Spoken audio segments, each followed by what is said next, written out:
You're unmuted. If everyone could just remember their mics.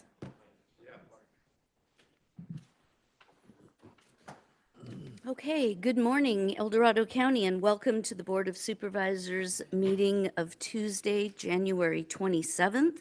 I'd like to go ahead and call this meeting to order and also invite Pastor David Cook of the Cold Springs Church forward for today's invocation. Good morning. Good morning, Chair Lane. Good morning, Supervisors. Thank you for the opportunity to lead in prayer today. Would you pray with me today? Dear Heavenly Father, we come to you as a people in desperate need of peace. In a nation and a world that is increasingly polarized and embattled, we need a greater vision of unity, civility, grace, and truth to prevail. And I pray that you would begin that in each of us in our relationships with each other today. In this world, I thank you for our Board of Supervisors and our other county leaders who are gathered here in this room and around the county with their mandate to create and sustain a healthy and vibrant and prosperous and safe El Dorado County. And I pray for the courage to stand for what is true and right. I pray for the humility to recognize when they are wrong or misunderstood. I pray for the grace to keep short accounts with others and the openness to have ears to not just listen, but to actually hear clearly. And I pray that the decisions of today would make us a better, stronger, more united county for the blessing of all of our citizens. I pray for our law enforcement and first responder servants who put themselves in uncertain and unsafe situations daily. I pray for your protection over them and extraordinary discernment to respond rightly for their safety and the safety of others. Watch over their spouses and children and bring them peace when they take up their watch each day. And I pray for our military around the world that is increasingly conflicted and dangerous. I pray that you would guide and protect and guard them as well as they stand against wrong and stand for what is right. And may your peace be upon their families that anxiously await their safe return. Bring peace and blessing into each of our lives and embolden us to be instruments of peace and blessing wherever you put us. And as we are those instruments of peace and blessing, multiply it 100-fold in our lives, in our neighborhoods, in this county of El Dorado, in our state of California, in this nation, in our world. I know more snow in the mountains and rain in the valleys would be a really great thing. So I pray these things in the name of Jesus. Amen. Amen. Thank you, Pastor Cook. Vice Chair Ferrero, would you lead us in the pledge? Would you all rise, please? Ready to begin. Pledge allegiance to the flag of the United States of America and to the republic for which it stands, one nation, under God, indivisible, with liberty and justice for all.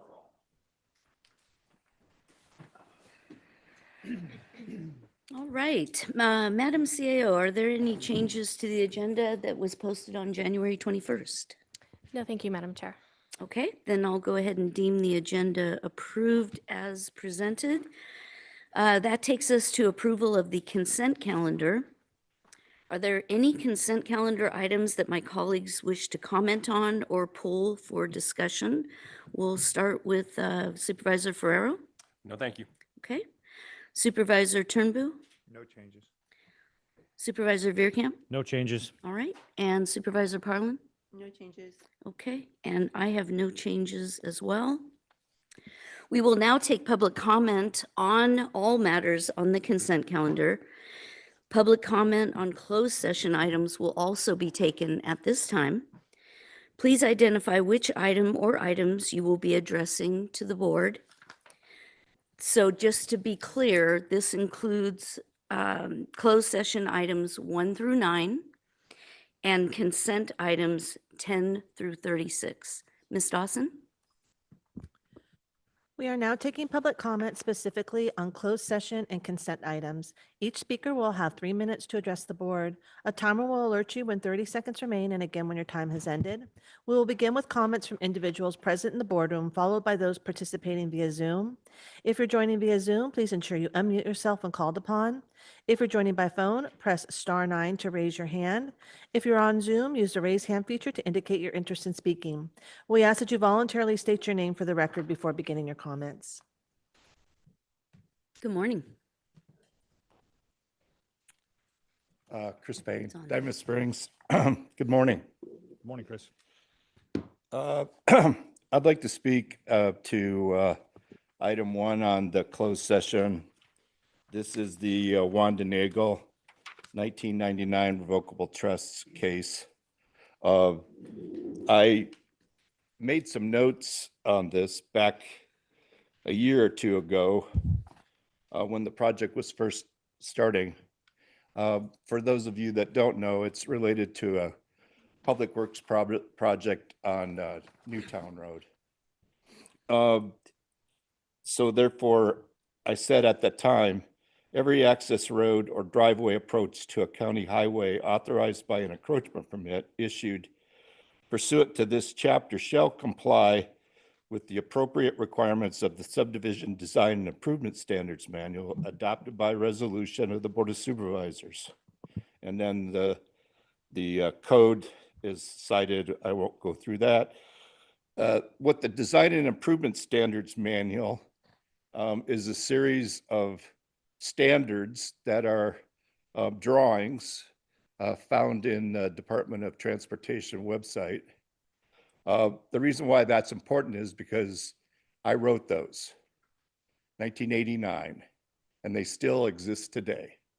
They've tried to get rid of them, but they're still in place because nobody's come up with anything better. My point to you today is you're going to go into closed session, you're going to discuss the litigation with this. Based on my evaluation, based on my knowledge of the standard plans, since I was part of that, developing that system, what was built out there was incorrect. And therefore, you're at risk, in my mind, and I'm using my professional knowledge to say that it should have been standard plan 103C. These are numbers that relate to that plan sheet. So 103C has to do with the California road system mapsargis.com, which is essentially an arterial collector, not a minor collector, not a major collector, an arterial collector that has a lot higher speeds and a higher expectancy for what you build. And what was built in her behalf is incorrect from my perspective. Thank you for the time. Thank you. Good morning. Good morning, Jen Romaldi, Local 1 President. So I'm commenting on item 20 on the consent calendar about the new Alliant Insurance Services contract addendum. So I just want to say we're entering budget season and every department is being told cut more, reduce spending, find savings. So it doesn't make sense to rubber stamp another multi-year extension of our benefits when you can't show what value we're getting from that and why we're not pursuing the option of switching to CalPERS when that has been shown that it will save millions to this county. Thank you. Thank you. Good morning. Good morning, Board. Just a matter of point of order, I guess. So today's discussion about item 38, if I understood correctly at the beginning, will happen later in the meeting, probably this morning, and that there's going to be a separate comment time for that item, because I heard you say 1 through 36. And item 38, does that mean you're going to take comment at that time on item 38? So there has. I'm ready to make comment now. I just. Yes, Yeah. and to your point of order, that item is being postponed. No, item 38 is the update from the Homelessness Ad Hoc Committee. And so there won't be a separate public comment period, so you would want to comment now on that. No, I don't have that. No. Item 38 is the retirement. phase So two, item isn't it? 38 around the navigation center and Item plans for that is. 38, Do I have it wrong? item 38 is the presentation on the housing and homelessness.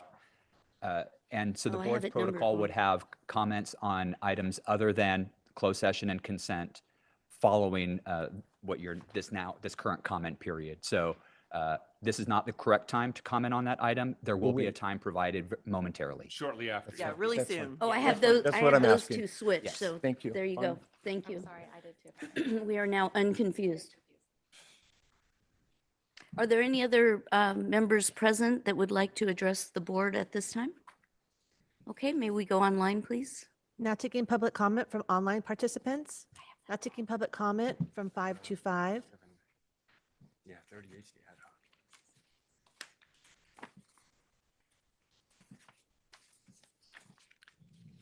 525, can you unmute yourself, please? Hi, sorry, technical problems. I would like to comment on consent agenda items 6, 7, and 8. 6 and 7 are significant exposure to litigation. It is my assumption that some of that is from the Taxpayers Brown Act. I have filed these things and said, hey, I don't want to litigate, and it seems to be the default defensive position to litigate. I urge you to consider alternative dispute resolution techniques and talk about that so that we can all find common ground and not spend taxpayers' money on more and more litigation. 8's about your union contracts, and I just hope that you have finally settled with everybody. And if not, that you figure out a way to do so and don't take so long next time from my perspective. And then on the consent, item 12 is the Chief Probation Officer. I just want to shout out to Brian, what a great person you had. Shout out to the process, how you collaborated with everybody to come up with a bigger and better way, and just hope that you apply that to future problems. The more collaboration, the better. Thank you for taking my input. Thank you. Now taking public comment from iPhone.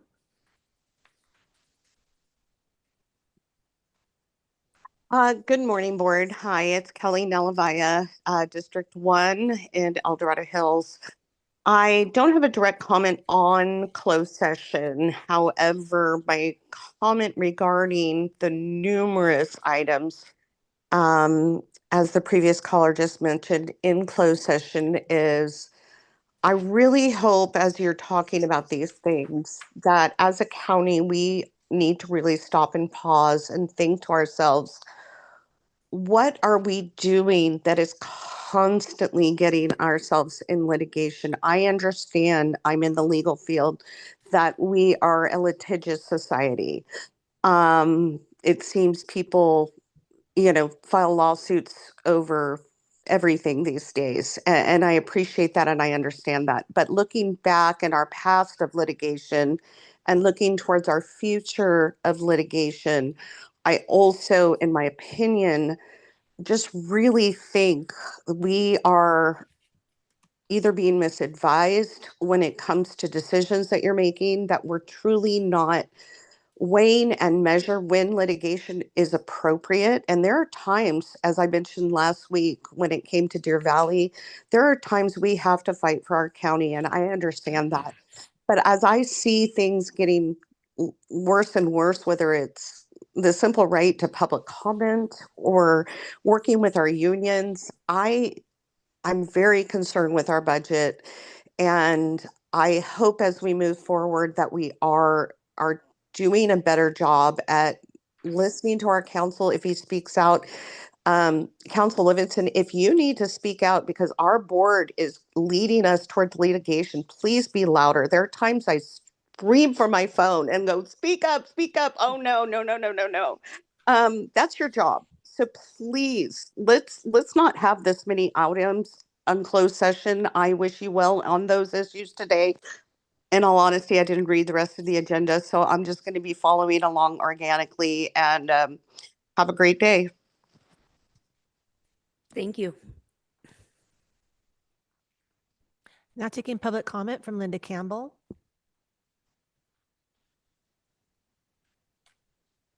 Morning, everyone. Linda Campbell, El Dorado Hills. So this is on item 23 on the consent calendar. I had sent in written comment as well, but I thought I would bring it up in case people hadn't read it. So it's about the new AI policy, artificial intelligence. In that, there's a reference to the IT steering committee. In the grand jury report that was done on the information technology thing, that actually had been called out as a challenge and a suggestion to restructure So I guess some of my question is the new CIO and the CAO were tasked with kind of reforming that a little bit. So I guess if we're approving this policy, but that's not in place yet, then when is that expected to be in place? Because otherwise it's a guardrail that doesn't exist yet. So just something to consider. So maybe if there's an update on the status of the IT steering committee, that would be wonderful. Thank you. Thank you. There's no additional public comment. Okay, I'll go ahead and bring this item back to the board. I'm for sorry, ac- Chair Lane, Melody Lane just raised her hand. So Okay. is it okay if I, Sure. now taking public comment from Melody Lane? Good morning.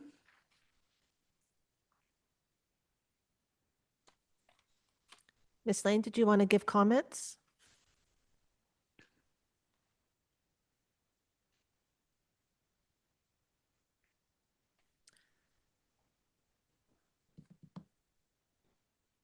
Okay, I guess we'll move on. I'm not sure what happened with that. Okay, I'll go ahead and bring this item back to the board. And is there any, does the CAO want to comment on the IT steering committee? Sure. And our CIO is here if you wanted to go into detail, but I would just say that even before she assumed the role officially, she had already worked with our office to restructure the IT governance in a way that we feel addresses the concerns that were raised by the grand jury. So we're confident that that's on a good path. Excellent. Okay, thank you for that. If there's no other deliberation by the board, Ms. Dawson, will you read the item? Approve of the consent calendar with no changes. Move. Second. Thank you. There's a motion and a second. Any discussion? All those in favor say aye. Aye. Any opposed? Motion passes 5-0. Thank you. All right, now we will take public comment on all other items on the agenda, excluding the public hearing that we have scheduled at 1 p.m. this afternoon, which is with regards to the Creekside Village specific plan. So any comments on that item will take not sooner than 1 p.m. today. The other items that we would like to take public comment on right now is item number 37 and item number 38. We are now taking public comment specifically on items 37 and 38 on today's agenda. Each speaker will have 3 minutes to address the board. A timer will alert you when 30 seconds remain and again when your time has ended. We will begin with comments from individuals present in the boardroom, followed by those participating via Zoom. If you're joining via Zoom, please ensure you unmute yourself when called upon. If you're joining by phone, press *9 to raise your hand. If you're on Zoom, use the raise hand feature to indicate your interest in speaking. We ask that you voluntarily state your name for the record before beginning your comments. Also, let the record reflect that the board, that written public comments received after 4 p.m. on the day prior to today's meeting were distributed to all board members and included with agenda item number 37. Good morning. Good morning. Frank Porter with Housing El Dorado and a 45-year resident of the county. First of all, I'm addressing the item 38, which is about the navigation center and next steps for that. And I want to comment, basically the work goes on, doesn't it, around the 5-year plan that the county laid out to end and prevent homelessness. And this, the component of the emergency shelter was a key building block. It's not the whole solution by any means, but it's been proven itself in our declining count of homeless people in our county. That emergency shelter navigation center has played an important role. And I think based on the last hearing we had back in the fall on this matter, I think there's broad agreement in the board and even law enforcement sees the value of it. We certainly do as one of those key building blocks to get people off the streets into housing or into care or navigating them out of it. We want to express our appreciation to the staff and to the board for the work that's gone into trying to rescue this because we understand the circumstances we're in. We have a navigation center operationally and you're going to hear a report later. By the way, we will submit written comments after because we would like to hear the report and the discussion about the item. But we have 3 concerns I wanted to point out. We pointed them out, a couple of these way back in the fall. One is, what happens to single men under this plan, it looks like there's going to be very few beds, in fact, a reduced number of beds from 60 to 30. And most of them are focused, if not all of them, as I understand it, on women and children, and families, which is great. We need that. But our question is, what happens to the single men that we want to navigate off into housing? And that still is a concern for us in this plan. And we're available to confer on how we might address that.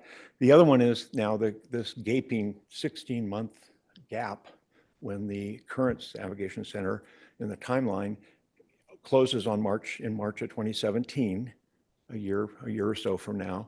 And then there's a gap of almost 16 months before the new interim housing opens up at the Sheriff's Department. We're very concerned about that, particularly because it spreads over a winter. And we all well know how urgently and critical it is that we have housing for unhoused folks, particularly in the winter months. So we're ready to work with the county staff and with you as Housing El Dorado and the CFC board. You know, we're integral to that as well. I think they're a player in trying to address these shortfalls. Thank you so much. Thank you. Good morning. Morning. My name is Bill Woodruff, resident El Dorado Hills, District 1. Primarily, I'm here in support of Frank's comments, but I wanted to make 3 specific points. One is the transition when the current capacity and center closes till the next one opens. Please be creative and find opportunities to fill the need that the board fortunately took to fill the need earlier. The second item is relatively minor. Some of us maybe can't hear so well. The volume in the back of the room is really hard to hear. So if somebody's got a volume knob, maybe a little bit of volume there. The third is the item of the comment period. The current format of the comment period is perhaps in violation of the Brown Act. I'm not a lawyer, but it is not practical from the perspective of one of your citizens that occasionally likes to come and speak to the board. I'd love to have something other than the comment periods all squished together at the beginning. I'd like to be able to listen to the discussions and comment afterwards. So please, however you can, take a look at that and find a way to reconsider this current structure of the comment period. Thank you. Thank you. Good morning. Good morning. I will be brief because I don't want to be duplicative. Peg Vanderkar from District 3. And I've been here 46 years and involved with homeless for half of that time, probably. 2 points the gentleman before me made. It's hard to hear back there, and I even have my hearing aids on. The only sounds that sound clear are the ones that are coming in over the phone. So I don't know what's going on. This has not happened before. I'm also, my 2 concerns are the opportunity for public speaking. This is the first meeting I've been to since you've had this, so I'm willing to wait and see how it all works out. And I can understand why you don't want to spend all day here, because you have a whole lot of other things to do. The second thing is my concern about gap in service for homeless. The new targeted group is certainly in need. The new plans look very interesting, but there's a whole bunch of people who will not be covered, and I'm afraid they'll end up in the community, and the community won't have any place to put them or help them. So that's my basic concerns, and like my other board members from Housing El Dorado would say, we're happy to help work on that or discuss it, or there's no easy answers. And it's happening all over the country. So anyway, bless you in your work. Thank you. Thank you. Good morning. Good morning, Chris Payne, Diamond Springs.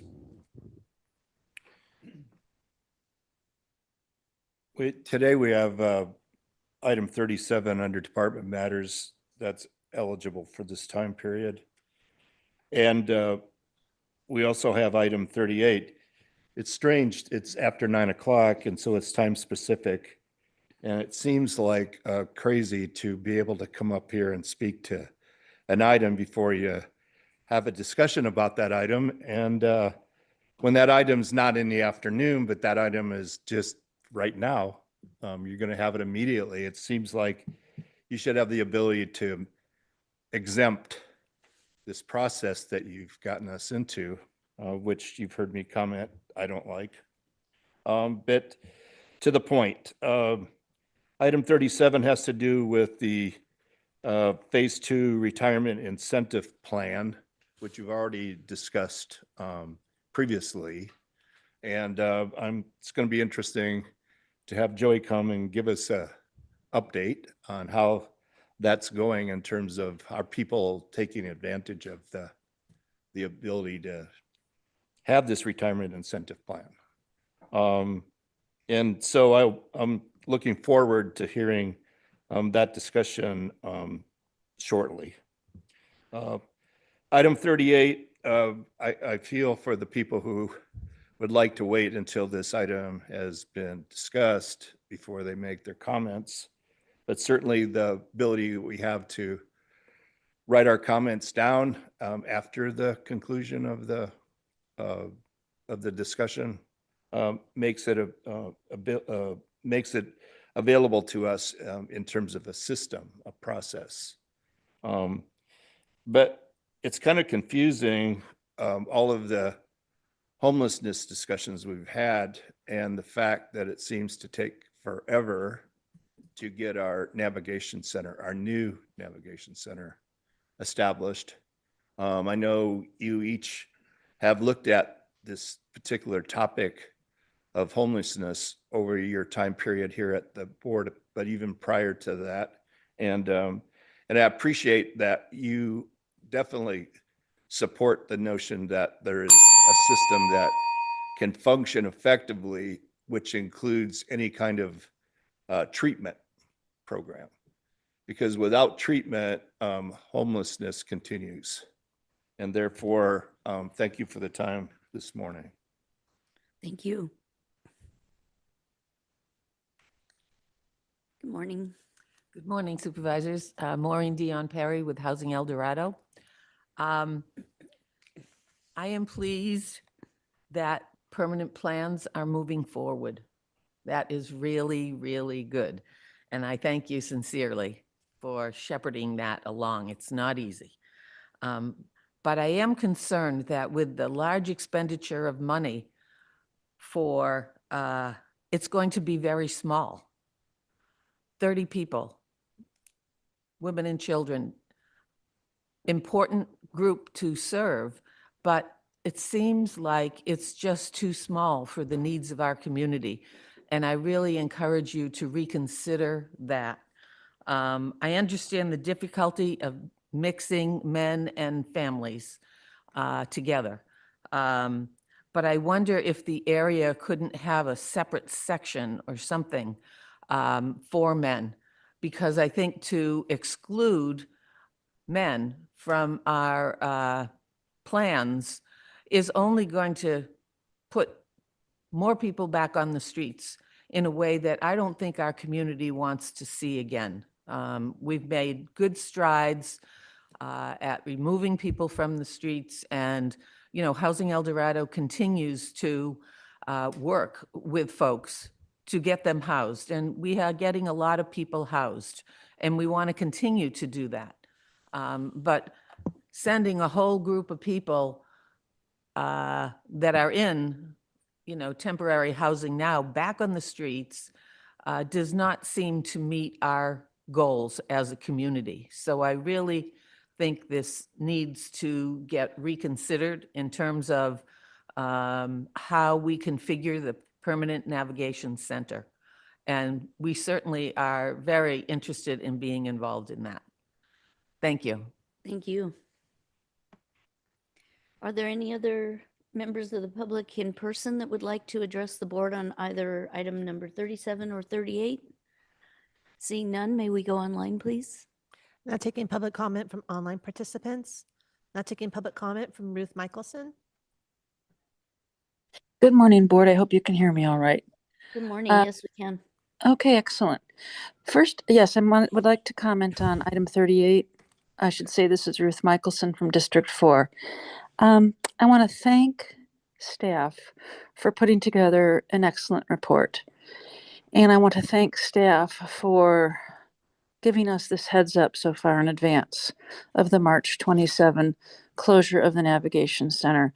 And it was very clearly stated all the reasons why, all the moving parts, the funding, etc. So it was clearly understood why. Now, just taking a moment for a retrospective, when we finally got a Navigation Center, we were one of 4 out of 58 counties who had none.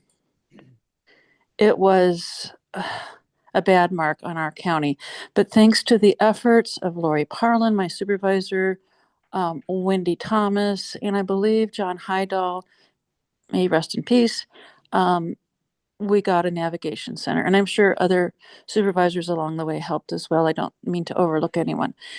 So with this lapse of service that we have coming up, what a step backwards. What an unfortunate step backwards. But I think the creative abilities of all of us to solve this problem, knowing we have 13 months to do it, I think we're capable of doing it. And what I'd like to suggest is an idea that along the way, we've had a lot of ideas, starting with, remember where the old sheriff's building was that was torn down, and that was going to be the spot for the navigation center anyway. And then we had the place off of Peaks Court or whatever. Anyway, we've moved on to many, many different ideas. And then we got to the jail site, 300 Forney. Isn't there not room there to put some of these, now they call them cabins now, but they're the pallet housing.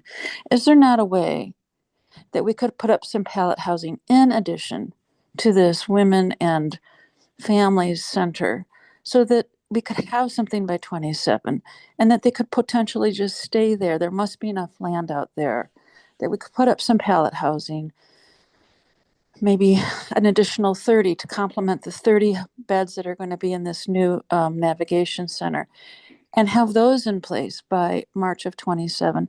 The state has really streamlined this process. The state understands the need. Could we not put some of this money, and also it's a moving target for this money, 5.5 million, this million, that million, not sure where all these numbers are floating around, but in the 500,000 you're thinking of spending for something, could some of that plus more go to the pallet housing? I'd appreciate it if you would consider that option so we wouldn't have the gap. Thank you very much. Thank you.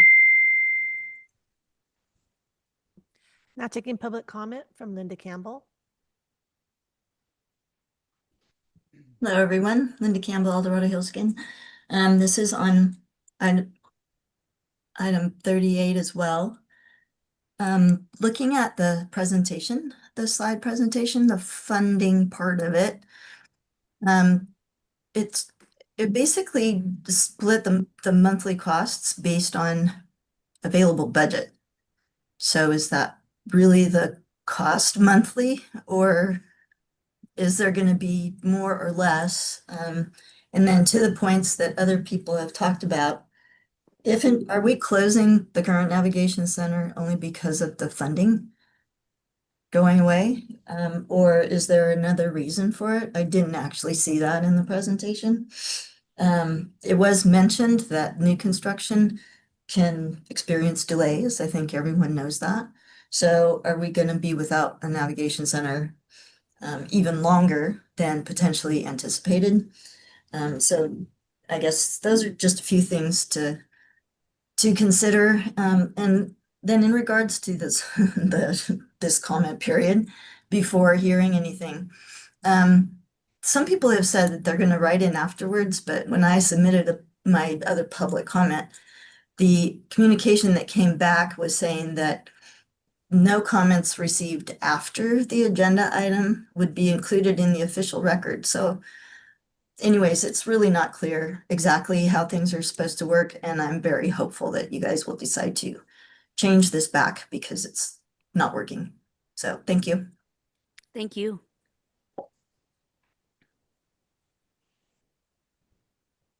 Now taking public comment from iPhone. Hello again. Yes, Kelly Nelavia, also El Dorado Hills District 1. Thank you, Linda, for sparking exactly my concern. The navigation center, boy, that's a hot topic. I really want to be proactive, pro team. Some of you have had turnover and really wish that you had listened to the voices that were trying to talk to you about the organization that was running the navigation center, the structure, some of the reasons why it was foretold, a lot of probably what's happening and not just the financing. I realize we don't have crystal balls, but I guess for me right now, it just is once again that knife that when people come to you with experience, with factual evidence of concern, with pointing out whether it was the location on Perks Court that it was originally going to be a disaster for that area. A campaign was done to say, I really don't think this is a great idea for the businesses, the residents, the schools. And instead, people were getting fired for voicing that when I made the flyer. I mean, I own that. That was campaigning against the location on Perks Court. I'd rather work with you and be heard, but I'm not buying that it's all about money. But I'm also not buying that we're not listening to why homelessness and it's not about housing and boxes and buildings and small houses. We're not looking at the true solution, which we all know is addiction and mental health. End sentence. Giving somebody a home is not why they're homeless. In the majority, I would say, of situations, women, children, people living in their cars with their friends, maybe living out of a RV is a different type of homelessness. I'm talking about people on the street. So as we have this conversation, which again, please let us hear the conversation because we might be speculating. I might be saying something that's already going to be discussed.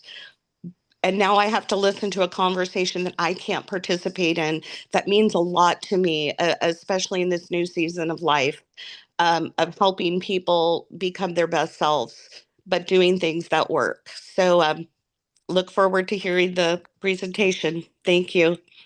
Thank you. Now taking public comment from 525. Hi, this is Leo Bennett, Koshan, Pollock Pines. I speak to you from over 40 years of direct taking people into my home. People want to yell and say, why don't you do it? Well, I've done it for 40 years. It's a faith-based, it's called a Christ bed. It's very difficult to do this conversation without hearing the presentation.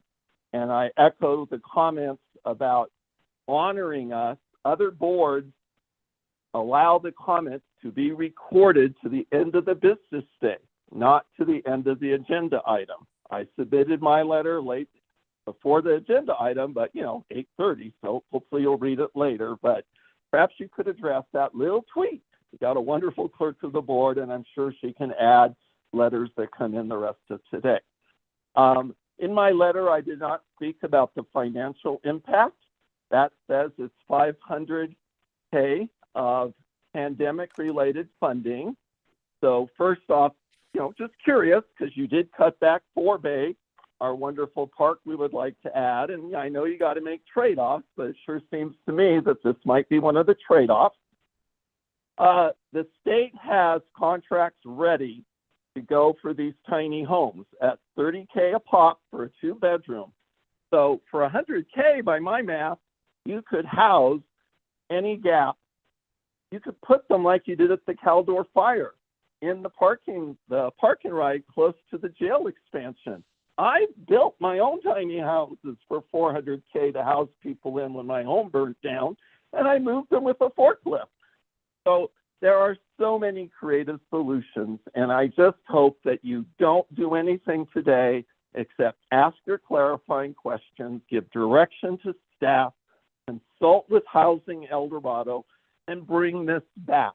I think you should even look, as mentioned by a previous caller, at the original site, which was the old sheriff station, which is now an empty lot, because if you're transitioning to a behavioral focused approach, other counties, including Sacramento County, have built these tiny home communities close to the behavioral health services, and you're renovating the juvenile hall to create a wonderful SOAR facility.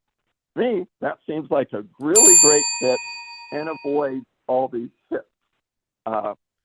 Bottom line, please don't adopt something that creates such an enormous step backwards for mostly the middle-aged folks. That's your biggest subpopulation that finds themselves in need of housing and treatment. Thank you for taking my comment. Thank you. There's no additional public comment. Okay, well, thank you for all of that public comment. I know that much of it will be discussed. We're going to go ahead and move on to item number 38, which is our 9 o'clock department matter. Ms. Dawson, will you please read this item into the record? Item 38 comes from the Board of Supervisors Ad Hoc Committee on Housing and Homelessness Programs in concert with the Chief Administrative Office, Health and Human Services Agency, and the Sheriff's Office, recommending the board, 1, receive a presentation on and approve the revised conservative project timeline as outlined that includes an estimated close of service at 299 Forney Road on March 2027, and the continued exploration of services at 300 Forney Road. 2, authorize staff to complete an environmental analysis of the contemplated project. And 3, delegate authority to the purchasing agent to execute agreements not to exceed $500,000 for architectural planning and environmental services for the 300 Forney Road site. Welcome, Ms. Byron Cooper. Good morning. Good morning. Members of the board and the listening public. My name is Olivia Byron Cooper. I am the Director of the Health and Human Services Agency, and I am here speaking on behalf of a wonderfully collaborative group of people consisting of representation from HHSA, the Sheriff's Office, Placerville PD, the City of Placerville, and a wide swath of stakeholders who have provided input into this plan and will continue to do so as we move forward. Kim, would you mind bringing up the Yeah, presentation? and I'm still getting some indications from the people here in the room that it's hard to hear. Yeah, We'll speak louder. great. Thank you. Is that better? Is that better? Okay, let's do a check. Go ahead and. How about that? Yeah? Okay.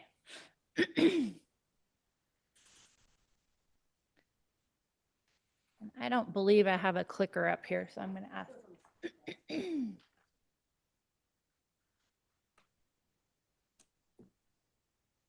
Okay. All right. In September of last year, we were tasked by this board with 2 objectives: to develop a sustainable plan for the next phase of the Navigation Center using a treatment-based model, moving away from housing first, low barrier funding sources, and to develop a transition plan from the current to the future model. I am here today to present the work that has been done on both and to ask that you approve us to move forward under the proposed timeline and perform an environmental analysis in order to explore any CEQA exemptions or exclusions that may be available to us. Time and money are always big influences in a project of this scale.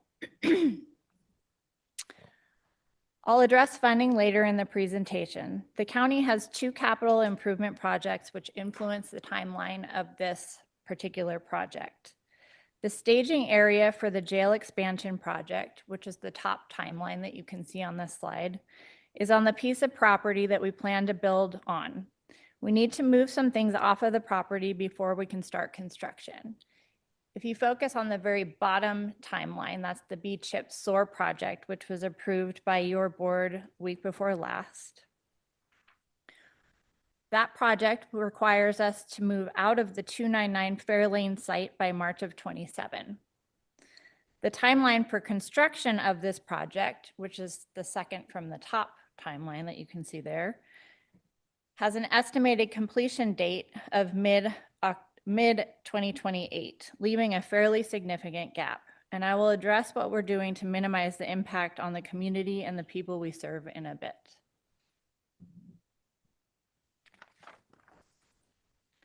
The first thing that we did after receiving our marching orders was to create 6 different work groups. It's hard to plan anything without knowing how much money we have to spend. So we developed a work group responsible for identifying our budget for current operations, construction of the new site, and to develop a sustainable operation budget for future operations that allows for local control over how we provide services. We recognize that homelessness affects everyone, so we engaged a wide swath of stakeholders to provide input into this plan and establish ongoing lines of communication so we can continuously improve. Housing and homelessness work is fraught with political landmines, and we have a team working on making sure that we don't step on any along the way. The transition from the current model to the future model requires a strategy. We want to provide a soft landing for as many people exiting the navigation center as possible, and we will engage a robust work group to identify alternative interim housing options for when the navigation center closes in March of 27. How people are referred into the new facility, the services provided, and where they go upon exit are also focus areas for our work groups. So let's talk about the brains behind this plan. I have no problem taking successful ideas from others, so we began by reaching out to other counties to both learn from their mistakes and from their successes. Stakeholder engagement included advocates, individuals with lived experiences, providers, law enforcement, the medical community, taxpayers association, and the cities, among others. We also recognize the effect homelessness has on our business community, so HHSA and EDSO have begun reaching out to businesses to try and mitigate any concerns that they may have. And lastly, I was very interested in hearing from current Navigation Center clients about whether they would be willing to engage in a mandatory treatment model. Now, this is self-reported data, so take it with a grain of salt, but 96% of respondents said they would be willing to engage. All right, the money. The way we are operating currently is not sustainable. You're all very aware of the volatility of the federal and state budget. Our allocations are shrinking, and the mandates around their use are prohibitive.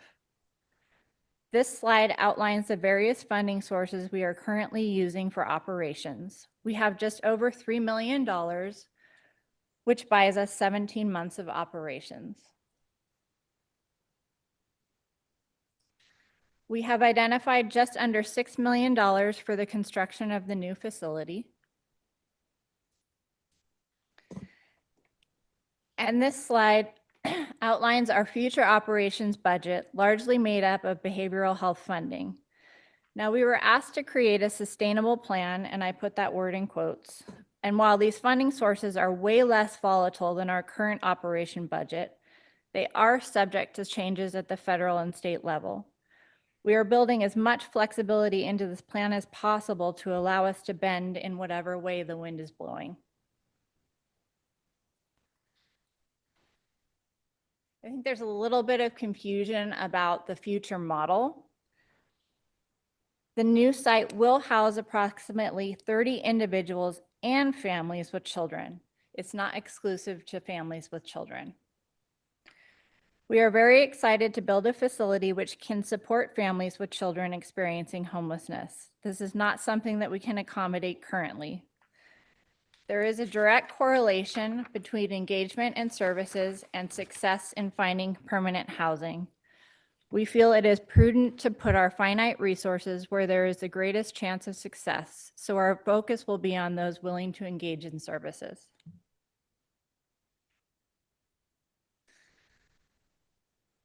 I'll take Frank and all of our other partners' offer to help in terms of the transition during the gap.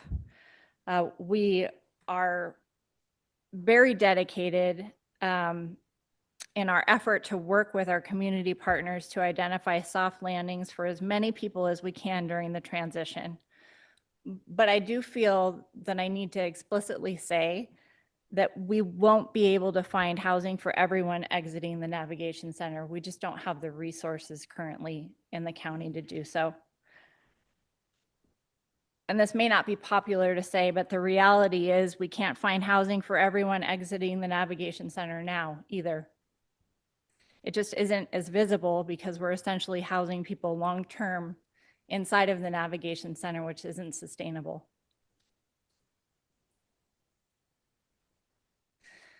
I hesitated to put this visual into the presentation because it's human nature to focus on the details. I am not an architect, and this was my best attempt to illustrate some of the key concepts important to our stakeholders, including a non-institutional feel with communal space, separation between the individuals and families, fencing around the entire facility, modular type structures to allow for scalability and repurposing should the county wish to use them for something different in the future. We will obviously be working with a real architect when the time comes to develop a more sophisticated rendering.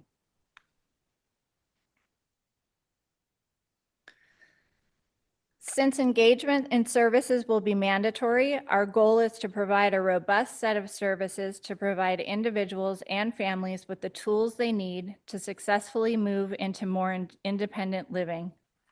This is a sampling of the services we will be providing, and we will continue to research best practices going forward. All right, so what could go wrong? The unpredictability of the federal and state budget presents a real risk. Funding amounts are not guaranteed, and requirements of funding sources change more quickly than I can keep up with. We are doing our best to develop a plan that allows for as much flexibility as possible. We do need to be prepared for our pit count to go up because either we don't have capacity at the new site, people aren't eligible or willing to engage in services, or we don't have enough permanent supportive housing options. Volunteers of America has been a great partner, but we understand the gap in service presents a hardship for them. And as far as I'm aware, nobody has successfully solved the homeless crisis, so there is no clear roadmap. We are doing our best to create a plan using the successes of others, tweaked slightly to align with local values. So why in the world would we do this? We have achieved far more than the original goal of the Navigation Center, which was to provide beds in order to clear encampments. Thanks to the incredible work of our housing and homelessness team, law enforcement, with the support of stakeholders and this board, we have secured permanent housing for over 75 individuals since the site opened. But this model has reached the end of its lifespan. It is time for a sustainable iteration that allows for more local control over how we address homelessness in this county. So with that, I will turn it over to the board. Thank you for that presentation.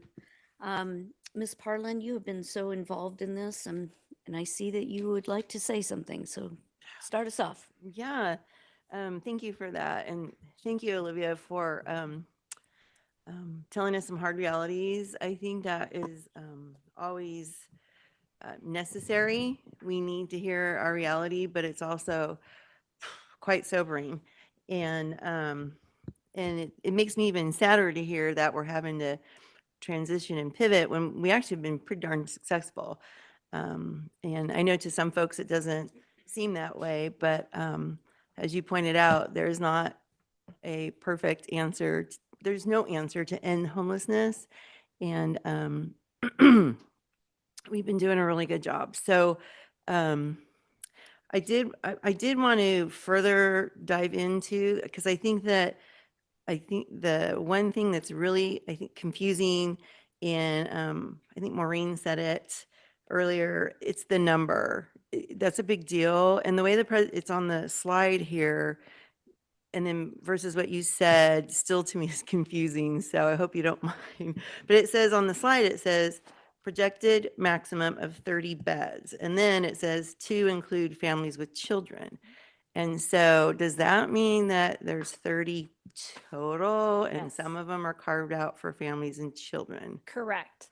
And the reason I can't be more, I can't pinpoint exactly how many will be families and children and how many will be individuals is that it's really dependent on what we find out from the environmental analysis in terms of what can fit on the property.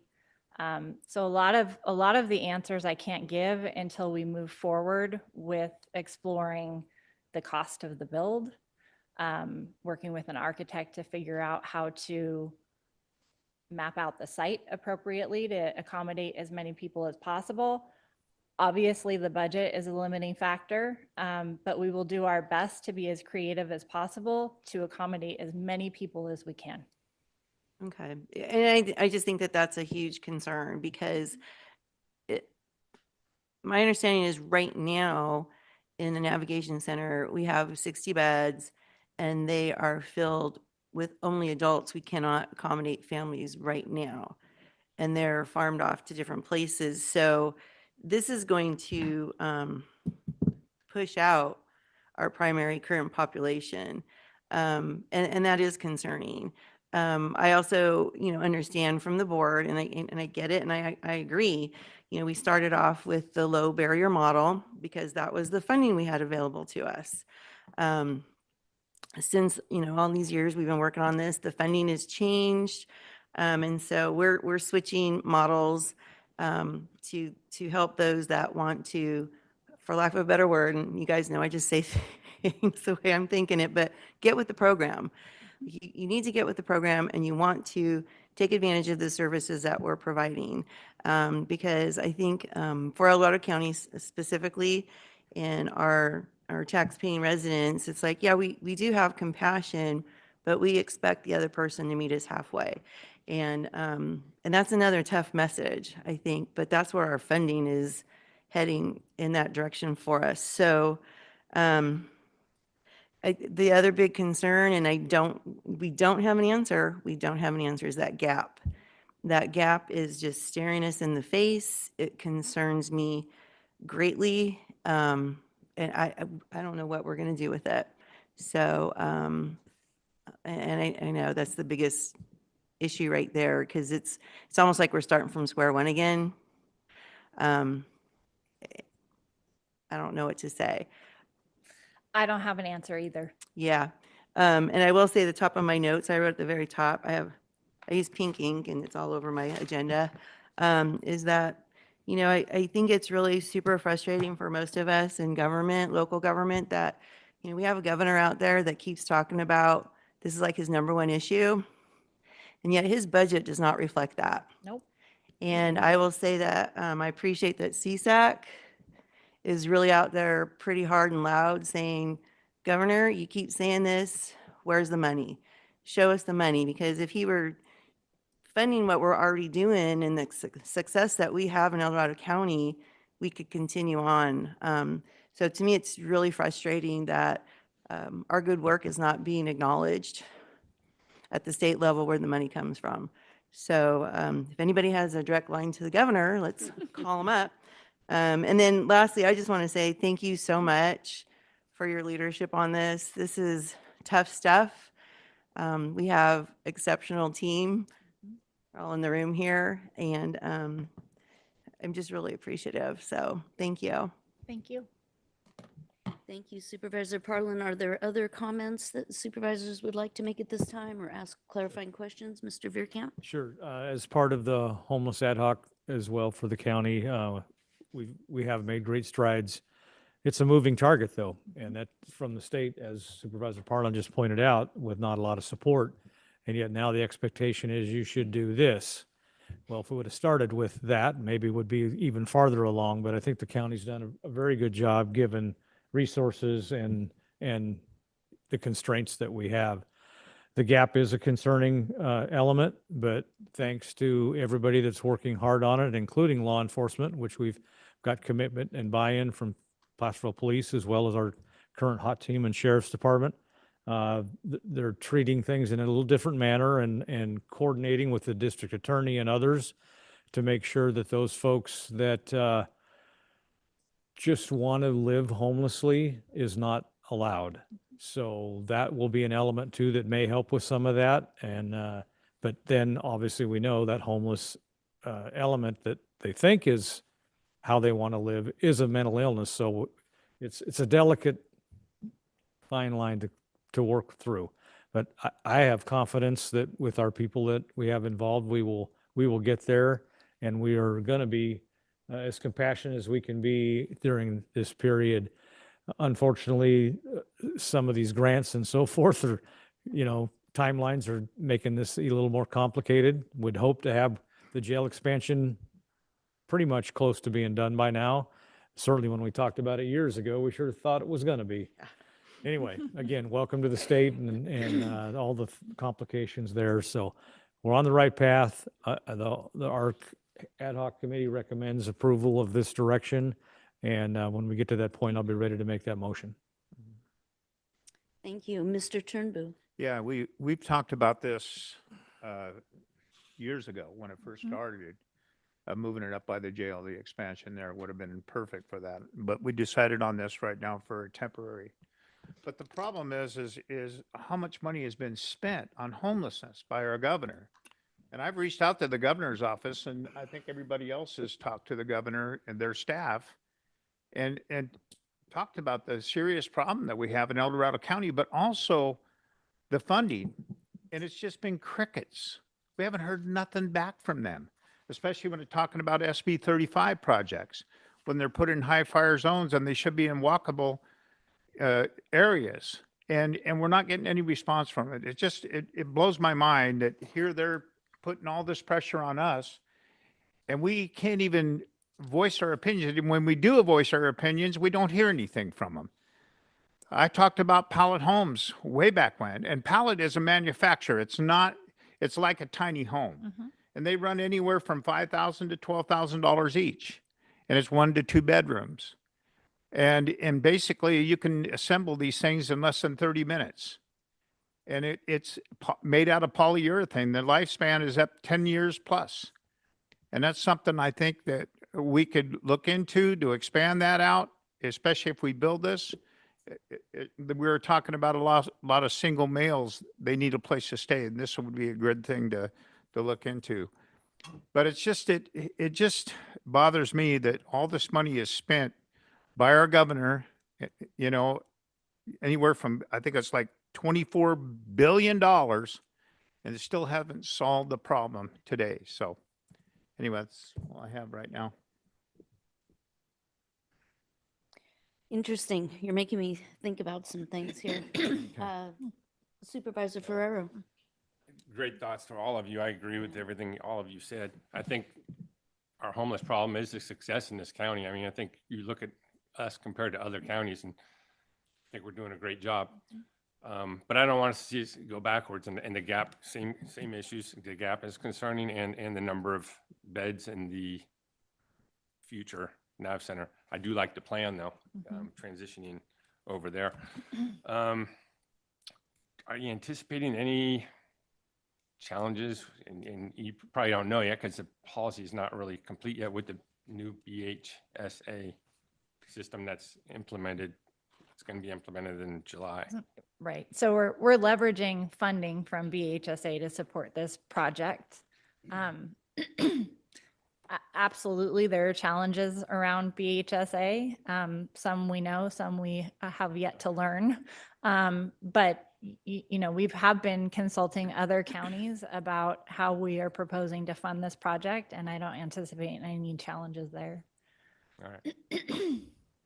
Thank you. I think that the discussion regarding the transition is the place where everybody's really worried. What are some ideas other than not having anything in place for 17 months? Is there anything else that's being contemplated?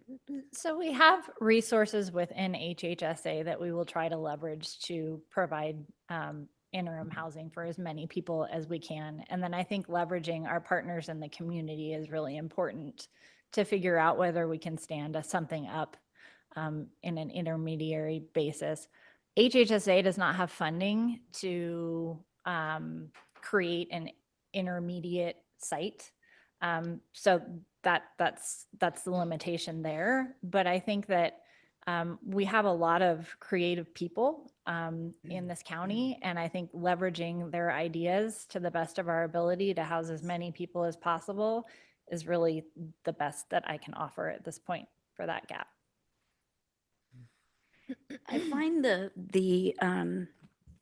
I find it interesting that we have down here, there's a CAO contribution to the permanent site build, and it's $1 million. It's a good chunk of change.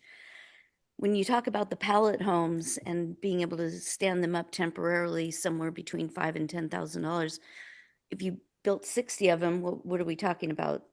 $600,000? And would that be a product that then, after we use it for a temporary, would we be able to sell them for ADUs that people could put up, on their parcels? So anything like that being considered? Can I step in there for a minute? Well, Say let me something see when if, she's done? let me just see if there's an answer. So I think location is an issue in terms of bringing in utilities to support those homes. We would need to invest funding in order to do that. So right now we don't have a location to put, and I think if we can close that gap, we will work as hard as we can to close that gap between now and March of next year. We are going to be exploring whether there are CEQA exemptions or exclusions that will shorten the build time. If it turns out that we can purchase buildings for cheaper than we're anticipating, then we'll be able to house more people. But a lot of this is dependent on location and funding and what we can buy with the amount of money that we have available. Supervisor Turnbull, did you Yeah, want to these- follow up? Yeah, these pallet homes can be moved, Mhm. To any location. And one of the things is the Emergency Disaster Resource Center that's being built next to the food bank, El Dorado County Food Bank, will have these things stored there too. There'd be a lot of them that's going to be there because especially when we have a disaster, we can set these things up, different areas and stuff like that, especially for these evacuees when it comes to a disaster. So it's a great thing. And that's something the county, could donate back to the food bank or that disaster center to be able to support that too.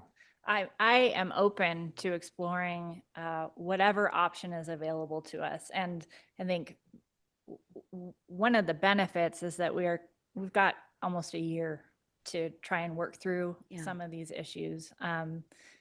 And so even though I don't have a proposed solution to offer today, that doesn't mean that after we put our heads together, we can't come up with something. Excellent. If my colleagues have no further comments, I just want to thank you and your team that's here. You're amazing. I think Supervisor Parlin just kind of referenced that. We have an amazing team, and the compassion, the true dedication to what you're doing shows. And I just want you to know that, we're behind you. I appreciate that very much. Thank you. Appreciate you. And I see Sheriff Lykoff is either stretching or is ready to say something. Well, I might as well. Please. Standing up so I can hear better because I sit right by the, sounds like there's a vent back there and I can't hear what a lot of people are saying, but good morning. Good morning. I've been working on this for when I was a lieutenant, and I want to make one clarification. We talk about pallet homes. They're not homes made out of pallets. They're homes that get stored on pallets that get to Just a be brand. dispersed very quickly in the time of need, and they can be set up anywhere. So I just didn't want people to have the misconception that we're building homes out of pallets. But I've worked on this project in our homeless situation for about 4 years. I wasn't even the sheriff yet when I was working on this. And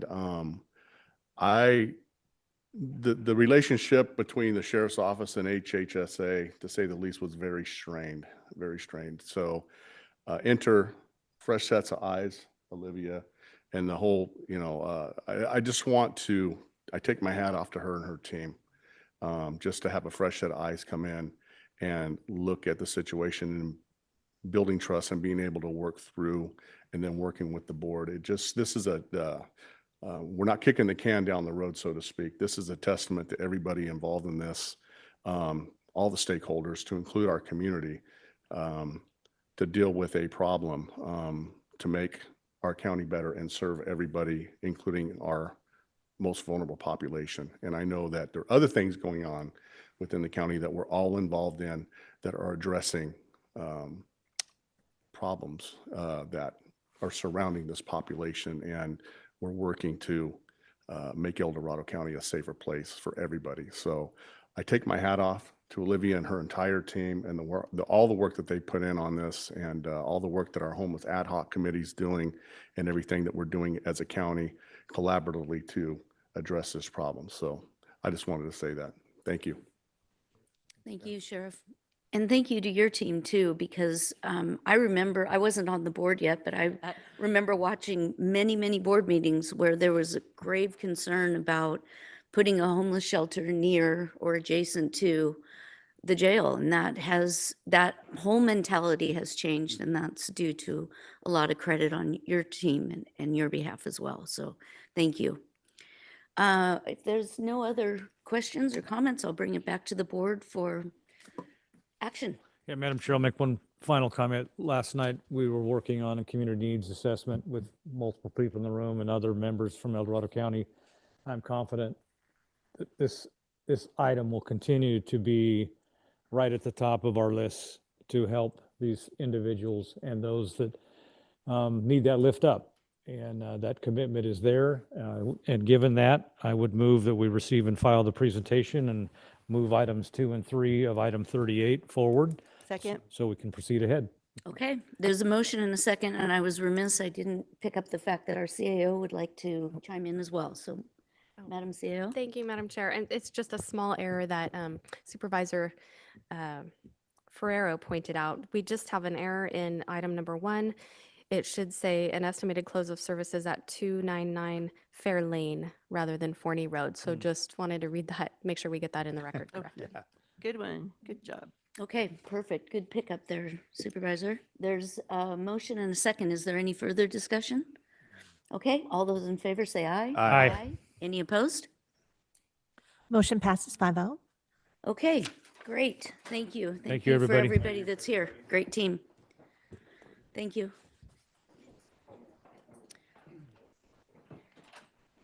Just wait a second for the room to clear a little bit.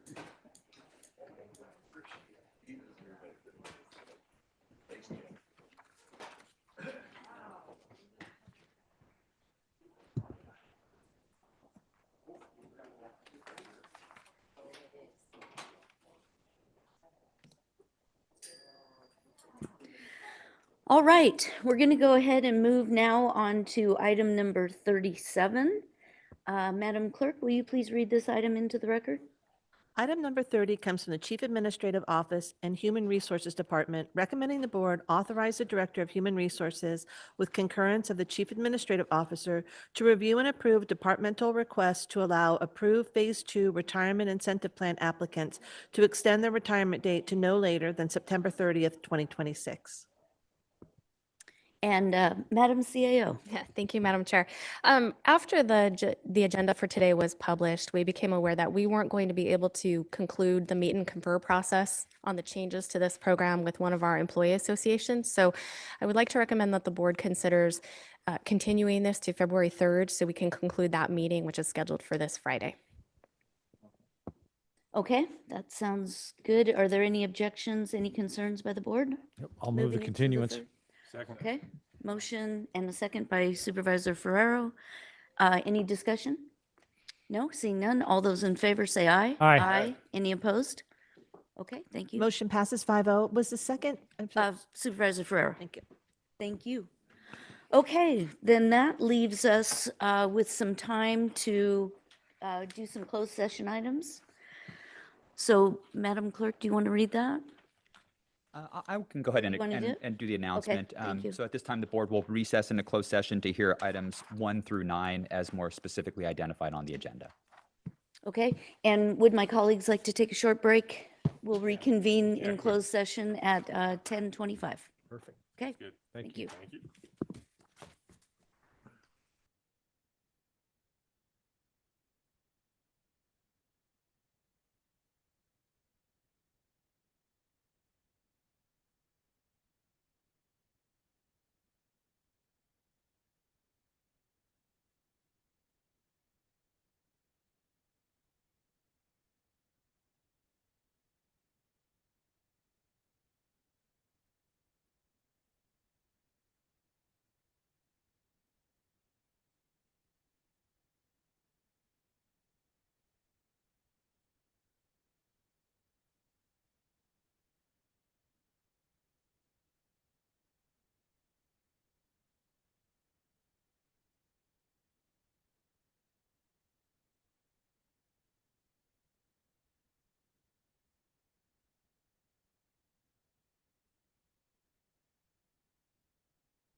Hello, hello, hello.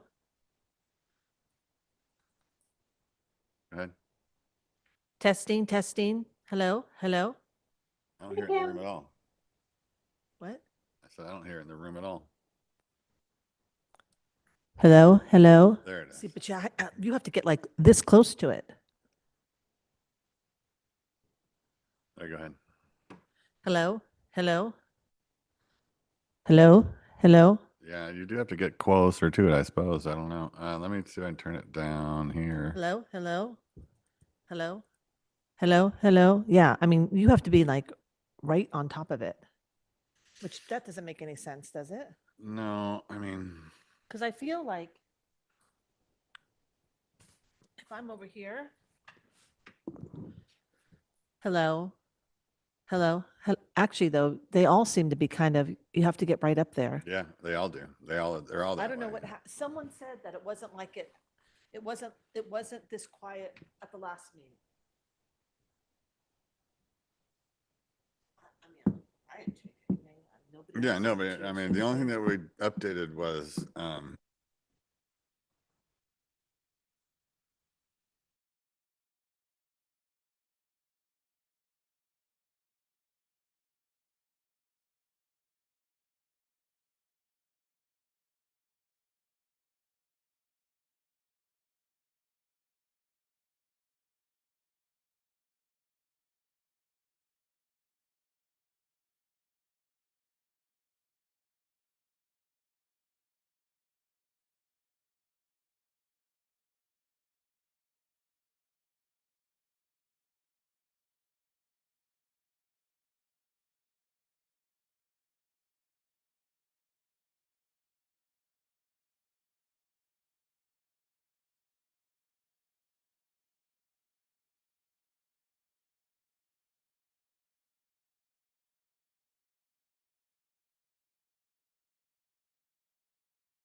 Testing, testing, testing, testing.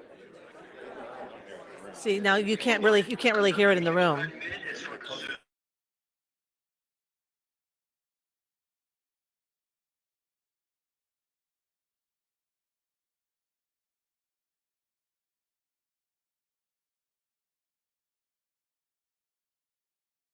Hold on a second. Testing, testing. No, see, now my mic's muted. Testing, testing. Test. Oh, there it goes.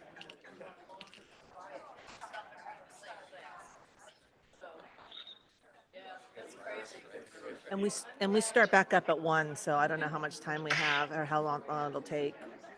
I got 10 minutes to see if I can figure it out. Okay. Go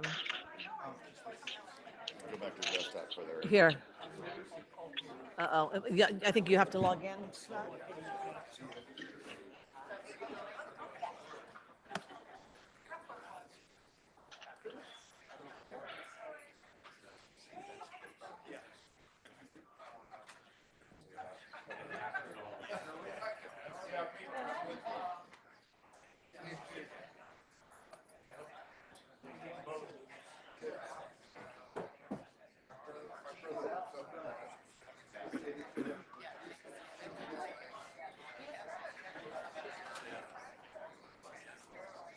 I'm gonna let you talk to him. I'm gonna go get my water in case I don't have time.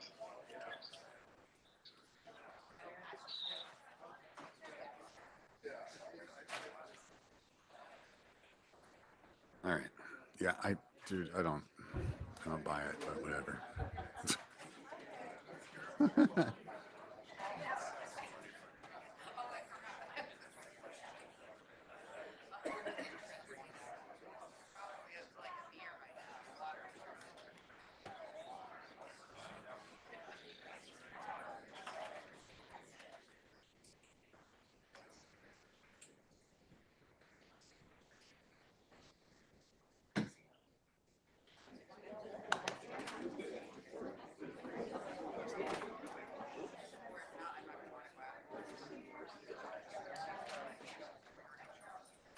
Yeah, yeah, and test, yeah, yeah.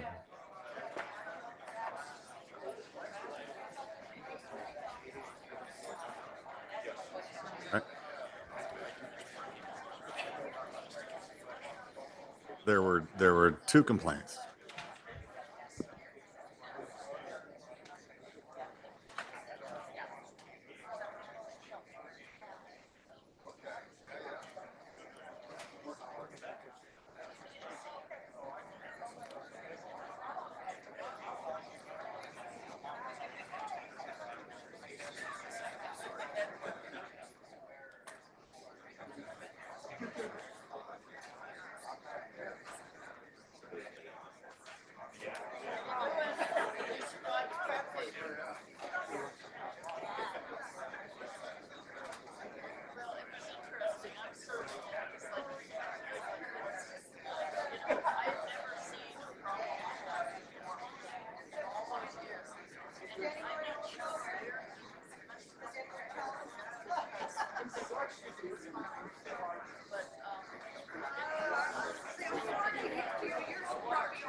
All right.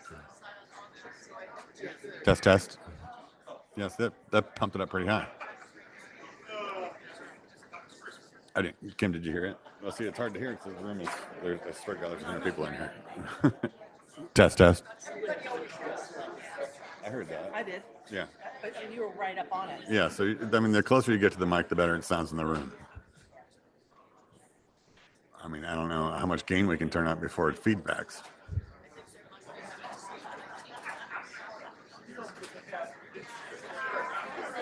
Agreed.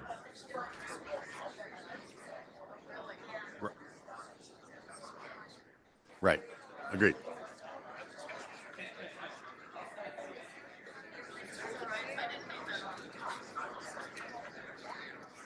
Yeah, I mean, right now you got to get all the way. Yeah, you got to get pretty within a couple inches in it before it gets nice and loud in the room. So, yeah, okay. Right, right, right.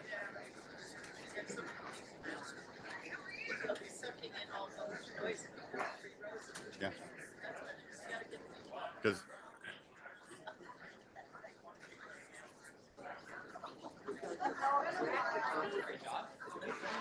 yeah, yeah, that's what I thought too. And that's how I look at it as well. Okay, let's see how. No, leave it at one. Let's see how it goes. We'll just minimize that and then.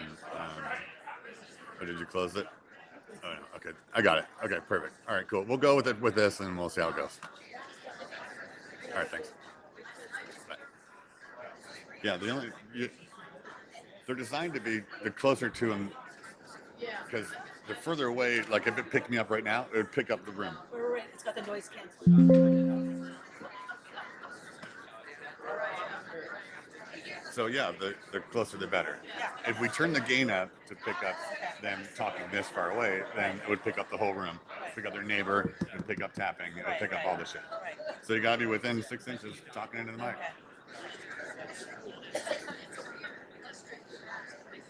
I know, I don't know what to say. But I'll keep listening. Yeah. Okay. Thank you, Scott.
We are unmuted.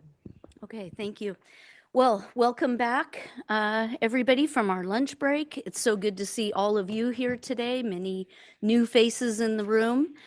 I want to mention we had a little trouble with the sound in the room this morning, and our clerk of the board has been working on it throughout the break. So is the sound, especially in the back of the room, is it clear? Is it loud? It's coming through good? Okay, great. And then we've just asked, this is new equipment, so we're not all totally used to it, but the supervisors and our staff, if you do use, when you are speaking, just really make sure you kind of get into the mic so that everybody can hear. All right, I'm going to ask our county council, is there any report out from closed session? Thank you, Madam Chair. The board heard items 6, 7, and 9. There is no action to report out. The remaining items will be heard at the end of the day. Great, thank you. Let's go ahead now to our 1 o'clock time allocation, which is the opportunity for the public to address the board on any item that is not currently on our agenda. Each speaker will have 3 minutes to express your comments. Ms. Dawson, would you go ahead and open that? We are now taking public comment specifically on open forum. Each speaker will have 3 minutes to address the board. A timer will alert you when 30 seconds remain and again when your time has ended. We will begin with comments from individuals present in the boardroom, followed by those participating via Zoom. If you're joining via Zoom, please ensure you unmute yourself when called upon. If you're joining by phone, press *9 to raise your hand. If you're on Zoom, use the raise hand feature to indicate your interest in speaking. We ask that you voluntarily state your name for the record. Ms. Colombo, welcome. No, can you turn on? Push the button. No, yep, you're on. Nope, now you're off. Red is hot. Now you're I'm on. on. Yep. Oh, the red is up here and I'm short. I don't want that to take my time. Linda Colombo, District 2. I'm reading from Paradise by Lizzie Johnson. And we left off with Carr, the chaplain, spent several hours with his team also searching through houses. A makeshift morgue was set up in Butte County's college facility. A few officers were there filling out paperwork that would remain with the bodies that were in brown paper bags, 5-gallon buckets, and zippered body bags labeled with numbers. Would it weird you out if I prayed with the bodies? Carr asked the clerk manning the front desk. He shook his head, yes, it's fine. Day after day, more bags and buckets would arrive, and Carr would feel horribly limited. There was no hope. He couldn't find a prayer within himself. How am I going to show these dead humans love? Where are you, God? An answer emerged. May everlasting light shine upon you. May the angels lead you into paradise. After Carr finished his nightly prayer, the bodies, or more often just fragments of them, were driven 90 miles south to the state capitol, where they were stored in a refrigerated semi-truck in the parking lot of the county morgue. The building was full. Offices of Emergency Services had called in Sacramento Coroner Kim Jin to help with body identification efforts. The stench of smoke clung to the remains. Pieces of evidence helped, a wedding ring, a purse, military dog tags, an antique muscle car, a partially burned Social Security card, all helped investigators assign a name. Sometimes a few molars or bones or the soft tissue of a victim's feet were all that was available. Even matches that could have been straightforward were proving complicated. Of the 18 dentists living in Paradise, 10 had seen their offices burned down. Critical patients' records had been lost. Steel hardware with serial numbers, artificial hips, knees, shoulders could prove helpful. The steel tended to be badly tarnished. So a trick learned in school by the coroner involved soaking the devices in a natural corrosive Taco Bell hot sauce. It made numbers more available. But forensic pathology, especially at this scale, takes time. To help the process, Jin accepted assistance from a company offered its rapid DNA technology for free. Many of the victims' organs, which had burned at temperatures upward of 1,500 degrees, were crispy but intact. This meant that pathologists could gather blood and tissue samples. Each scan took 104 minutes. 4 of the machines ran simultaneously. The soft tissue was so damaged that the technicians were sure the specimens would register results. Amazingly, the tissue discovered by the DNA answers Jin was hoping for. Thank you very much. I appreciate the time. And let's save the county. Thank you. Thank you. Welcome. First, I want to thank Linda for her dedication and always reading from that book. I enjoy it. It's hard, though. My name is also Linda Campbell, El Dorado Hills. On January 4th, I sent an email comment titled Consent Calendar and Comment Changes with my thoughts on what had been published about the comment times in the agenda overview. In that, I included some requests for action consideration to refine further and reduce confusion. Since it was not part of a formal agenda item, I was informed to bring it up in open forum, and the written comments would be included in the open forum item, meaning that a Legistar item would be created. I did make comment on January 6th and also mentioned that I had learned something new about the creation of the agenda item post-meeting. On January 16th, I wrote to the clerk and asked why nothing had been created, with the response that the written comment had been submitted after I spoke. So, of course, I asked where that was documented because I saw no procedures for it. The response yesterday is that policy H2 is being revised with a target to go before the board in late March. As I mentioned this morning, a reply I received to my comment about an earlier consent item on today's agenda stated that comments received after the item has been heard will not be included in the official record. That conflicts with the direction mentioned on January 16th.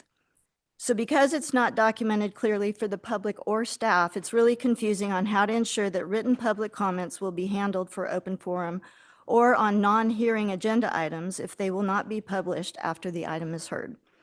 I would like to note that policy H2 is specific to written communications but has no reference to open forum. However, policy H1 does include a reference to public comment period in relation to bringing up requests to the board for possible action. So my request today is to ensure that policies H1 and H2 do not conflict with each other. In addition, I will request again that the board change to the new public comment for all remaining agenda items time slot for comments to occur along with each agenda item so the public can truly be engaged and speak on up-to-date information again. Thank you. Thank you. Welcome. Good afternoon. My name is Jody Mosley, and I've been employed as a sheriff's security officer for the past 11 years. I currently work in the Cameron Park Courthouse, and I love my job. This is Ashley Cannon, and she's a sheriff's security officer assigned to the Foot Patrol. I came to speak to you a couple months ago about the subject that's very important to the 12 members of our team. Over the past year, our positions have evolved from providing court security into also securing the safety of the government center by expanding our duties to include a foot patrol. We have 12 members on the sheriff's security team, and 2 of us are signed to the foot patrol. Foot patrol does not have the safety of working in an enclosed building, nor the backup from a deputy bailiff. It exposes us to all kinds of new risks dealing with the mentally ill, drug offenders, and the homeless population. It has also been discussed to have us provide security at the fair entrance gates. These assignments are assignments that have not had in the past, and we have operated as sheriff security officers now since 2012 and have not had any kind of qualified legal defense protection since the development of our positions. Our deputies are all protected by PORAC's Legal Defense Fund. A legal defense fund gives us qualified legal representation if we're ever faced with criminal, civil, or administrative lawsuits or actions against us. We feel it's very important that our team get the same protection as our deputies have. We've asked for Local 1's help with this, and Local 1's agreed that we do indeed need to be protected by qualified legal counsel. Local 1 will be negotiating on our behalf at our next contract negotiations to have this provision added to our MOU so that we can have payroll deductions to cover the membership fees. We would like to ask the supervisors for their approval on this very important item, and it would be funded by our personal wages and not the county. So there shouldn't be any reason why the request isn't granted. Thank you for your time. Thank you.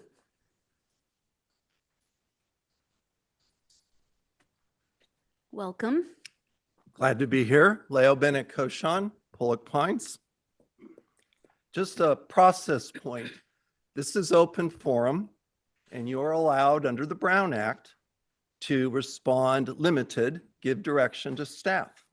What just preceded me is a really important item, and I hope you give direction to staff I'd like to shout out, having dealt with these folks, how wonderful they are, what a great job they do, and how safe I feel with their presence here. And they also love my dog, which makes me biased. But okay. So piggybacking on Linda Campbell, if you look at other counties, open forum comments can be submitted in writing and made public record. We sit here and share our pearls of wisdom, but they disappear. So I urge you to consider that.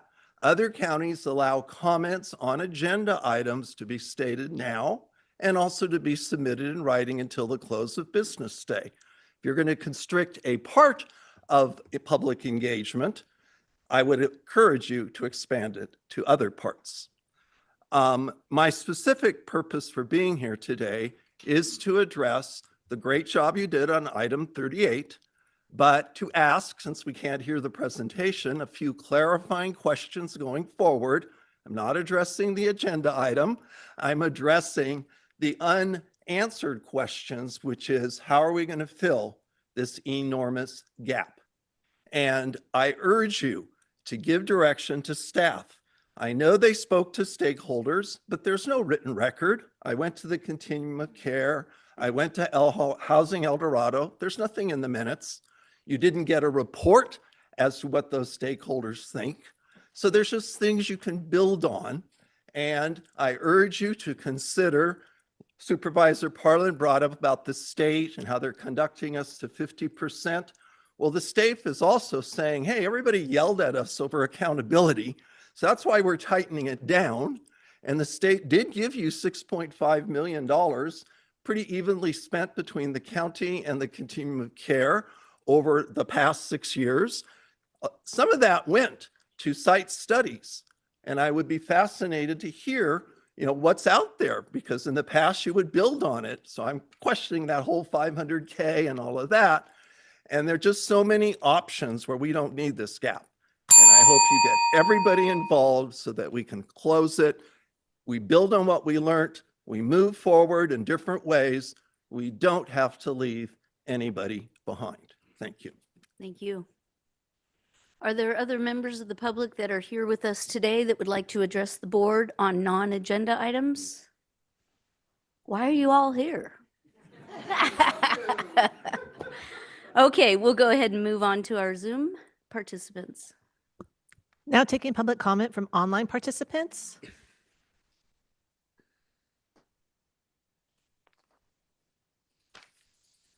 There's no additional public comment. Okay. Oh, wait, I'm sorry.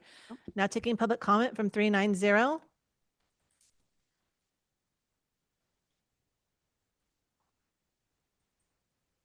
Well, hi there, board. It's Kay Greenwood, up here at up in snow country where we haven't had a lot of snow lately, sadly, but we're making do. Anyway, I just wanted to remind you that we need better noticing on our cell tower projects.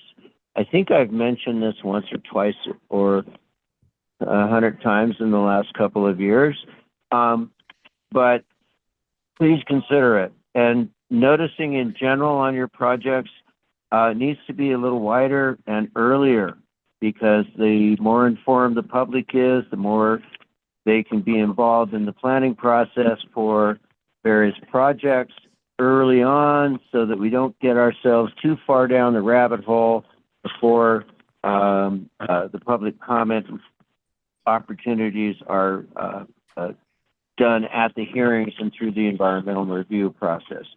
Early consultation always results in a better project. Anyway, also I can't remember the name of it, but it's right there on Bass Lake Road. Please say no. The Lincoln Highway is not a great place to be putting a sewer line. And that would be required to make that project work.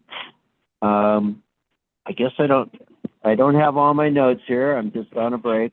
But I got to go back and do some skiing this afternoon. Skied the face yesterday. It was pretty gnarly. But pray for snow, and all the people up here could really use it, because things have kind of slowed down. Thank you very much and have a great day. Thank you.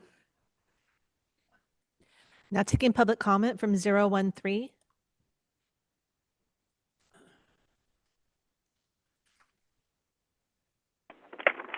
Good afternoon, Board. This is Linda Witters.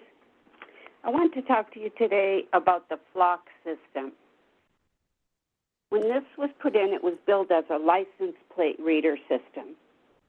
More and more is revealed weekly about this system, and recently it came out that there are the most sensitive microphones that are meant to hear gunshots have been put on these flock systems, and now they can hear a conversation. We don't even know how far away, really far away. You can't have a conversation anywhere privately. Santa Cruz was the first city to get the flock system, and they have gotten rid of it now, and I'm sure it's over privacy concerns. Did you know that anybody can put a flock system in now, anywhere? They will come and install it for you. I mean, this is like way past Big Brother. This is pre-crime.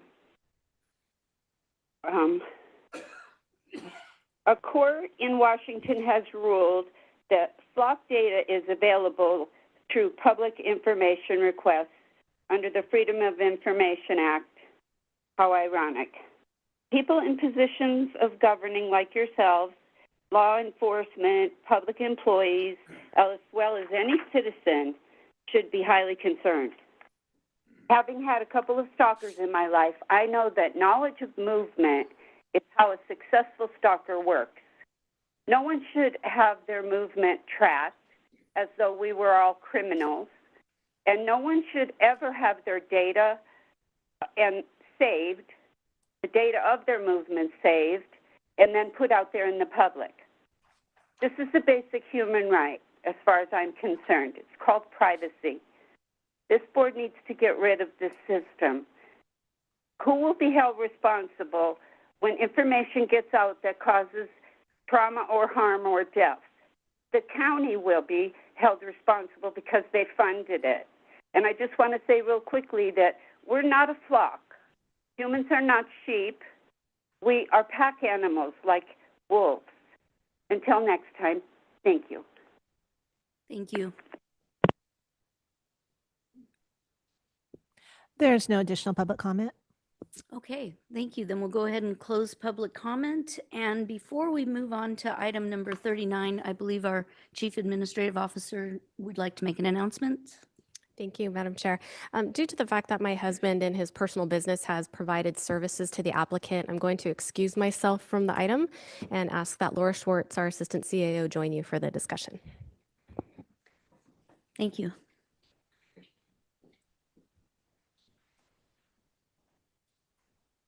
Welcome. Hi. All right, we'll go ahead and move on to item number 39, which is a hearing. I'll go ahead and open the public hearing and ask if Ms. Dawson would read the item into the record. Yes, of course. Item number 39 is a hearing to consider the recommendation of the Planning Commission on the Creekside Village Specific Plan Reduced Impact Alternative. Two primary options are available for the board's consideration. One, the Planning Commission recommending the board take the following action. A, deny the entitlement in favor of a more comprehensive plan. 2, staff recommending the board consider the following recommended approval, certification, and adoption action as originally presented to the Planning Commission.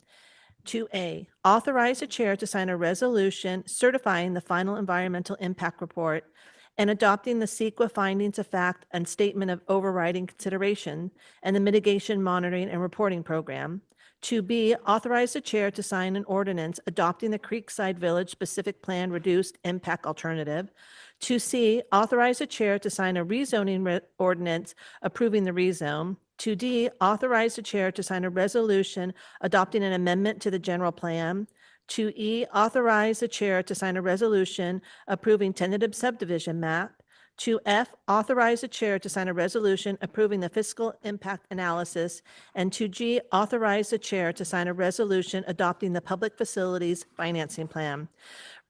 Written public comments received by 4 p.m. on the day prior to today's meeting were distributed to all board members and included with this agenda item.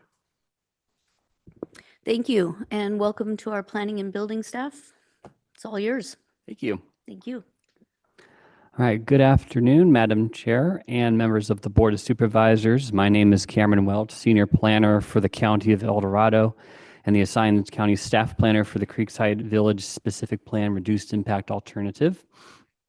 At this time, I would like to note that any reference to the Creekside Village Specific Plan presumes the reduced impact alternative unless otherwise noted. Just want to get that out there now so there's no confusion.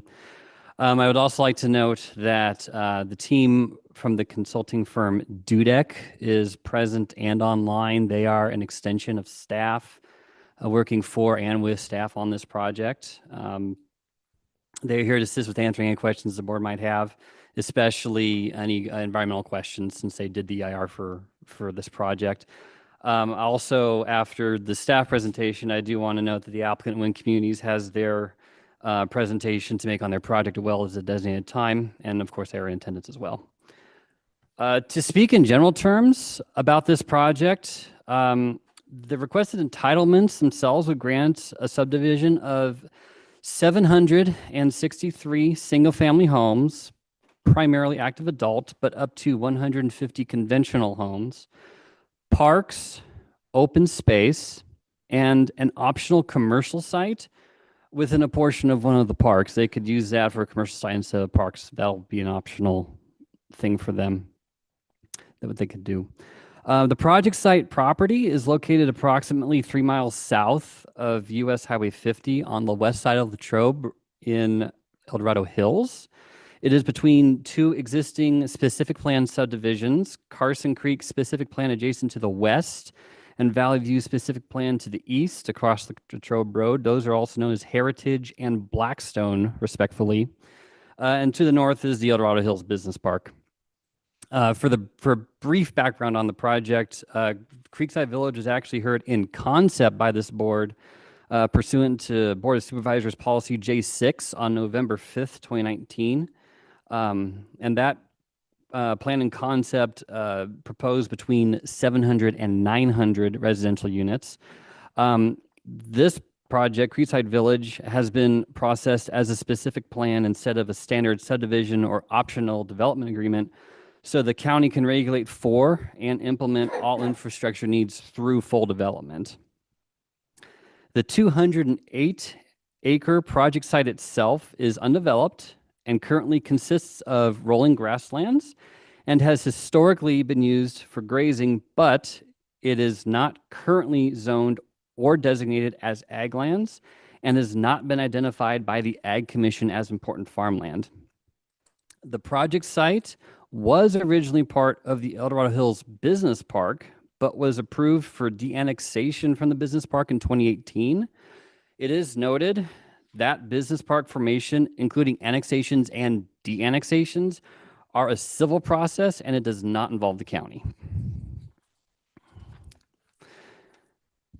So the applicant is requesting the following entitlements from the county: certification of the final environmental impact report, adoption of the SUCA findings of fact, statement of overriding considerations and the mitigation monitoring and reporting program, a general plan amendment, a rezone, the adoption of the Creekside Village specific plan, once again, the reduced impact alternative, approval of a tentative subdivision map, approval of the project fiscal impact analysis, and adoption of the project public facilities financing plan. This shows the proposed uses for the project site, as well as the number of residential units and acreages. And while not incorporated into the written finding for denial, the Planning Commission discussed issues of affordability and workforce housing. Currently, the county does not have inclusionary requirements for said housing. Historically, development agreements, or DAs, have been used to negotiate deed-restricted affordable housing. DAs are optional, and this applicant chose not to do a DA.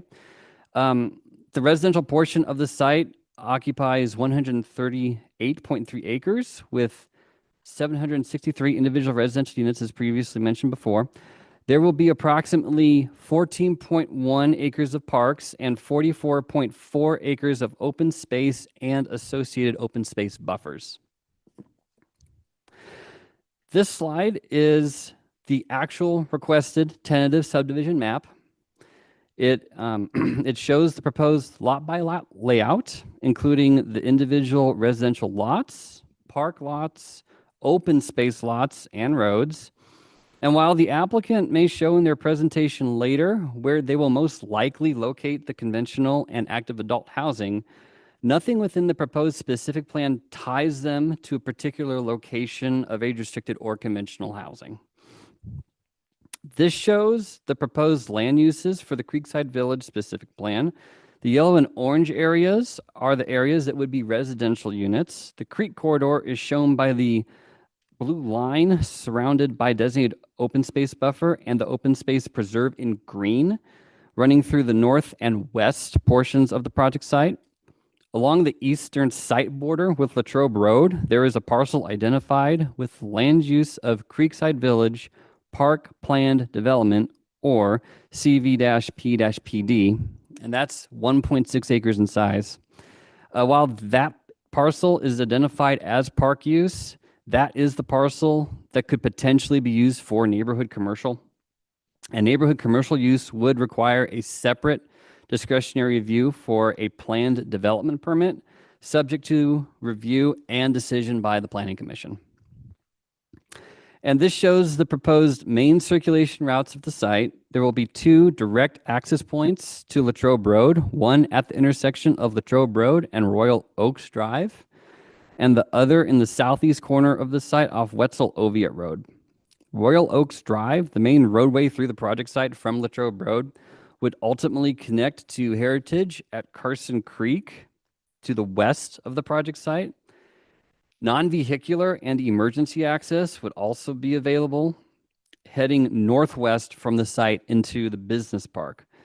Also, indirect access to Latrobe would be available through the business park by way of an extension of Avanti Drive up at the northern corner of the site.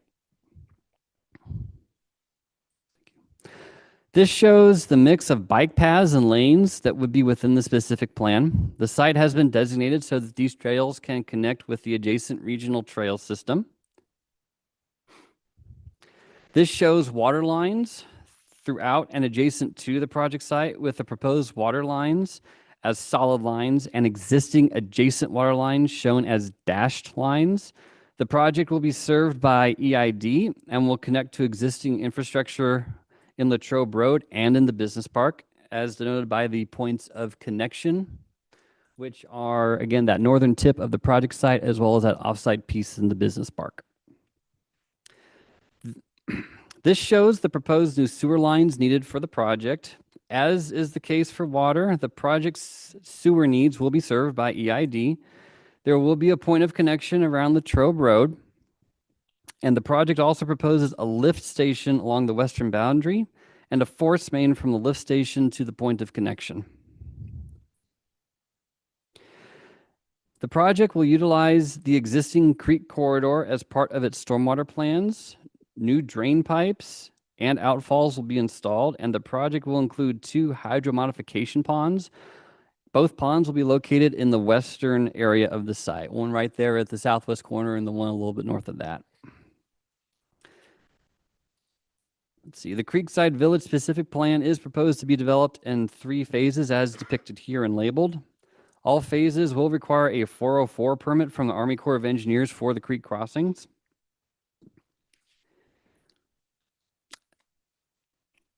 There have been many questions throughout this process about the function of a specific plan, but it is important to remember that a specific plan is ultimately a tool for the systematic implementation of the general plan, and that a specific plan may be very general or can be very detailed. Regarding consistency with the general plan, it is important to realize that state law does not require perfect conformity. Though the project site's current general plan land use designation is research and development, the request from the applicant is to change that designation to adopted plan, that being the Creekside Village specific plan. Conformance with the general plan presumes general plan amendment acceptance prior to consistency analysis of a proposed specific plan. A fiscal impact analysis was prepared for the project to evaluate the fiscal impacts of the project on the county general fund and road fund.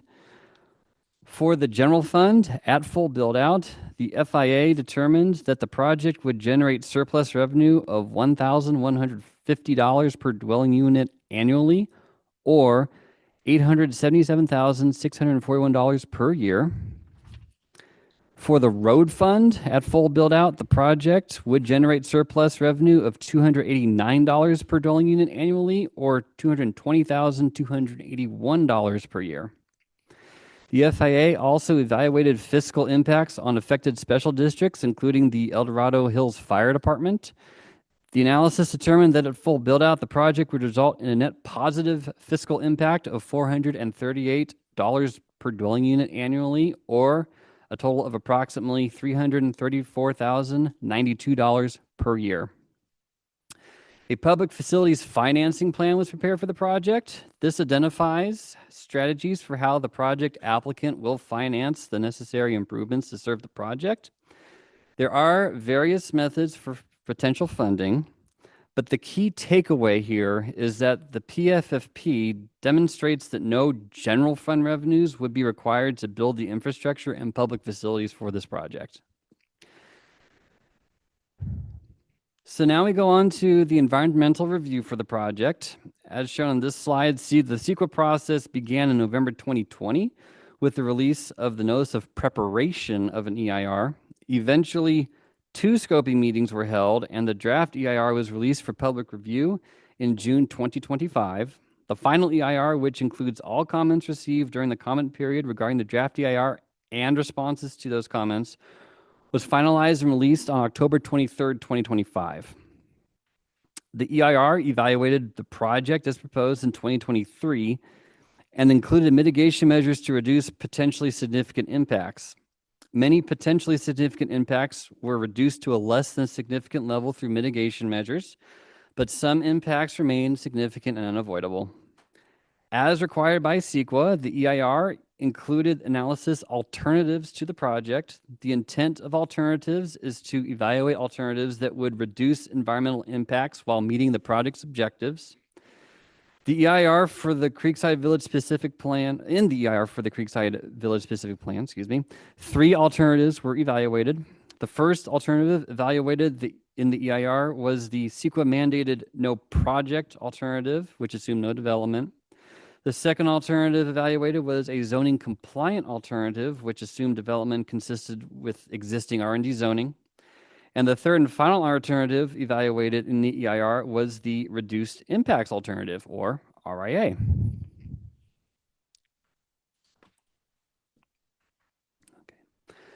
Ultimately, approval of the IRA is requested, as it is the preferred alternative of both the applicant and the planning department, as well as being the environmentally superior alternative. Under the IRA, the only significant and unavoidable impact is related to aesthetics. Findings of fact and a statement of overriding considerations, because of the significant unavoidable impact to aesthetics, were prepared and are required for certification of the EIR. So I know this side is how a recommendation, but before we get to the recommendation, I would like to briefly touch upon comments received on this project since the public hearing notice went out for this item on January 16th. Prior to today, I want to emphasize that prior to today, overall, 7 individual comment letters and emails in opposition of the project were received. One of those opposition letters, at least one of those opposition letters, included a letter signature list of approximately 30 signatures, and 27 individual comment letters and emails in support of the project were received. For a brief bullet point summary of the comments received so far, those in opposition cited increased traffic congestion, water and sewer demands, wildlife impacts, and construction noise as areas of concern, And they stated their preference to retain the existing property zoning and designation.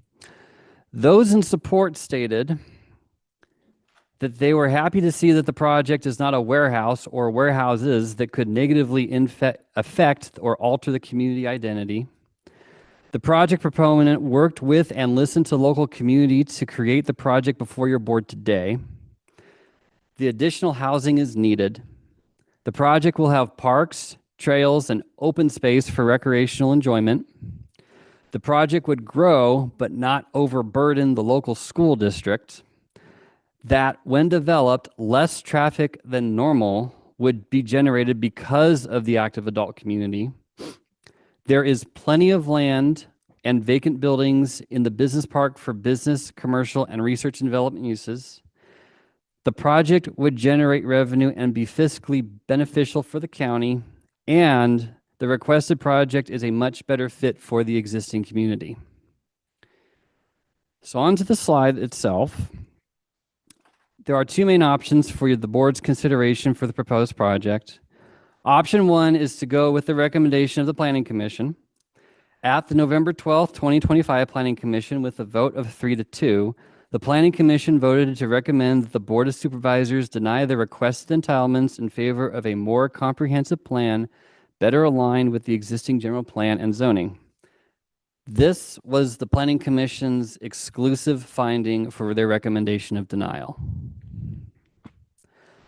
Option two is to go with the original recommendation of staff, which is consider certification, approval, and or adoption of the requested entitlements as originally presented to the Planning Commission. Should the Board of Supervisors wish to approve the requested project, applicable ordinances, resolutions, findings, and conditions of approval have been included, and the applicable actions to take the approval of the requested project may be stated aloud upon request of the board.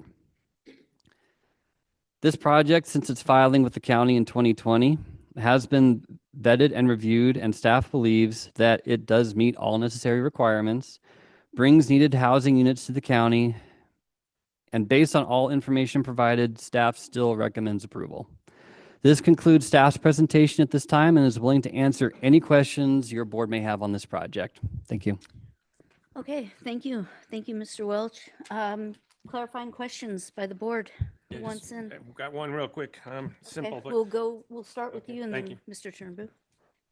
Go ahead. You're next. Okay, just can you explain what a reduced impact is? Sure. So during the processing of this project, when we did the environmental impact report, we analyzed it and we produced it as for a certain scope of the project as a whole. The reduced impact is based on a revised project design that is not as intensive as the previous project was analyzed for.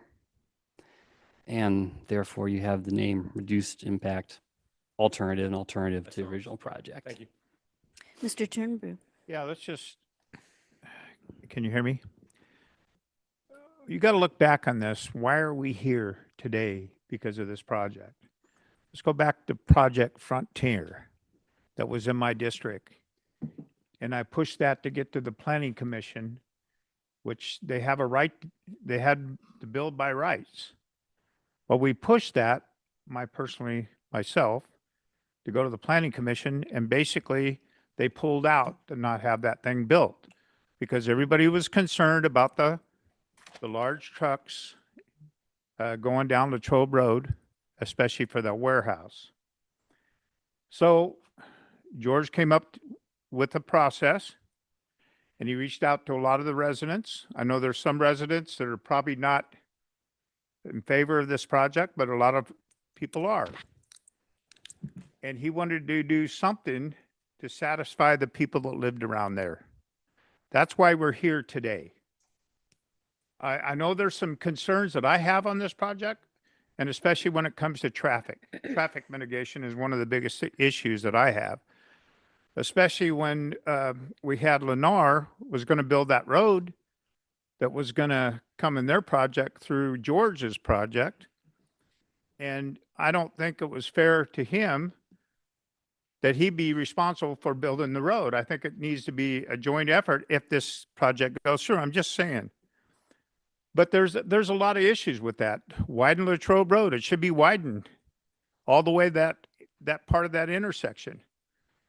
We either do it now or not, because how much is it going to cost? We put a stoplight in there, and if we do decide to widen it, is it going to cost us more? My biggest thing is you put a bond. Let's just say we do a bond for that road. What are the construction is going to cost in 2 to 3 to 4 years? It could be even more. And it could be up to us, the county, to basically pay for the rest of it. And it's not fair to us to be able to do that. But this is one of the reasons why we're here today, is because of Project Frontier, because he decided he had a right to build anything he wants on that land. You have to build the right.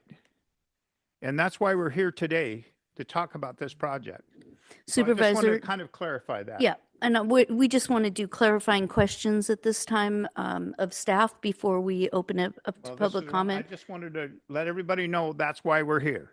Okay, thank you for that. Let's see, Supervisor Parlin. I think this is a clarifying question. Okay. I did go back and listen to the planning commission a little bit, not all 50 hours. I don't know, it was long. I just listened to their decision-making part, and they were told they were making a recommendation to the board. And I feel that, at least in what I've seen in the staff documents attached, it doesn't really explain why they sent it to us for denial. And I listened, and they had reasons. So that concerns me. And also, I heard in the planning commission spent a lot of time on this. So I feel that we should have been given that information in a staff report and for the public to see on Legistar. And one of the things that they actually asked for was if it could be sent back to them to work on it more. So my clarifying question is, that's not an option here. Is it an option? Can we make it an option? And how would we craft that? Because this board has done that with other projects. We always struggle with how to get there. So I'm thinking maybe you could help us in front, in case anybody else is thinking that and was listening to the planning commission. Maybe you could help us if several of us are thinking that. How would we get there quickly instead of fumbling like we often No, do? absolutely. If you feel that it's the best option to remand it to the planning commission for a future date off calendar, you by all means can go ahead and do that as well. But how would we craft that with what we've been given today? I mean, how, I'm kind of looking at Jefferson mostly, I think.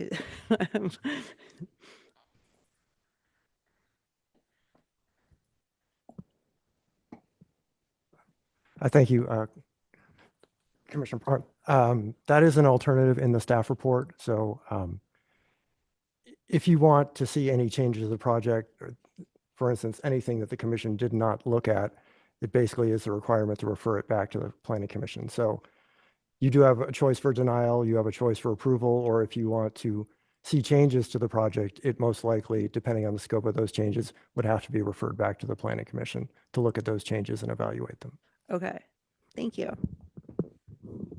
Okay, seeing no other questions, we do want to hear from the public, and you are here. So now is your, if the applicant would like to come forward to make any comments, that would be appropriate first, and then we'll take public comment.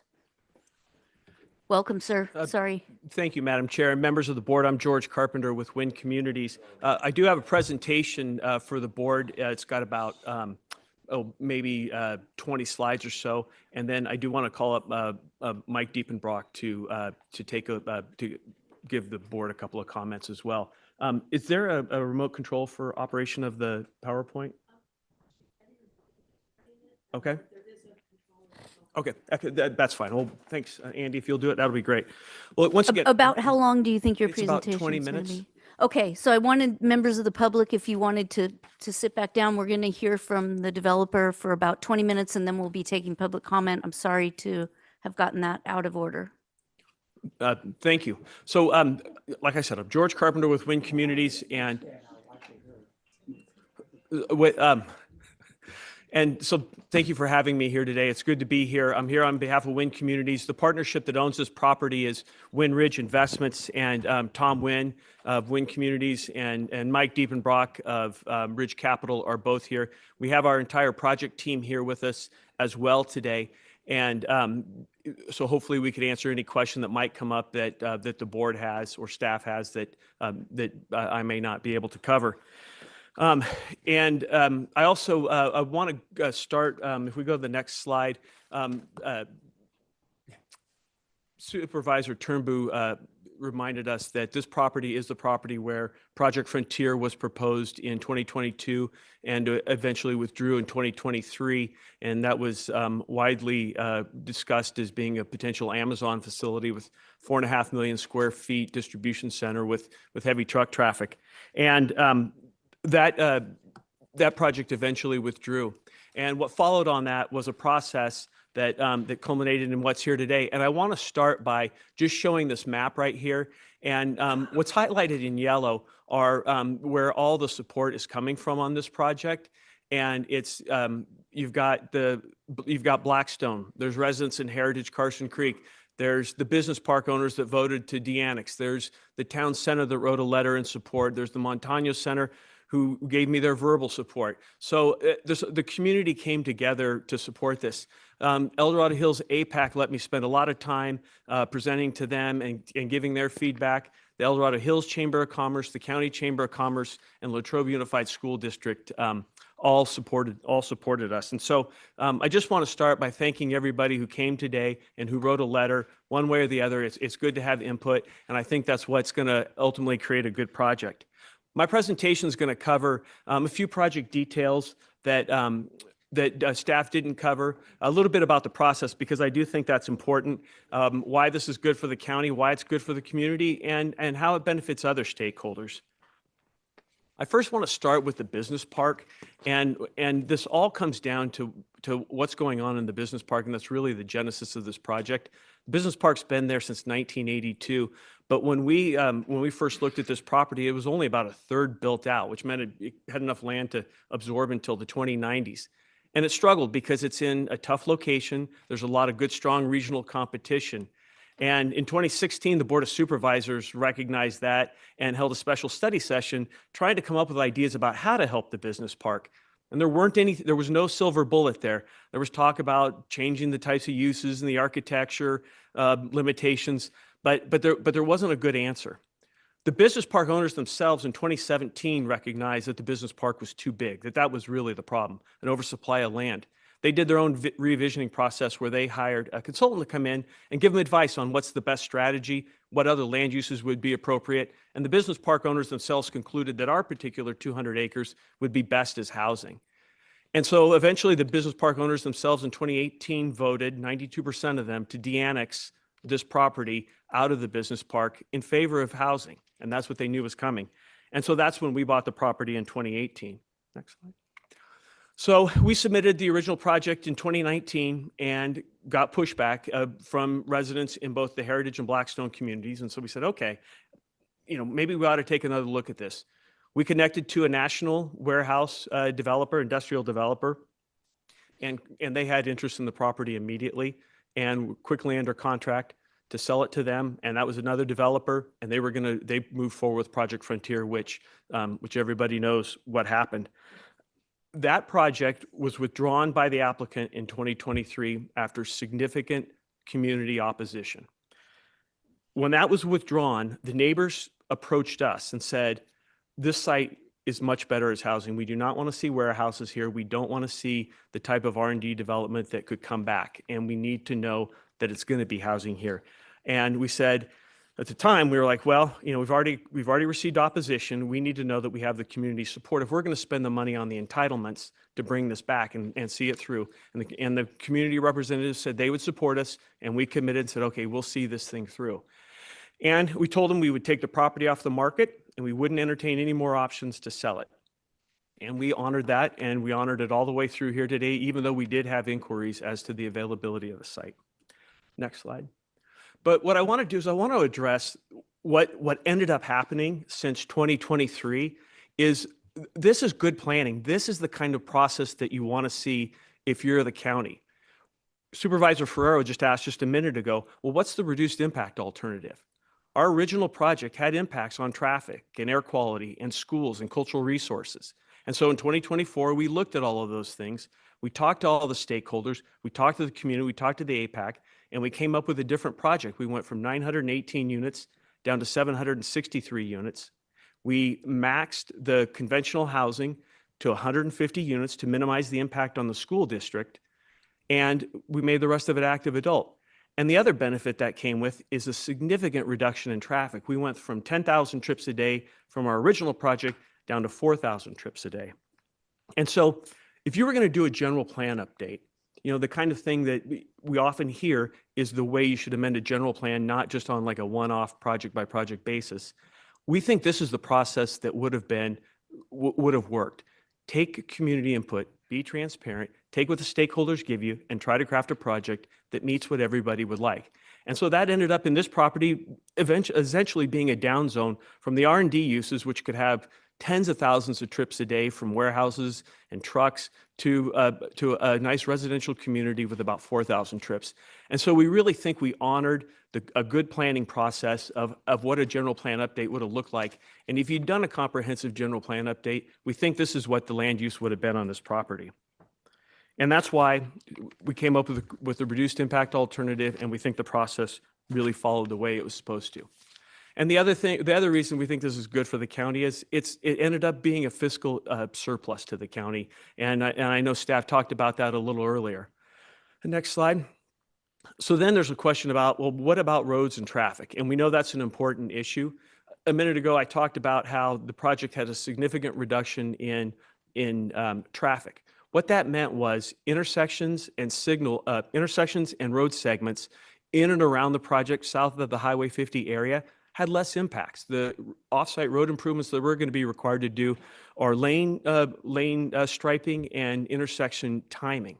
But what happens is we also have to pay $13 million in TIF fees, the traffic impact fee, and those dollars can be used to make improvements on Latrobe Road south of Highway 50. With the Austin settlement payment that's going to need to be made, the TIF fund is going to hurt, and this will be a significant help to it. And finally, I do want to note that we are going to be installing a signal at the intersection of Latrobe and Royal Oaks, and I'll talk a little bit more about that when I bring up a project map to help you identify the location. Next slide. Like I said, we think this is good for the business park. What we've heard from business owners in the business park, from the board, from brokers is the business park is too big. It's oversupply of land. That oversupply of land is hurting the business park from being able to build out. After our property was de-annexed, there's still enough land to absorb until the 2060s. So we think the housing on our property is good for the business park because it also brings new residents with money to be able to take advantage of the various services that are in the business park. Next slide. We think this is also good for the local economy. 1,400, 1,500 new residents to be with disposable income to be able to spend money at Montano, the town center, in the retail spaces north of Highway 50 and El Dorado Hills, to be able to use services in the business park. We think that this will be good for the small local businesses, and that's why we have the chamber support, both chamber support. We have the town center support and the Montano support. Next slide. And we think this is good for the housing market as well. And you know, the school district situation, which I'll address in the following slide, really drove us to having to do a mostly active adult community. And we know there's a little bit of consternation about that, but we look at this a couple of ways. First, from our view, a house is a house.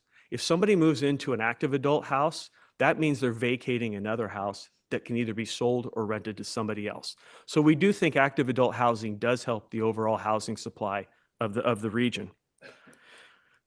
We also have heard a little bit that more active adult here would impact home values in the existing active adult communities. And I wouldn't dispute that right now the housing market is a little bit slow. There are a lot of people locked into 3% interest rates right now, and they don't necessarily want to move. But Creekside Village is not a now project. Creekside Village is a project that is 2 to 3 years before it would even break ground. And it's a project that would be built in the 2028 to 2035 timeframe. What affects the value of homes, and new home sales, depends on interest rates and options that people pick when they buy a new home, and a whole bunch of other factors. But what I can tell you is what MLS, the multiple listing service that keeps track of real estate trends in El Dorado County and El Dorado Hills, home values have increased in the last decade 80%. And so El Dorado County generally is a good place. It's a very desirable place and holds its value. So Creekside Village, which is going to be 2 to 3 years from now, is not this housing market. It's in the future. And what we've learned also, and we had a market study to do this, there's 8 active adult communities in the Sacramento region right now. Those at their current sales rates are all going to be built out in 2 to 3 years. But we also know that the age restricted, the active adult, the 55 and plus age group cohort is continuously increasing, which means the market demand is going to expand. So you have a constraining supply and you have more demand coming in the next 10 years. Next slide. And so I wanted to address the Latrobe School District. The constraints at Latrobe really did drive the land plan a lot. And I really appreciate the efforts of the Latrobe School District, and in particular, their superintendent, Dave Scroggins, who could not be here today due to a pre-planned vacation. But I know he's written the board a number of times on his support for the project, his support for the process. We did look at a number of alternatives and did not enter lightly into the idea of doing active adult. We looked at, well, could we expand their existing campus at Millers Hill or Latrobe Elementary? But they have site constraints. They're on well and septic, and those aren't expandable in the soil conditions that they have. We looked at, could we transfer territory from Latrobe to the Buckeye School District, where maybe they have capacity? But the district didn't want to infringe on its boundary integrity. We looked at, could we build a new school? But to have a new school, you need about 650 new kids, and our project would only generate 300. So there wouldn't be enough new kids to finance or operate a new school. We looked at interdistrict transfers, but even though interdistrict transfers could move kids from Latrobe to Buckeye to house them, those students would always have the right to come back to Latrobe Elementary. And if they did, Latrobe would have to house them whether they have facilities there or not, and we know they wouldn't. And so, we feel like we really did take a strong effort to try to come up with alternatives and just could not find an alternative here. And so I know there were multiple letters that you did receive, and I know there's representatives and parents from the district, school district here today. So I want to thank them for coming, and you should be hearing from them later. And our project does still pay school impact fees, $2 to $3 million that the district will be getting from us. Next slide.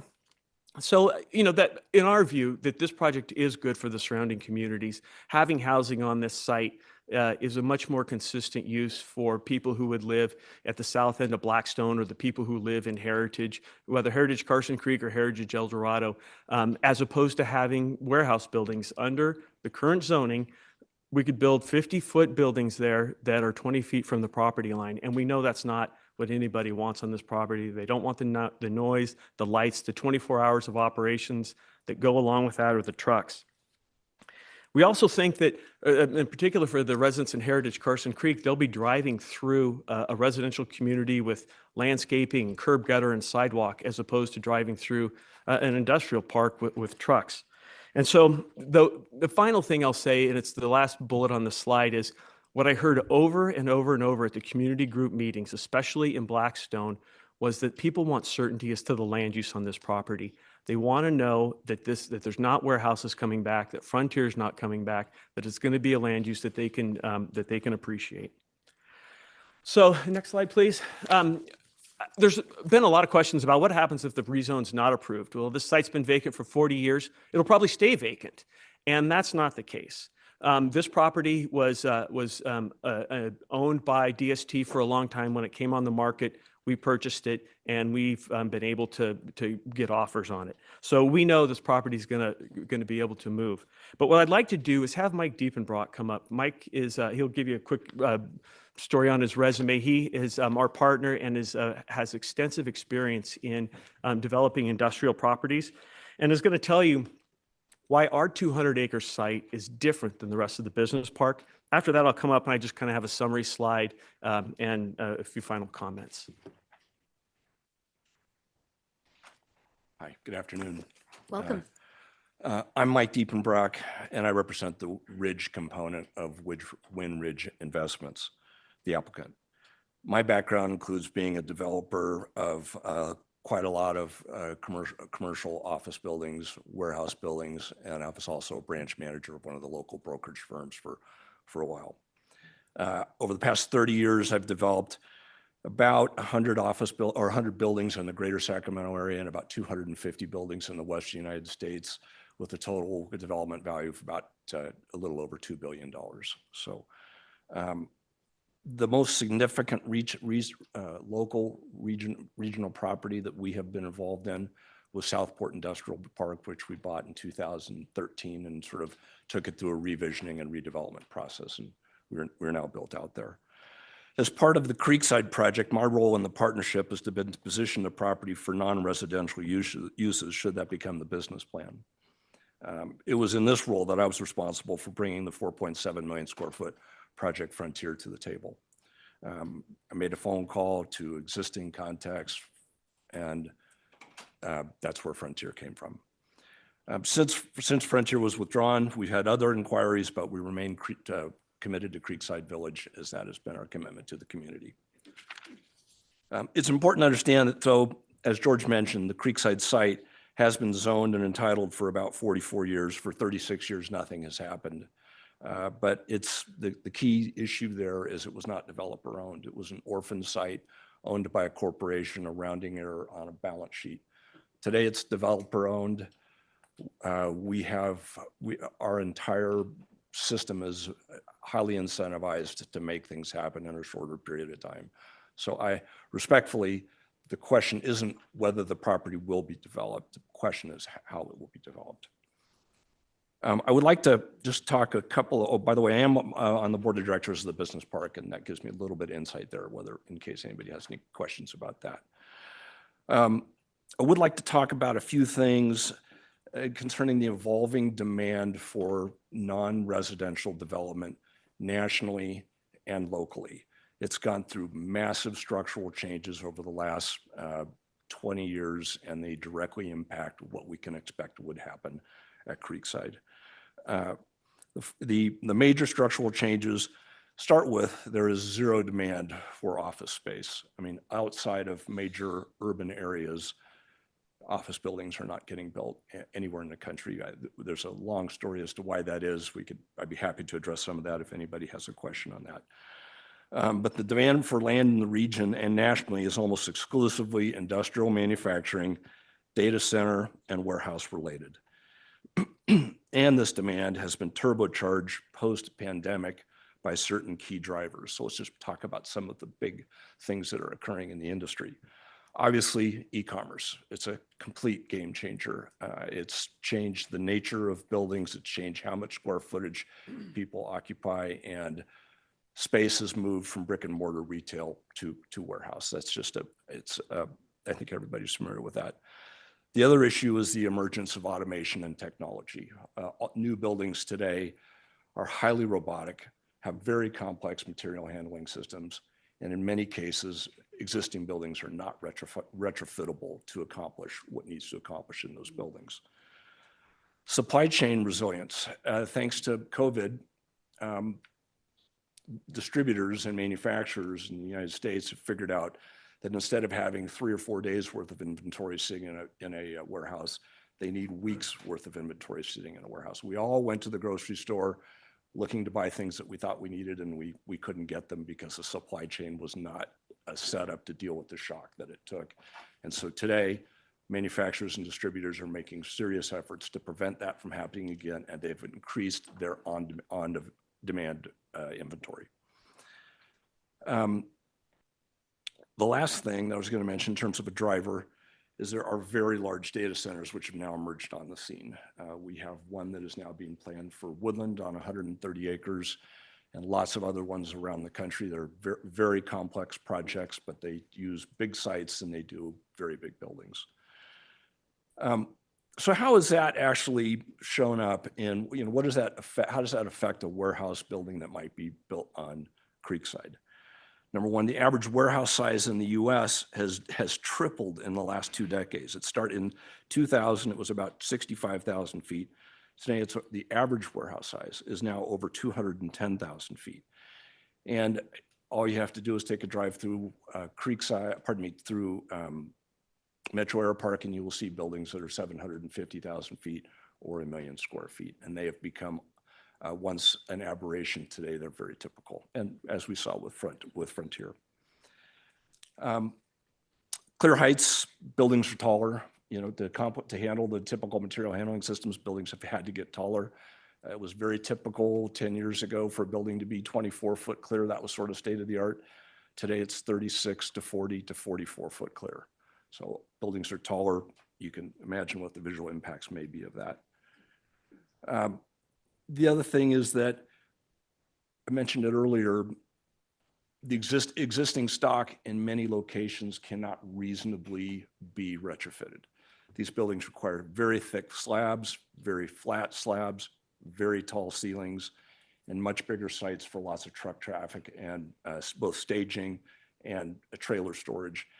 And it's functionally impossible in many cases to convert existing product. And so the demand for those facilities winds up getting pushed out into newer locations.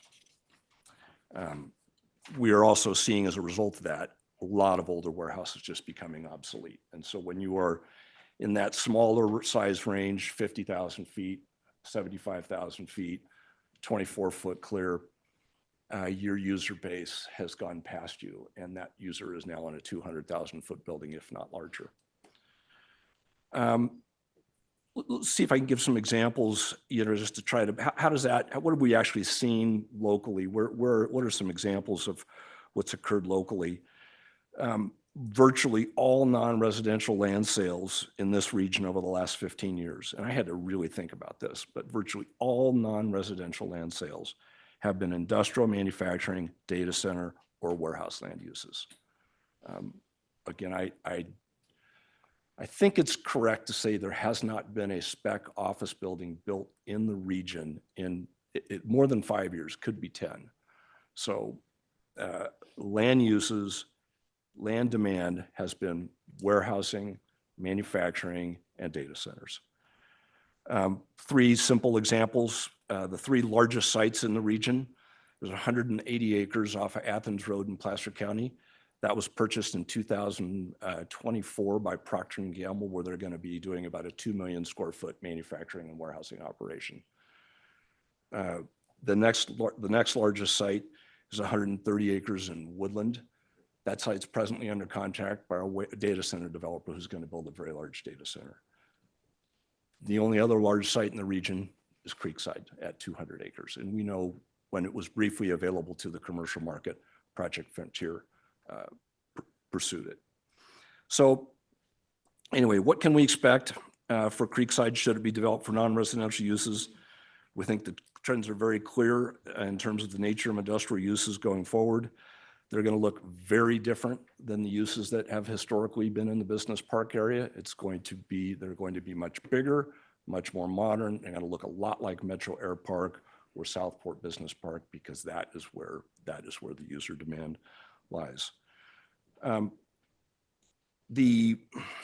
reference, the Gateway El Dorado project, which I think was a little controversial, has a 69,000 square foot building and a 78,000 square foot building. Those are small buildings, and my understanding is that they were very unwelcome or caused a lot of consternation. We would not build buildings. Our buildings would be, let me rephrase, demand is way past that. Demand is going to be for much larger buildings. The site will accommodate 500,000 square feet, 1 million square feet. Again, we saw that with Frontier. As a frame of reference, 1 million square foot building is equivalent to 17 football fields. So that's the nature of the scale of where the demand is in the world today for warehouse space. Ultimately, the question really becomes whether these uses are good neighbors, given how demand has evolved and how the community around Creekside has evolved. Truck traffic, backup beepers from forklifts, which can be heard for a mile or more, air quality issues from idling trucks, truckers parked in surrounding areas while waiting on appointments, visual impacts of large buildings, just to name a few. We experienced all of these issues in West Sacramento on our Southport Business Park, where we bought 300 acres of a park that had sat fallow for about 7 years. Homes were built all around it. It was a zoned entitled business park. Residents didn't really understand what was going to happen there. And we were very unpopular when we started building 40 and 50-foot tall buildings. But it was compliant with the land use. It was a very unhappy experience for everybody. So in any event, I'm happy to answer any questions anybody might have on industrial development or what we see happening there or the business park. Thank you. Thank you. Thanks. The next slide, please. And so I've talked about all these benefits to the community. We really do think this project is good planning. It's fiscally positive for the county, and it's got broad community support. Next slide. I do show this slide to show you a sense of all the meetings that we've had with all the various community members. And if you go to the next slide, a partial list of the supporters.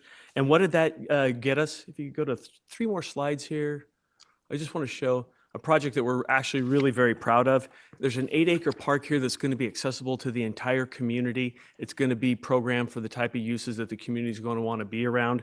We're connecting a 1-mile trail from that park all the way over to the west side of the project that's going to be accessible to the entire region, and it'll connect up and make a 5-mile link using the Class 1 trail in Latrobe through our property and out around Heritage. We're going to connect Royal Oaks if it's not completed by Lennar, as Supervisor Turnbull mentioned, that we'll be completing that road from Heritage Carson Creek all the way over to Latrobe Road and putting a new signal in there. And we were able to preserve the cultural resource area on the site.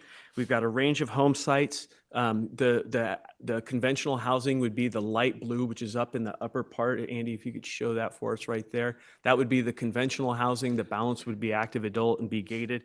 And so we feel like we've created a really good walkable community. We did hear some comments about potentially helping future John Adams traffic. Andy, could you show the road that's right up at the very top where Avanti Drive is? We turned that road up there into a T intersection that could be extended in the future if that property develops into John Adams Academy to help with future traffic relief. And I know there's some questions about the road being built by Lennar. That is a separate project from us. That's going to be coming before the board in February. We don't have a position one way or the other. We've granted Lennar an easement to build that road. And so anyway, I just wanted to let you know that we don't have a strong position one way or the other on that, but we do recognize it does need to get built and we're ready to do it. So if you go back to the question slide, that's all I have. Happy to answer any questions that the board may have. Do my colleagues have any questions of the developer at this time? No, thank you. No, not yet. Thank you for being here. Thank you. All right, we're going to go ahead and open this up to public comment. The board wants to hear from all members of the public, and we want everyone to feel welcome in whatever perspective you have on this. We do strictly enforce that we do not allow for clapping or booing. You know, we want everyone to feel comfortable and safe, and it's important that we hear from everybody, all sides of the issue. So I please ask you right from the beginning not to boo or to applaud. There you go. Ms. Dawson?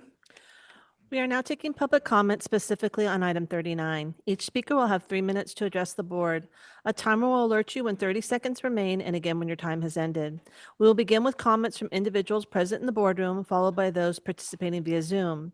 If you're joining via Zoom, please ensure you unmute yourself when called upon. If you're joining by phone, press *9 to raise your hand. If you're on Zoom, use the raise hand feature to indicate your interest in speaking. We ask that you voluntarily state your name for the record before beginning your comments. Okay, Welcome. it's my turn. It's your right? turn. All right. My name is Ferris Smotherman. I'm from Heritage Carson Creek. And I came with a group of people here, quite a few. And I will say that I am not for the project. The people here are not for the project. We did not submit to Mr. Nguyen and his group when they presented it, saying that, oh yeah, we support it. I can tell you right now, Carson Creek, that a lot of us do not support it. Now, my main thing is infrastructure. Infrastructure, we all know that Latrobe Road, right out of George's mouth, was that 4,000 cars will be going up and down that street every day. That's too much. It's not going to be widened. It's not in the plan. If you look, it's down the road, maybe 10 years or whatever, as this gentleman said. You know, jump on it now. The horses are already out of the barn. So we need to take care of the infrastructure. The water system was looked at in 2020. Okay, I'm not so sure that if there's a fire in Creekside Village and in Carson Creek, if we'll have enough water to sustain everything. Okay, that was 6 years ago, and every year it changes. So what I'm saying here is that the infrastructure isn't there. You don't have, yet you're set up with water supply.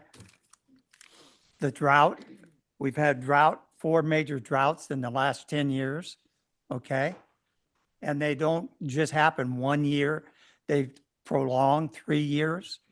So then you right now, in 25 years, California has become a drought-free state.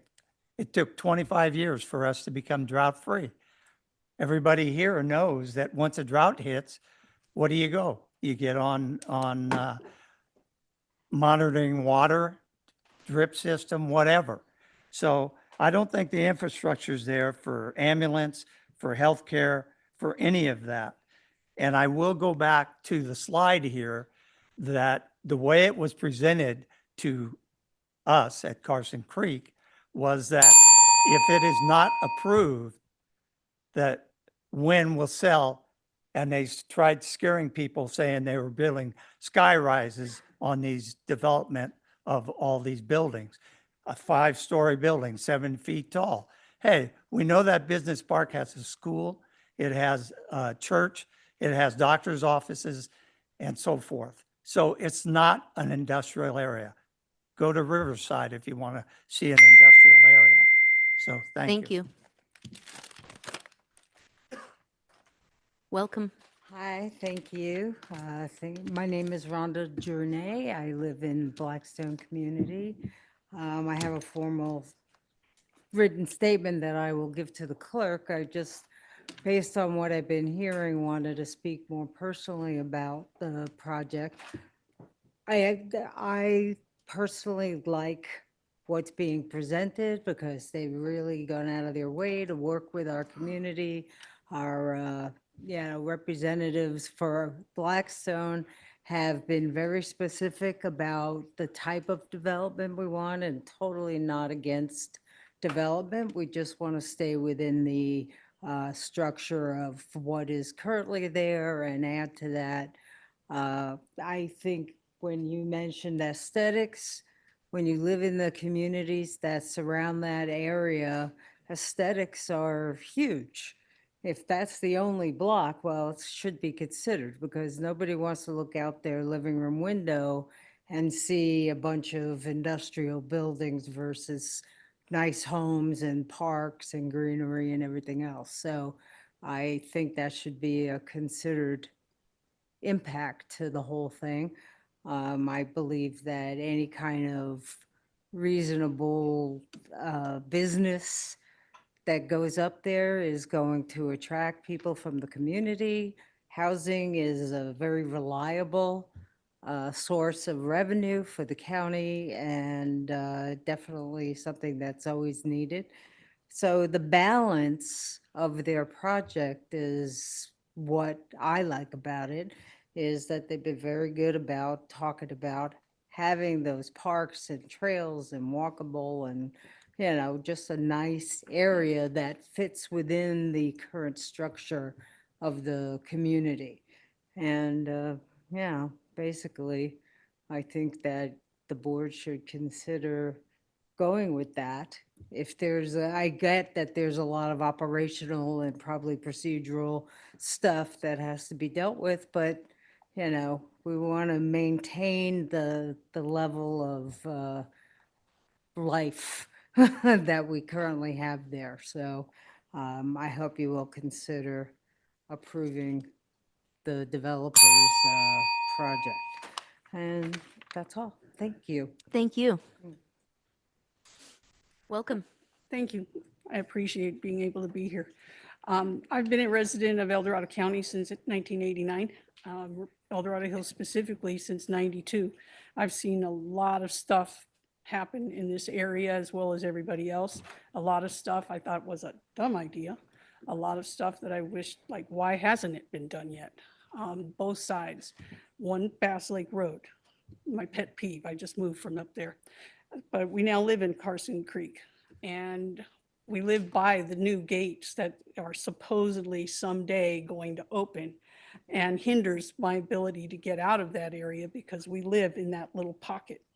So I would really like to see that road completed. I'd really like to see it not be pushed out a number of years, but I also have spent the last 25 years of my working career working in the commercial, industrial, and office building arena.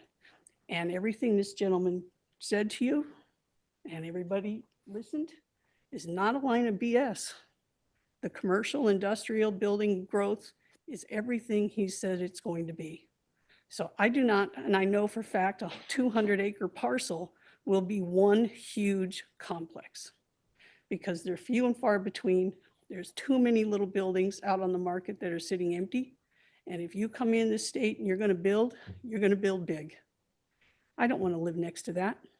I don't want to have to drive down the road with all those trucks. I agree Latrobe Road should already be getting widened. We've lived with this long enough. So I'm a proponent of that. I understand the ramifications. I understand the water issues. But I would rather have a subdivision built there than to have a huge monstrous building. And I know that that's what would be put on a 200-acre parcel because of my background in history. So I would be proponent of this housing development. Even with my pros and cons, I would go for that as opposed to a huge industrial complex. So thank you for your time. I appreciate it. And let the winner win. Thank you. Thank you. Welcome. Hello, Maureen Dion Perry with Housing El Dorado. Well, one of the things that comes to my mind as I listen to the Creekside folks and everyone is, what about affordable housing? And in looking online, Wynn Residential has quite a portfolio of affordable housing. I was really surprised. If the internet is correct, they have done a lot of work in building affordable housing. So my request to Wynn, as well as to you, dear supervisors, is to consider a component of affordable housing as part of this project. 760 units is a lot of units. And it seems that 100, 150 units of affordable housing, you know, at most 15%, that's not a lot. And given the state of our housing element and the fact that we are not in compliance and we only have, what is it, another year, 2027? in order to become compliant. We don't need 760 more upper market homes to do that. What we need is affordable housing to do that and to meet our requirements, which if we don't, the repercussions, I understand, are pretty severe for the county. So I would ask that Wynn and supervisors really entertain a component of affordable housing within this massive project in our county. I think it could be done in a tasteful and effective manner, and therefore meet the needs for housing in our community beyond just more upper end housing. Thank you very much. Thank you. Welcome. Good afternoon. How's everybody? My name's Bonnie Bergstrom, and I live in Blackstone in El Dorado Hills, directly across the road of Latrobe Road from the Creekside Village proposal. I want to ask all of the Board of Supervisors to vote to amend the general plan and allow the rezoning to happen. I understand there were a variety of choices, but bottom line is, I think that these folks at Wynn Communities were very transparent, and you can see from that list on the slide how many times they met with people from Four Seasons, from Heritage, as well as from Blackstone.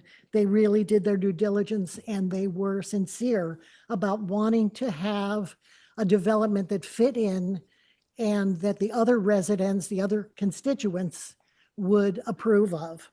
2 years ago, we all know what happened. There was a possibility of warehouses and diesel truck traffic and particulate matter blowing in the air. And I sent letters. This time I thought it was important to show up in person to be able to voice what I had to say. We don't need more trucks tearing up Latrobe Road, which, yes, it does need to be widened. I agree with Supervisor Turnbow as far as that goes. The other thing that really impressed me about these folks is when they went to the tiny Latrobe district, they mitigated their plan even further and reduced the housing and changed to a larger number of senior housing. Interestingly, if you think about it, the Latrobe district is south. So any of the regular homes that might have students would be turning right and going south down to the Latrobe district. They wouldn't even be impacting the roads for El Dorado Hills in terms of traffic flow during the day for students. So let's see, what else? I have to put on my reading glasses. There's already 3 schools, including John Adams, adjacent. We don't want more warehouses and diesel fumes for those students. We talked about, actually, they talked about the de-annexization of the property because it isn't really an appropriate use of. And anyway, positive would be that the Wynn Communities has proved to be a good neighbor, and I'd like to have the supervisors approve this. Thank you. Thank you. Chair, it seems like the timer's dinger has stopped working, so just wanted people to be aware of that. Okay. Are you going to use a cell phone or something? How are you going to time? That would be great. Is the Okay. timer working or just the dinger's not working? Just Okay, the so the ding. timer's working, just the ding. So you just go ding, 30 seconds. Welcome. Thank you. My name's Mark Morgan. My office is in Folsom, but I've lived in El Dorado County for the last 24 years. Lived in El Dorado Hills from 2002 to 15. I live in Shingle Springs now. I drive right by this project to and from work every day. And I've watched the growth of our community over that period of time. I knew of the proposed development before, and I thought of the impact that was going to have on Latrobe, which is already a pretty busy road. So it seems like a pretty thoughtful solution. to, a use of land that's been sitting there dormant and just kind of not producing anything for the county or the community for a long time. In that drive, and they talked about a traffic light at Royal Oaks. As I come down north on Latrobe to go to work every morning, at least once a week, a car comes out of that and turns right on Latrobe without ever even hitting the brakes. And I've had to slam on my brakes a number of times. So I'm not a huge fan of traffic lights, but in this case, I think it'd be welcome and make the road more safer. Also, 55 plus communities, I have a little bit of experience just in knowing people that live in them. Most of those people spend 90+% of their times within 5 miles of their home. So when they go out and shop or they go out to restaurants, it's going to be in our county, and that revenue is going to go to our businesses, and obviously the revenue to the county from a tax standpoint. I've known 3 people in the last year, friends of mine that lived in El Dorado Hills, that have sold their home, sold them to younger families, but they moved out to Lincoln to find adult communities out there.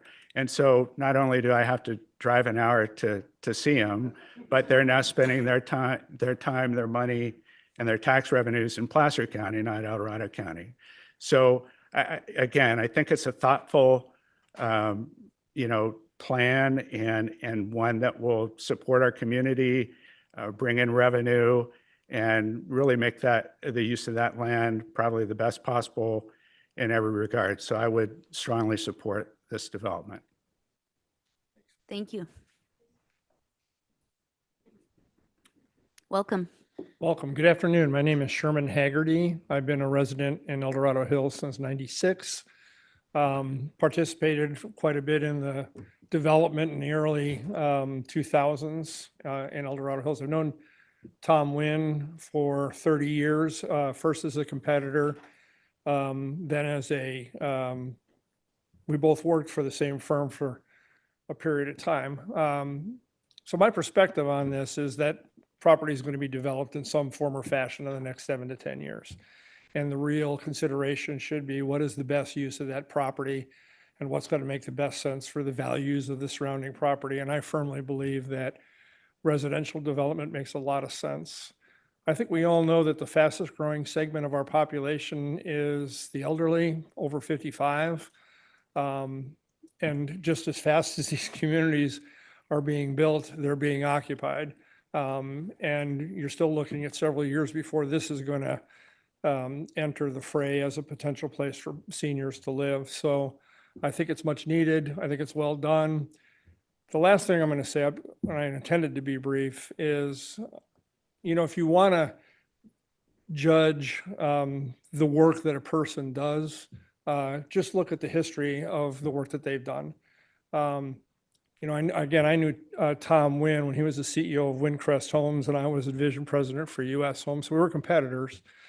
But he was a master developer in town, and one of the few people that we went into business with to buy property from. So I built in his communities, built with him in several communities. And if you go back and look at all of his work, it really has stood the test of time, both as a pioneer in some of the outlying areas like Natomas Park and many others. And I think if you go back and look at his work, it's really stood the test of time and has brought value to the community and much needed quality housing. So again, I am in favor of this project.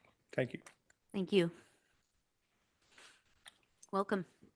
Thank you all for letting me speak. My name is Bob Cosley. I've been a resident here off and on since early 2000. I worked for the district attorney's office, ended up retiring as a chief there. So I traveled back and forth quite a bit, and I've seen a huge change over the years in traffic. Right? This seems to be the number one issue is what we're all talking about is the traffic on Latrobe. So I thought, well, I'm still doing some consulting, not on the budget, free for Vern Pearson. So I do travel up to the office now and then. And I timed myself from the time I got to White Rock, and I don't know how many of you travel that road. And it took me about 14 minutes during traffic hour to get from there to the freeway. And I thought, you all sit there for like 14 minutes and see what it's like. So that's not only like carbon print problem, more gas, more time. I'm not on the hour by the clock, but people that, are going to work, that's a problem. So I thought this is definitely, a problem. I know eventually it's going to be developed over there, but all I'm requesting really, I see there's also a safety issue with that is, being in law enforcement for 45 years, I know the safety issue is that if there is some kind of disaster back there, you're not going to get everybody out of there. And the way everything converges there, it's going to be a disaster like a Lahaina fire type thing. And all I ask is that the board at least research and review this a little more and, and see how we can improve Latrobe Road and the access, the egress and ingress to Highway 50 and figure out ways that we can safely get everybody out of the area if need be. And that was, you stole my thunder, George, Mr. Turnbull, when you started with the traffic thing. So that was supposed to be my point. We each have, I'm opposed to right away making a decision on anything, as my point was to be about the traffic problem. So thank you very much for your time. Okay. Thank you. Welcome. Thank you. My name is Nancy Weigel, and thanks for letting me be here. I moved to Heritage Carson Creek a year ago from a busy suburb of Sacramento County where I lived and I worked as a police officer. The reasons that I and many of my neighbors moved here was for safety, peace, the gorgeous views, the rural landscaping, and number one for me and for many of my neighbors, the Carson Creek Wetland Preserve. And I'm here today to speak for the animals because they don't have a voice. We are privileged to live on this very special nature-filled preserve where many of us maintain our healthy lifestyles by walking this area daily. And for me, it's crucial for my physical and mental health. But for all of the wildlife that lives here, it's crucial for their very lives.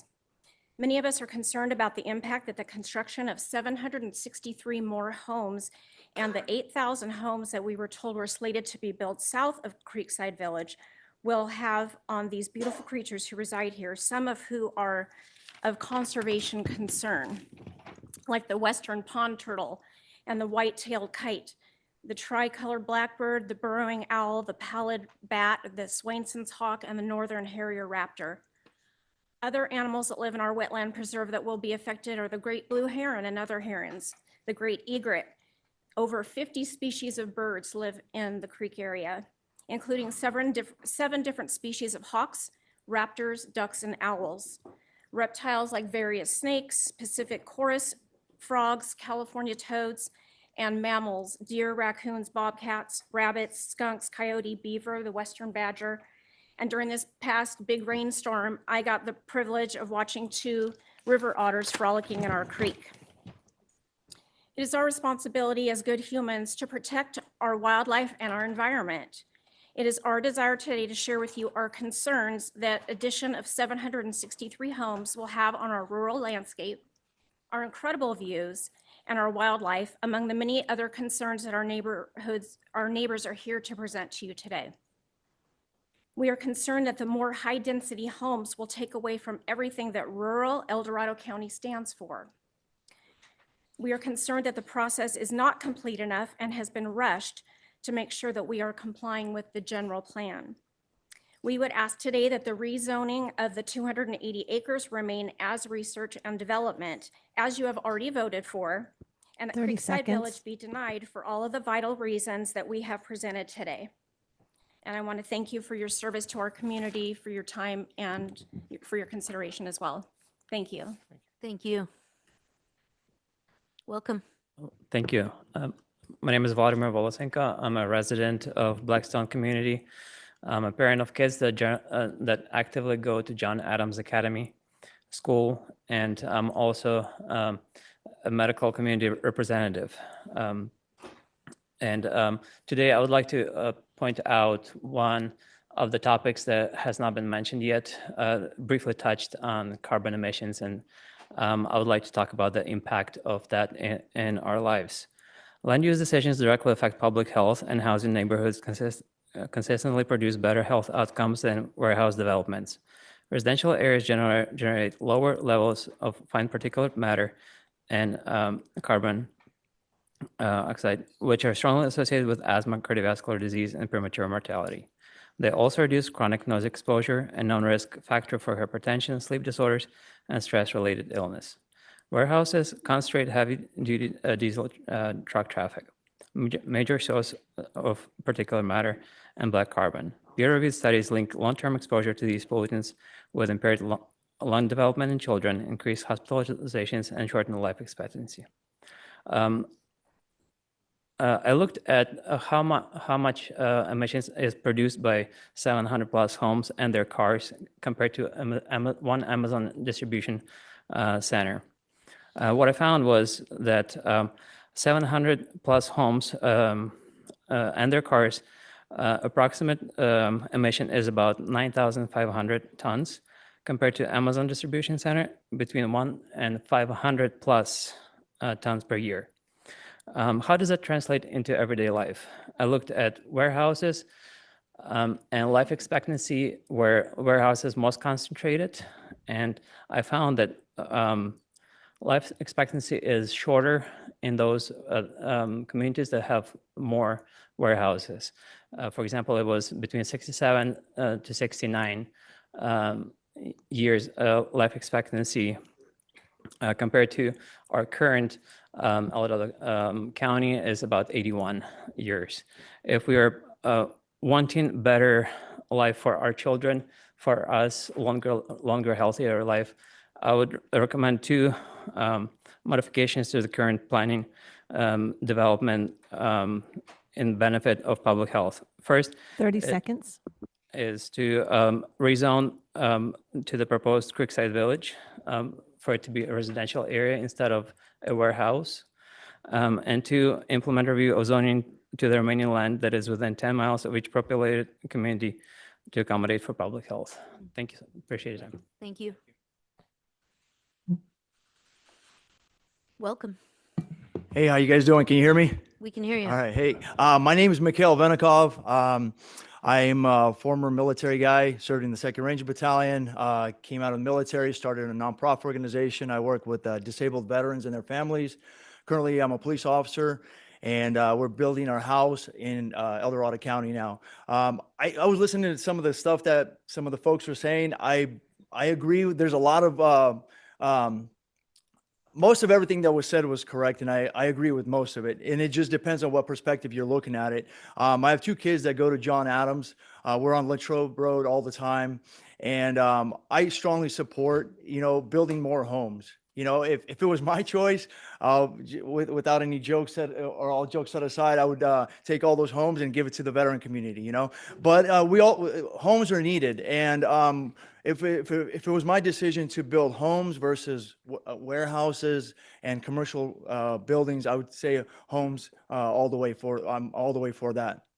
Like it was mentioned previously, the traffic and all the other issues that may come up with different, whether it's homes or commercial buildings, those are all fixable and adjustable and all can be worked on, the details as it relates to the homes that are being built. But as far as being a resident in the county, using Latrobe Road and seeing homes versus commercial buildings, I think it's, again, in my opinion, having more homes is not only beneficial for the county, for the people in that area, but also, aesthetically, having commercial warehouses in an area where we have houses on the other side of Latrobe is, in my opinion, not the best idea. So, with all due respect to everybody that's been speaking about, the wildlife and everything like that, I agree with that. That's all important. But if homes aren't going to be built there,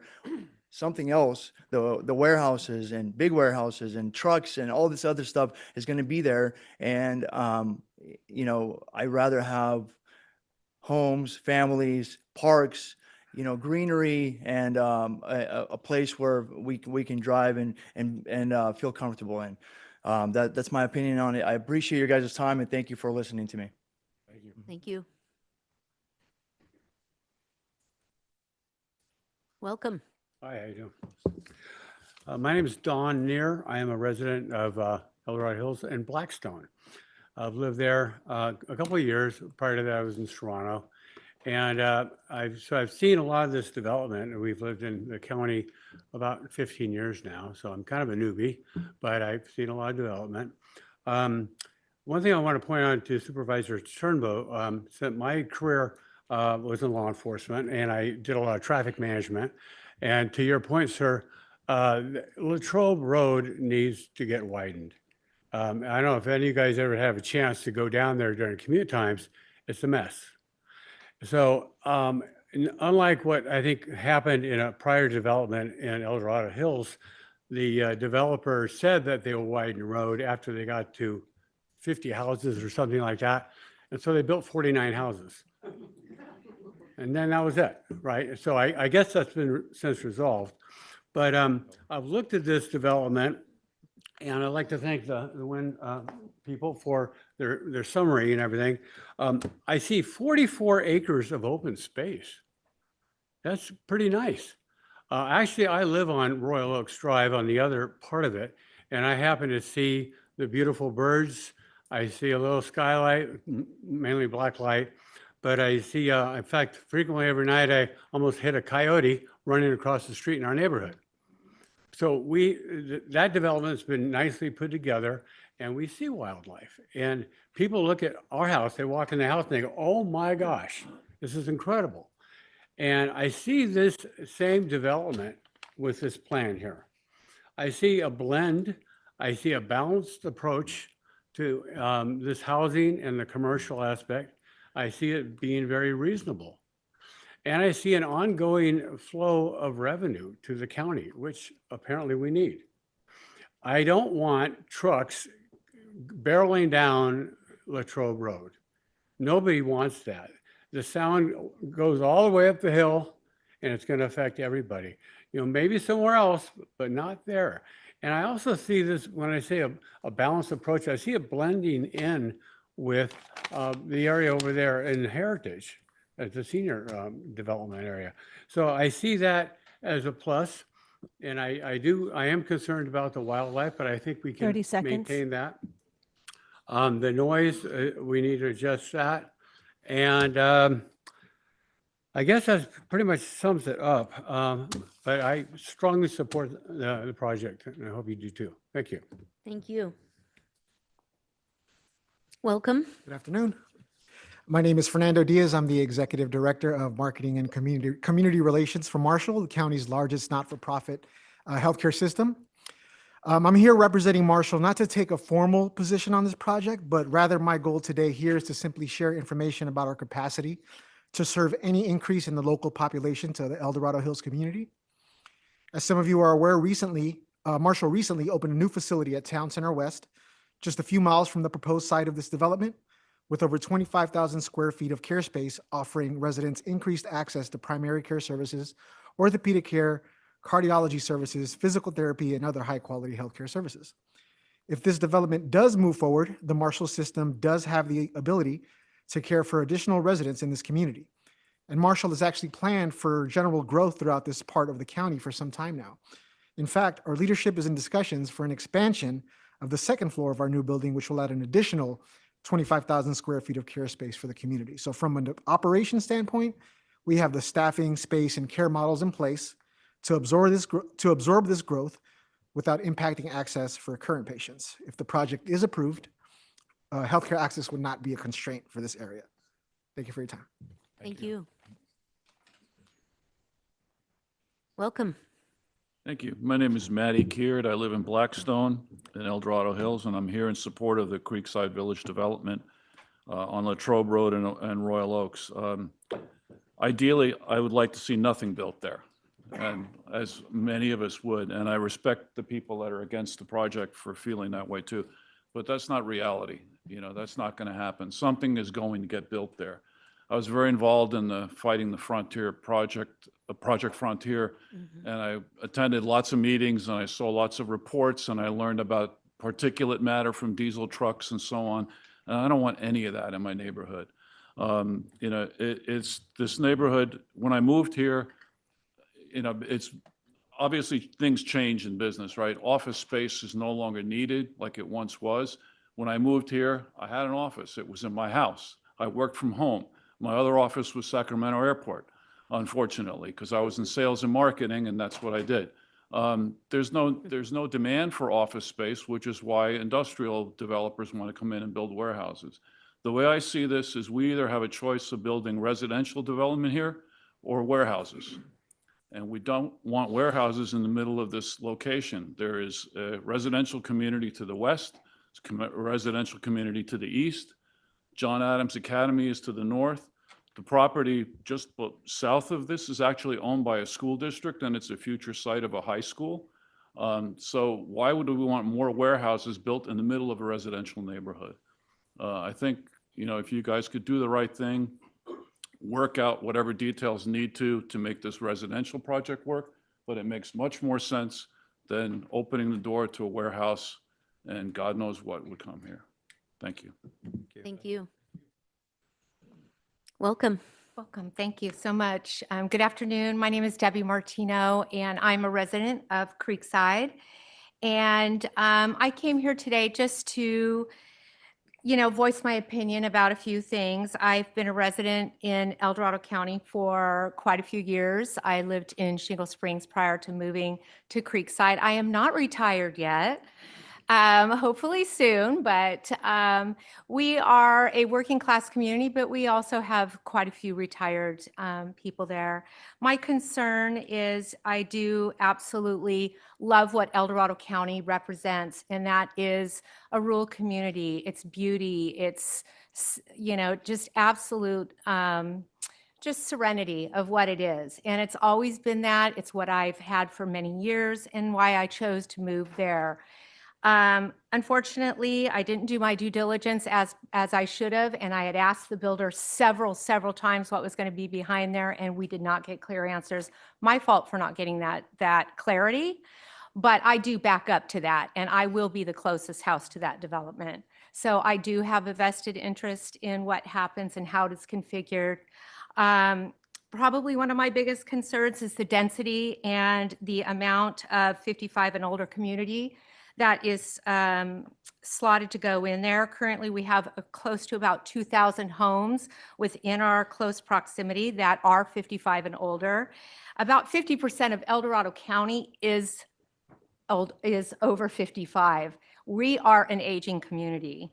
There is another 3,000 55 and older community going in at the community of health and independence, and that will add to it as well. So I am concerned about the amount of that. I understand that it isn't a problem with the school district, but when we're talking about feeding the workforce and we're talking about affordable housing and things like that, that's not us. That's not 55 and older. I would like to obviously nobody wants, huge warehouses behind them and all that. I am not for this particular project. I would like to see it reconfigured. I think we need to go back to the drawing board based on everything I've heard today when it comes to 30 seconds. roads, environment, everything. And then I would like to reconsider the additional 55 plus community. Thank you. Thank you. Welcome. Good afternoon. Jared Meredith, School Board Member for the Latrobe School District. I just wanted to speak to the cooperative efforts and coordination from the development team with the school district. When the Creekside development came forward as a proposal, we were concerned. We immediately reached out to Supervisor Turnbull, immediately reached out to the development team to tell them about the constraints we have at our facilities and our capacity to handle more students. Supervisor Turnbull came out for a visit, the development team came out for a visit, and we embarked from there on a good faith effort to look at the capacity we have, the ability to handle more students, and it's resulted in the project that you have before you, and is one that we can support and we can serve the students generated by this project as presented. So thank you to the development team and the support from staff, and we're here to answer any questions if you have any. Great, thank you. Welcome. Hi, thank you. Good afternoon. My name is Claudia Vidovic, and I'm a District 1 resident. My family has lived in El Dorado Hills for 16 years. Our kids have attended elementary, middle, and now high school in El Dorado Hills. I'm urging your board to approve the Creekside Village specific plan and rezone this property for residential use. The property was originally zoned R&D in the early 80s. That no longer fits with the community as it exists today. The site surrounded by 2 housing communities, John Adams Academy, the potential future high school site. R&D development, whether it is the prior Project Frontier or other R&D uses, is not right for the community. A general plan is intended to be updated and not remain stagnant on decisions over 4 decades ago. The EIR also concluded that a residential development is the environmentally superior use for the project site. It concluded that an R&D development allowed under current zoning would have greater environmental impacts to air quality, biological resources, energy, geology and soils, greenhouse gas emissions, hydrology and water quality, noise, and wildfire. The Creekside Village project and the changes made through the EIR process reflect collaboration with the community and concessions from the developer to reduce environmental impacts. There will be substantially less traffic, and that traffic will only be cars, not trucks, to serve R&D uses. Please vote to approve the project today and ensure that El Dorado Hills continues to be a thriving community to raise families. Thank you. Thank you. Welcome. Thank you. Afternoon. My name is Jason Rutherford. I'm a 22-year resident of El Dorado Hills, and I'm a senior vice president with Colliers International. Spent 26 years in the commercial real estate business and specialized in office flex, industrial leasing, and sales. In 2018, my team made a deliberate decision to focus on what was then, we thought, an underserved submarket, which was the business park. And since that time, we've completed over 75 leases totaling 725,000 square feet. We sold over 25 buildings with an aggregate value exceeding $175 million. So it's fair to say that my team, and I know the market extremely well, I would say arguably better than anyone working it today. As we begin 2026, the business park has a vacancy rate of just over 14%. And at first glance, that may seem to appear to be healthy. However, when you examine the full picture, market size, absorption, rental rate, sales pricing, the data clearly points to the need for caution with any new development. Average asking rents in the office and flex submarket are $1.64 per square foot. Any new construction, given current construction costs, would require rents north of $3.75 per square foot. That would compete essentially with Capitol Mall, downtown high-rise. And tenants are going to pay that. They're going to go to Folsom, they're going to go to Rancho Cordova, and they're going to pay just about half that rent. We all know developers' ability to create value over time, but no rational developer will spend more than $400 a square foot to construct any of these new buildings when what we consider one of the two of the Class A buildings in the business park just transacted for $78 a square foot. Historically, and going forward, El Dorado Hills remains a niche market. It primarily serves local businesses. Your regional and national tenants really need more than 5,000 square feet. They're going to gravitate closer to the Sacramento area, really where the employment base is, and that's not going to change.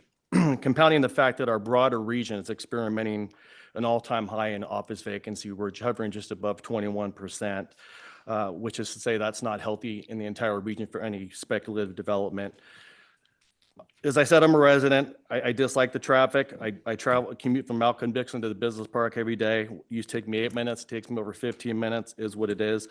I've watched growth accelerate. The reality is the business park has 384 acres of additional entitled land. That's not including the 200 acres we're talking about today.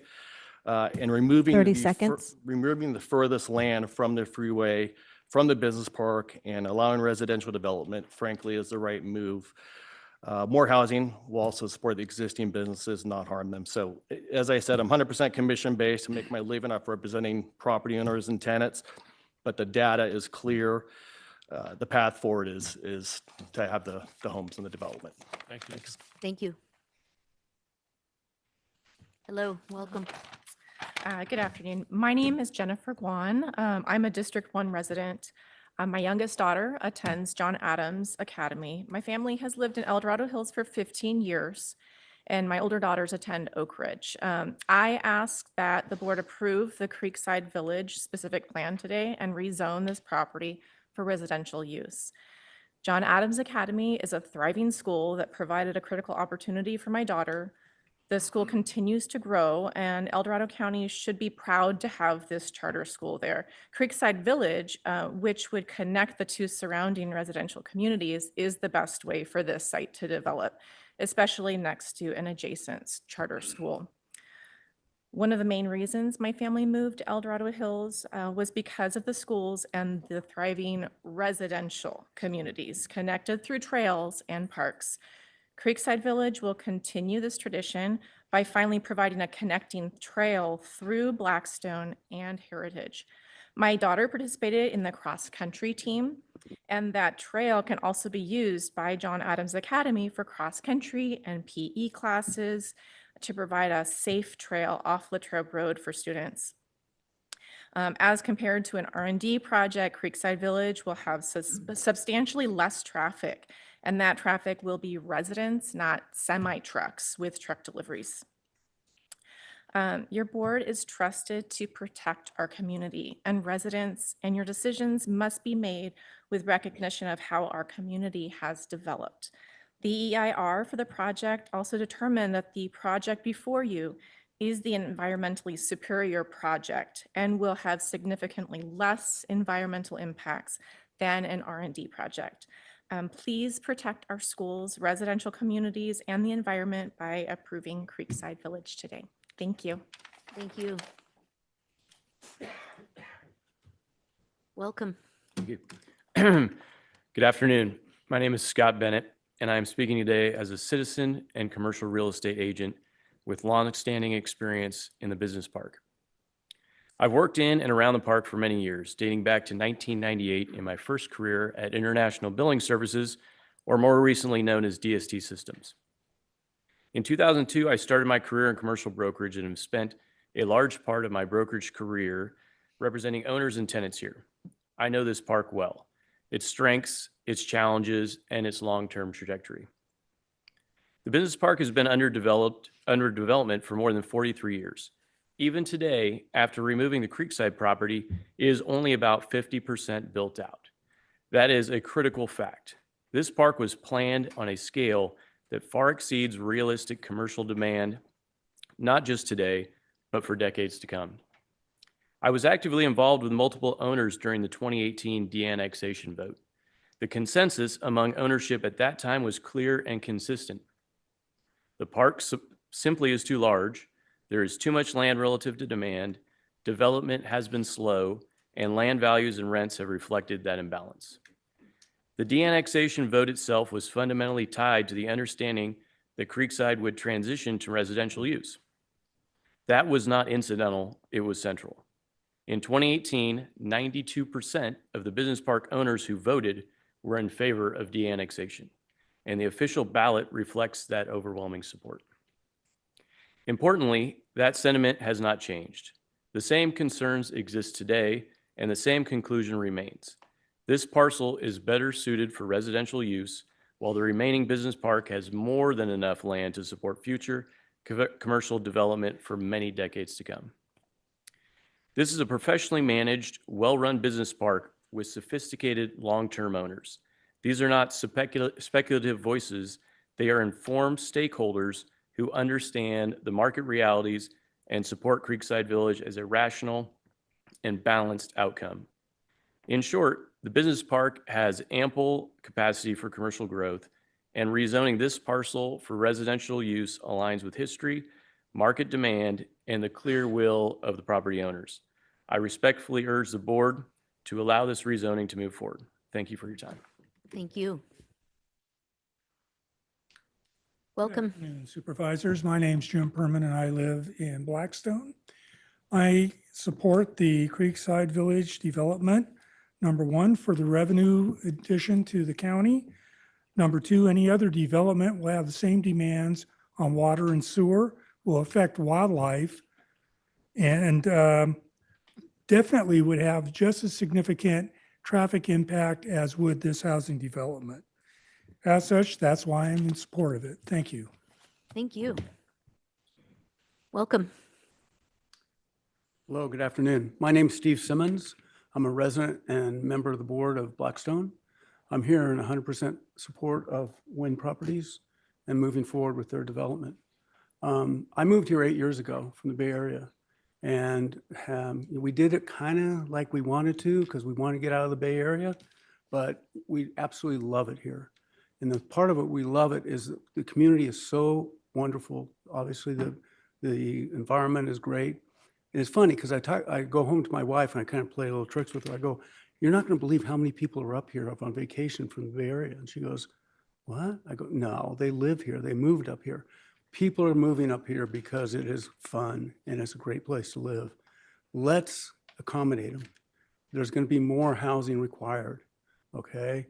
We don't need any warehousing. I was here a few years ago, same podium, talking to you about this, a similar project.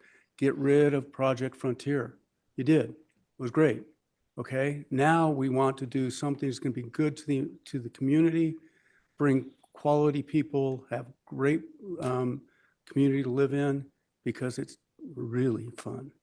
You know, and I don't know, everybody's seen the traffic kind of increase. I mean, I'm guilty of it. I came up here, but I don't want to see semi trucks down the freeway or down 50. I do not need it. Thank you very much for listening to me. Thank you. Welcome. Hi there. My name is Tracy Pearson. I'm an employee of the Latrobe School District. I've been employed there as district secretary for the past 22 years. In my time there, I have seen a lot of students and families come and go. I've seen a lot of staff and teachers come and go, and I've even seen several superintendents come and go.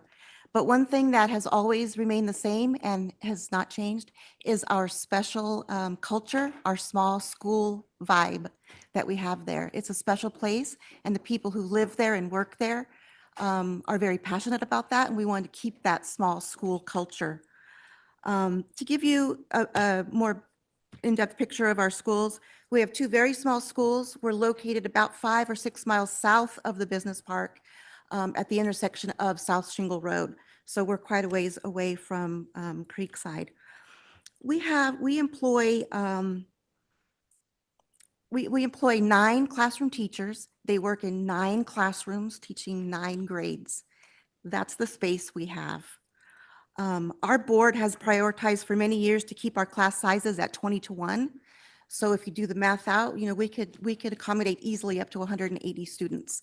We have less than that right now. We could easily accommodate 50 to 70 more that this reduced impact plan would provide, limiting the conventional homes to 150. The student generation rates estimate about 50 to 70. We can accept that. If it was a full conventional project and our population would double or triple, we simply cannot accommodate that with our current infrastructure. We would love to welcome more students to our district. We want to share that special Latrobe vibe with new families, but we have to do that within the capacity that we have. There's a limit to how much growth we could accommodate. Additional growth would require increased classrooms, which we don't have the space for. It would require increased water, which we are limited by with our well system. We're one of only 2 districts in the county that have our own well. We're not EID. So water's already a problem. Our lunchrooms don't fit that many students if we had increased. We don't even have enough room to house them all for lunch. You think that Latrobe Road needs to be widened. South Shingle, where Miller's Hill is located, is a 1-lane road, and there is no room 30 for seconds. expansion. So we can't expand it to support increased traffic. So as a longtime employee of the Latrobe School District, I support accepting as many new students into our district as we can accommodate within our infrastructure. We want to share our special culture with other people, but within the limitations that we have. Thank you. Thank you. Welcome. Thank you. Doug Wheely, resident of Latrobe. Moved to Latrobe in 1997, bought a house there, was recruited in 1996 by Tony Mansour when Town Center was horse pasture. with 2 gas stations and a McDonald's. And my task was, what are we going to do with this 100 acres? Because the entitlements were for big box stores, which really didn't fit the community and were all going to Folsom. And the conclusion that we came to in those studies was what you see today, a downtown district serving the local community. On account of that, all those years, I've driven up and down Latrobe Road probably 15,000 times. My wife probably 25,000 times, and with my kids, I think our household has contributed 50,000 trips to that road. My kids went through the Latrobe School District and then on to Oak Ridge. I think I know the community pretty well. I'm the guy that created the traffic at Latrobe Road. I made the Rouse deal, I made the Nugget deal, I made the Longs deal, I made the CVS deal, I made the theater deal, I did the hotel, I did the sports club. Tony and I did all of that. And we did it based on the general plan, and we actually did not build out to the capacity that was given to us under the El Dorado Hills specific plan, and can't remember all the names. We created what the community needed, and we got out in front of you guys, and I think we got out in front of the school district. The conversations today about infrastructure are correct. We built into the market. There were 13,000 people when we started. There are now 55,000 people here. We built into that market. It's been a great success, but the roads have not been expanded enough, and the school districts have not expanded enough. Let's back up and talk globally just for a second. We have a housing crisis in America and in this state and in this county. And for those of us who really don't like more housing, we are contributing to that, an affordability crisis and a homelessness crisis. We must build more houses. We must build more houses. I'm here to speak in favor of this project. It is land that has been entitled for development for 40 years. It needs to be built. Thank you for letting me speak, and I wish you well in your decision. Thank you. Welcome. Supervisor Knight. Chair Lane and other board members. My name is John Knight. I live in El Dorado Hills. I'm going to take a little bit different focus on here. I've got 45 years in the commercial real estate business. So I'm going to talk about the business park and how it kind of relates to this project a little bit. It's been said, and you already know, that the original business park that was developed in the early 1980s by Sammy Simo, out of that, only 332 acres have been developed. And that's taken over 40 years. So you can kind of see it's kind of taken a little bit of time. If you continue that build out, you would build out El Dorado Hills Business Park in 2061. Sadly to say, I'm not going to be around to see the final build out of El Dorado Hills Business Park. But what you want, and I've heard people say that part of the problem is the El Dorado Hills Business Park has not been properly marketed. And that is absolutely a fallacy. When you have firms like Colliers International, Jones Lang and LaSalle, Cushman and Wakefield, CB Richard Ellis, Newmark, and others, those are top quality regional and national firms that are marketing this. So what's the problem? Let me give you a visual picture. El Dorado Hills Business Park is at the end of the cul-de-sac. You have to bypass Rancho Cordova and Folsom, which has plenty of land and plenty of space for you to develop on. That's part of the problem. Of course, PG&E doesn't help either. When I did my last survey in El Dorado Hills Business Park, 40%, and by the way, that was 15 years ago, 40% of the park was occupied by owner users.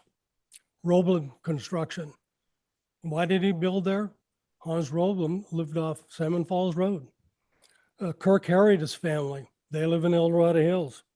Mastercraft Manufacturing, when they moved out of Folsom, they took El Dorado Hills. Ron Kreckelberg lived in El Dorado Hills.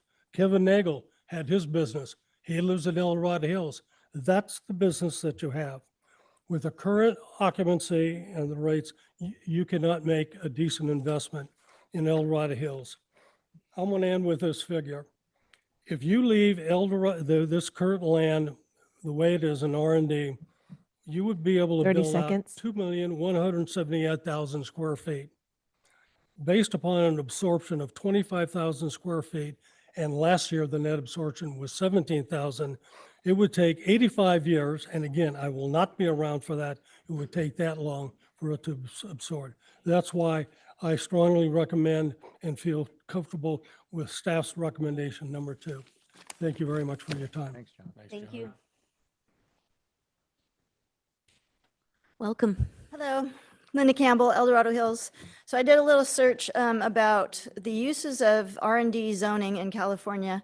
Businesses are focused on scientific research, product design, testing, typically combining office lab and light prototype manufacturing. So common permitted businesses within California, life sciences and biotechnology in the R&D zones, technology and hardware, software and gaming, aerospace and communications, medical devices, and clean technology. Some key characteristics and limitations that are implemented on that space is a limitation of the fabrication or assembly of prototype products, hence reducing shipping, having an office lab mix, and restrictions usually exclude heavy, high-impact manufacturing. Some districts limit manufacturing to less than 10% of the building area. This is what we'll be removing as an option if this project is approved. The most recent update from the Board of Supervisors set an increase to job opportunity growth in the county since it is lacking but significantly needed. In addition, when renewing TIFI updates last year, comments were made that we don't really need more active adult housing. Keep in mind that Heritage, Carson Creek are still not fully built out, let alone some of the other developments. I submit that the priorities of the county should be facilitating jobs for our residents, and this rezone will no longer afford that opportunity. There are a lot of comments from both Heritage and Carson Creek area. Most are fearful because of the prior potential Amazon warehouse project, whereby others are concerned about the increased residential traffic. Please don't make your decision on the basis of fear. The issue with Amazon could easily be addressed in future considerations for business in this location by lowering the floor area ratio or further refining the use cases for R&D zoning to more closely align with the intent of this property. As noted from APAC, they referenced the conditional approval as conditional support is contingent upon adoption of strengthened conditions of approval and a robust mitigation monitoring and recording program. However, the county has regularly stated before that they often do not have the staff to confirm the COAs or change requests are approved, which has resulted previously in some significant gaps from developers, particularly in our roadways and transportation flows. 30 seconds. My recommendation is to refine the policies related to the zoning usage, deny this project because it does not fulfill the county's current strategic goals, and allow opportunity for the landowner to determine a plan that will fit the needs for jobs in the county with reduced impacts on the surrounding communities. Just as a side note, I did a quick search, and actually there has been office space that was built in Folsom, and there was a company called Outlet Co-working that just did it. So there is new office space Time. being built. So thank you. Thank you. Good Welcome. afternoon. Hi, my name is Samia Reichel. I am a current resident of Blackstone. I'm also a owner of an industrial condo on Golden Foothills, so I can attest to the vacancies in the business park. There are lots of them. They are being advertised heavily. We've got vacancies on both sides of us. I am definitely in favor of this project. I was also on the opposition of Project Frontier and did a lot of research on that. I do agree that Latrobe doesn't need to be widened no matter what goes in there. I moved to El Dorado Hills about 3.5 years ago from the Bay Area. And as a lifetime resident of the Bay Area, I saw it grow quite a bit. I know that that lot that's there is zoned to have something on it. It will get built. And so we need to choose what's going to be built on it and how that's going to impact our community. And as a resident in that area, I would like to see residential housing. There's a need for it. As far as the senior housing goes, yes, we do have senior housing that's been coming in, but it's filling up as soon as they can build it. And this project they're talking about is not going to be getting built until 28 to 30. And there's going to be room to have more housing for that community of residents. In addition, I worked at Fidelity Title and Escrow for 35 years and was involved in subdivisions. And I do know that when you have a tentative map being approved, my understanding is that you can make adjustments to that. So by approving this project, we're approving the annexation of it being a residential project, and things like the expansion of Latrobe can be addressed before the final map is approved. Because we all, I think, listening to everyone in this room, that's definitely a need. So thank you for your time, and hopefully that project gets through. Thank you. Thank you. Welcome. Thank you. Good afternoon, board and staff. My name is Tom Amaruso. I'm a resident of El Dorado Hills, awaiting completion of a new Lennar home in the Heritage Carson Creek community relatively close to the parcel. I'd like to express my support for the Creekside proposal for a number of reasons. I think aesthetically that the new development will be much more in line as you approach the high school, either north or southbound on Latrobe Road, and be much more conforming with the new development in the high school and the existing business park. Also, demographically, 10,000 Americans turn 65 years of age every day. So the senior need, or the 55 and active communities, will continue to expand, continue to grow well into the future. I greatly appreciate your consideration, the approval of the Creekside development. I thank you for your time. Thank you. Welcome. Good afternoon. I'm Diana Morello. I live in Blackstone as well. And my backyard backs up to Latrobe, and I walk on Latrobe every day. My understanding is that 200 plus acres is going to be developed regardless. I do not want a warehouse there. I support the Creekside project. The current traffic that we have there is mostly during school time, and then it goes. And also, I love having a 2-mile radius. I don't need to go too far. And I just hear the word community. I've only lived here 5.5 years. I've never felt community before. I was born in San Francisco, raised in Daly City, raised my kids in Walnut Creek, which was fabulous. But I've never felt anything like this. So I don't know why we wouldn't want another community like those that we have already. Thank you. Welcome. Patrick Hardiman, a recently retired fireman out of San Francisco. Pardon my voice, a little scratchy today. My wife and I moved up here a couple years ago to live the quiet life, which we've been doing. This beautiful, amazing community, the way the developments are set up with the open space and the greens, we love it. To me, this is kind of a no-brainer, really, because we need more homes, kids, families, active adults. Obviously, the road's an issue. And we know it is an issue. It's probably going to be just like everywhere else we've been. You're always playing catch up with building the roads and the infrastructure, but that's just the way it goes. The one thing they haven't really talked about with the semi trucks, which I've seen a lot in my line of work, is that they're very dangerous. They do a lot of damage to roads, obviously, but we're not only going to have them on Latrobe, we're going to have them on 50. And they don't get as many accidents as obviously the passenger vehicles do, and a lot of times it's not their fault. People are horrible drivers, but they're a lot of fatalities. So, and I'm very concerned about that with, myself, my family, my son's up here now, and obviously all the other families and the kids. So I definitely recommend that you guys approve this housing project. Thank you. Thank you. Welcome. Hi, thank you. Thank you, everybody. My name's Dan Bales. I've been a resident of El Dorado County for 46 years. Grew up here, been a resident of Blackstone for about the last 10. My wife and I took a less scientific approach to kind of assess this. So we just drove around the business park, and we literally went building by building, lot by lot, door by door, and we stopped counting vacancies at 100. So really, we kind of looked at it as a need and a benefit. as far as, what does the community need? What can the community benefit from? Somebody who grew up in Quintet, I really benefited from Blackstone. It's something that is, I never had. I never had that community. Obviously, if you guys are familiar with Quintet, there's no community up there. So, moving to Blackstone, which is way above my pay grade, was something that my wife and I had to work really, really hard to accomplish. And that's huge because that's also my children's legacy right there. That's what they get.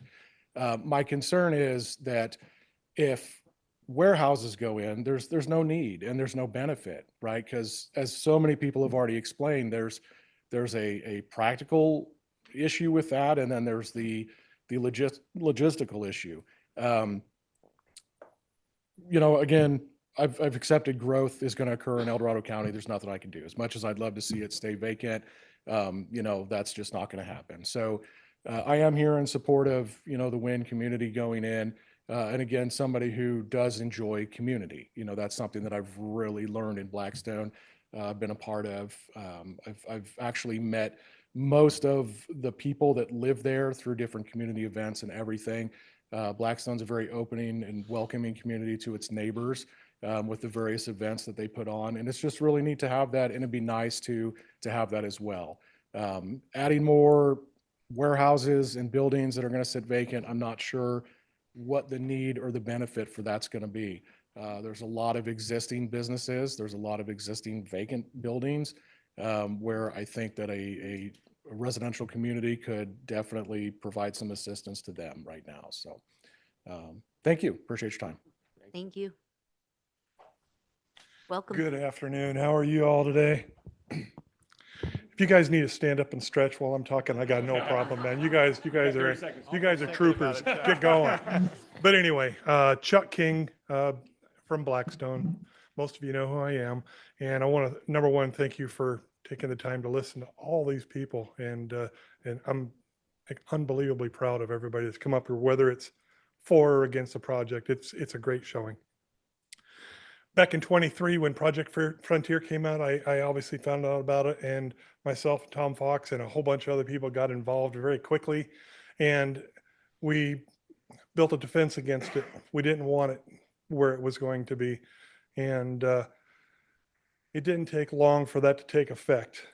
News media, newspaper, social media, all the things that go with it.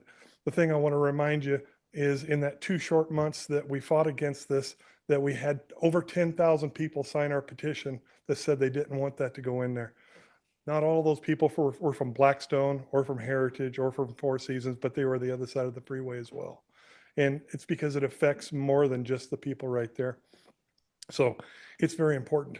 But once Amazon decided to back out, myself and Tom Fox immediately got a hold of Mr. Wynn and Mr. Carpenter and said, hey, what can we do to work with you to find a project, because we know you're going to fill that hole, something that works for you and also works for the residents of the community. They needed to take a minute, obviously, and figure out what it is they wanted to do.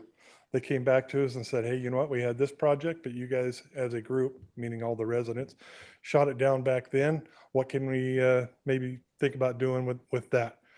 We got back together with them, and I've been to probably 15 meetings myself. We've had town halls, I think 6 at Blackstone, and I've been to other places. I've watched their transparency. They're willing to work with the people. And I have seen them get standing ovations from residents of the communities. They are that transparent and willing to work with people. So obviously I'm for the project, but more than that, I'm for these guys as partners for any project they do in El Dorado County. They're above and beyond any other developer I've seen. And that's all. You guys have a great day. Thank you. Thank you. Welcome. My name is Steve Nielsen. I'm a resident of Carson Creek. A few of my neighbors have been up here. I'm also a 43-year resident of the county. I've lived in 4 of the 5 districts represented here. And now in Carson Creek, God willing, it'll be my last place. I don't know if I'm in favor of this project or not. And as a member of the community, I've gone to a couple of meetings. The developer described one where they came in and they spoke. I wouldn't say I put they asked for a raise of hands if people like what they see. And I rose my hand because they were saying, do you want Amazon? Do you like parks? So there was a lot, but it was a curated presentation aimed at gaining support. It wasn't until I got this flyer in the mail that I saw that they were using what I would say is a little misdirection and a little bit of scare tactics. And it caused me to just look into this a little bit more. And I went to the agenda and I saw that there was and before that, I also met with the planning commissioner, Bob Williams, who is, as did a few of my other neighbors, just to ask some more questions. Because this is complex, right? There's a lot of factors that we have to consider and that you all are going to vote on later. And it's there that I learned some things that were in contradiction to what was on the agenda. The staff did we call them staffing summary sheets, but they basically said, we're not going along with the commission's vote. And by the way, the 3 commissioners that voted against this particular project all have a piece of their jurisdiction in El Dorado County, and Placerville and Tahoe voted yes. But I see there's a disconnect here. And going back to what Supervisor Parlin said, I think that you ought to listen to the commissioners and explore some of those details. So that's what I would ask you to do. And I could be someone that is later in favor of this project, but right now it seems there's a disconnect here. And I would just urge the board to not be pushed into doing something fast. There may be a better use for that. 30 seconds. And I'd say the other thing, going back to kind of the scare tactics, I lived in Blackstone a few years before we moved over. We were kind of checking out El Dorado Hills, and man, they are so shell-shocked by the almost Amazon. And I get that. 4.5 million square feet, tall buildings, traffic on a road that's already stressed. But that's not how it's zoned right now.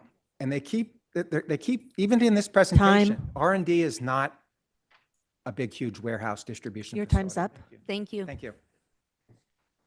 Welcome. Thank you. Good afternoon, Chair and Supervisors. My name is Chelsea Richardson. I'm an El Dorado Hills resident and El Dorado County native. I've also worked in planning and architecture for over 20 years, which has given me a practical perspective on how land use decisions play out over time. I'm here today to speak in support of the Creekside Village project, primarily as a resident and a parent who experiences our infrastructure every day. My son attends Valley View Charter Montessori in Blackstone, and we live clear across town. So that means I drive Latrobe Road regularly during school drop-off, peak commute hours, and evenings. I'm very familiar with its congestion and its constraints. This firsthand experience is a big part of why I believe the proposal before you today is a smart and responsible choice. This site is going to be developed. Under the current zoning, it could be developed with industrial or warehouse uses that would generate heavy truck traffic, longer peak periods, and significantly more strain on Latrobe Road and surrounding intersections. Regardless of the fact that the R&D does not mandate that, I think we've seen today that that's where demand is. And so it's not a matter of if, it's a matter of that's, I think, what would end up happening. And I think that we've seen the data to support that.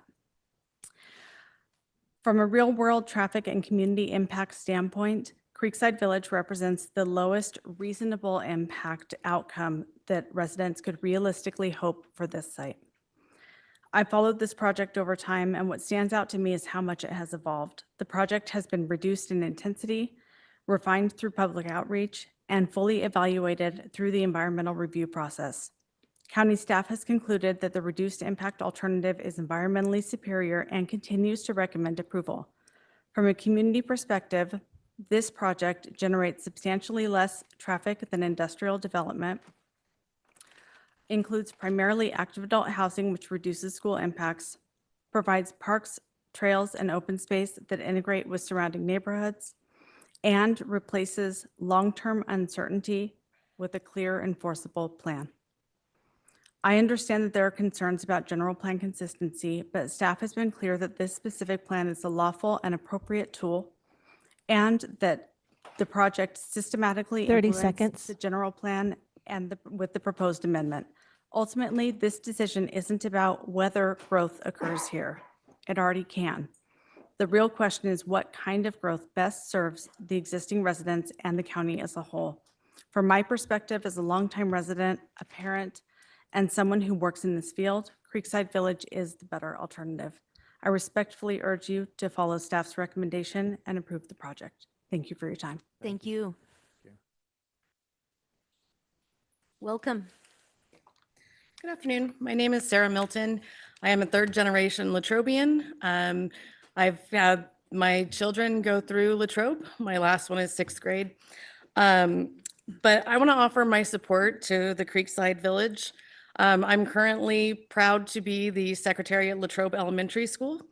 And even though my children are, not going to be impacted quite as much, I look at the future and I just want to point out some of the benefits that I feel would come to Latrobe School if we had these smaller development come through with the 150 residential houses. We definitely could support that in our school currently. As you've heard, it's very small. We do have some, water and all sorts of other issues that most other schools don't. I just feel if we had this development, we could have richer dialogue discussions. We could actually have teams playing sports and just in general having more children without overpopulating our school. So I would just like to give my support to this reduced impact alternative, and I urge the board to vote yes for that. Thank you. Thank you. Welcome. Good afternoon, board. My name's Kimberly Inslee. I live in District 2, and I live in Blackstone. I love it so much there. I own 2 houses. I'm also a board member on the Blackstone Homeowners Association. And I fully 100% strongly support the Village Creekside project. The owner, Mr. Nguyen, has stated that if the development isn't approved, his residential development isn't approved, then they will pursue, his partner will pursue warehouses, and I take him at his word. As much as we'd like it to be open space, it's not going to remain open space. The Creekside project, however, does have over 25% of it is declared as open space. I think that's a great compromise. Also, there's been hurdles with the project. I understand everybody's had great comments. And the Planning Commission has narrowly rejected it, a 3-2 vote. So I'm here today to urge you, strongly urge you to approve this project. It is a great fit for where it's being proposed, and wanted to make this short. So thank you for your time, and I urge you to vote approve this. And it's a very impactful, serious issue. Thank you. Thank you. Welcome. Thank you, Chair, and welcome, fellow board members. My name is Tim White. I'm an El Dorado Hills resident, and I'm here to represent the El Dorado Hills Area Planning Advisory Committee. Back in 2017, 2018, we were started to get engaged on this project with the developer and the development team. We have met, as slides have shown, it's been said, multiple times since then with the developer going through many stages of this project. Of course, it sort of was put in hiatus when Project Frontier came up. When that was gone, we went back and started with the developer all over again. APAC spent a lot of time. We are all volunteers. We are not funded by lawyers, lobbyists, developers. It's all volunteer time and volunteer money to do what we do. And we do a lot. We get the deer, we review the deer. We've made extensive comments on deer on the draft environment part on this project and many other projects that this board or the Planning Commission or the board has seen and will see on many projects coming up in the next 6 to 8 months. This developer has met with our standing committee, our standing committees, our environmental and transportation committees. And after all that, APAC had a conditional approval for this project, subject to some conditions, which the 4 main ones I'm going to read you now. We found conditional support contingent upon full adoption of the revised conditions of approval and the mitigation and reporting program. This is important. You guys put a lot of condition stuff, but no one really follows up on them. So it's important that you follow up, have a schedule to follow up on what you require the developer to do to make sure the developer does that. It's not true for this project. It's true for every project that comes to this board. We want enforceable and funding mechanisms for all mitigation measures. It's no good requiring air mitigation if you guys don't have the money to have your air quality team do what they're supposed to do and go out to these sites and make sure that the rules are being followed. We want concurrency of all traffic and evacuation improvements with development phases. So if they get to 200 homes, certain 30 things have to be seconds. done. Let's get it done the right way. And finally, we want to make sure that oversight of environment and safety resources are done by the qualified public agencies. That's APAC's position. 2 other things, when it was rezoned and de-annexed from business park, the conditions that the business park, their CCNRs, the owners there, those no longer apply to this. So under current zoning, they could do, if this project is not approved and warehouses go in, they could do another Amazon. Time's up. Thank you. Thank you. Thank you, Tim. Welcome. Hello, my name is Dr. Lauren Lerza, and I'm a parent of children attending the Latrobe Elementary School District. I'm also a neuropsychologist, and I'm a lifetime resident of El Dorado County. I'm here to formally oppose the proposed Creekside development due to inadequacy of the current mitigation plan, particularly as it relates to school capacity, infrastructure, and traffic impacts. From both a personal and professional perspective, I'm deeply concerned. Research consistently shows that as classroom sizes increase, negative effects are demonstrated in children's attention, behavior, learning, and overall academic outcomes, especially in the elementary years. These are not abstract concerns, they're measurable and well-documented impacts on children's development. The proposed mitigation plan does not adequately address the projected 35 to 54% increase in student enrollment associated with this development. Latrobe Elementary and Millers Hill are already operating at or near capacity across critical shared facilities, including cafeterias, gymnasiums, parking lots, well water, septic system, and student drop-off areas. The argument that the schools previously accommodated a similar enrollment level does not represent a sustainable or appropriate baseline for permanent development-driven growth. To give one concrete example, the annual winter program held at Millers Hill Cafeteria for the entire elementary and middle school is a longstanding community tradition. Yet even under current enrollment, the space cannot accommodate all families. Parking is insufficient, seating is limited, and parents regularly wait outside until their child's grade performs. This illustrates that existing facilities already fall short of current needs before adding projected 45 to 70 students. There are also no approved funded or scheduled capital improvement projects to expand permanent school infrastructure in proportion to this growth. The district's planned addition of a TK classroom is driven by statewide eligibility changes, not local development. Historically, developer-funded improvements lag enrollment by years, meaning that current students, my kids included, would experience overcrowding long before any mitigation is actually realized. I have yet to see the master plan that would indicate how these funds would be used to improve the infrastructure.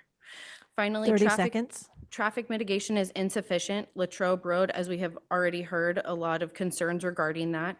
So while this mitigation plan may meet minimum procedural requirements, it does not prevent foreseeable day-to-day impacts on existing students, including my kids.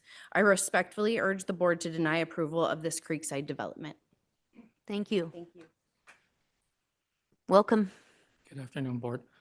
I recently transplanted from Southern California to retire here in Northern California, and I was very impressed with El Dorado Hills for its community feel, and my goal was to find a locale where I could just retire in peace, have a nice, good time, and just kind of chill out.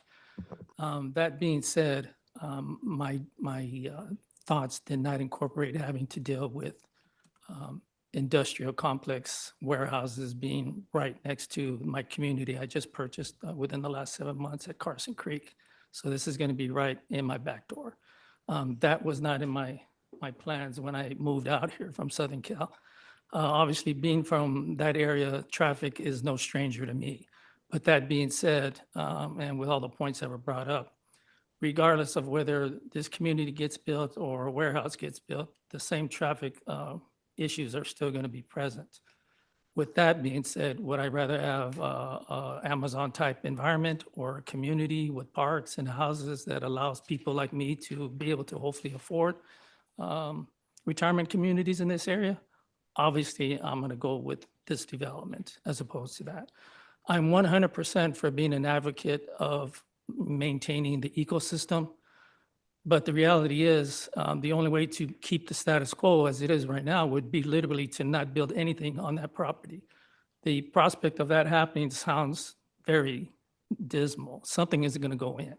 So unfortunately, whether it's a warehouse or houses, the environment is going to be impacted. With that being said, I again would much rather have parks, communities, places for children to play, and places for seniors to live, as opposed to a warehouse, because the people that come and work in that warehouse probably aren't going to be from this community, so they're not going to be spending money in this community, nor are they going to be living in this community. They're going to be commuters from other parts and then going back home at the end of the day.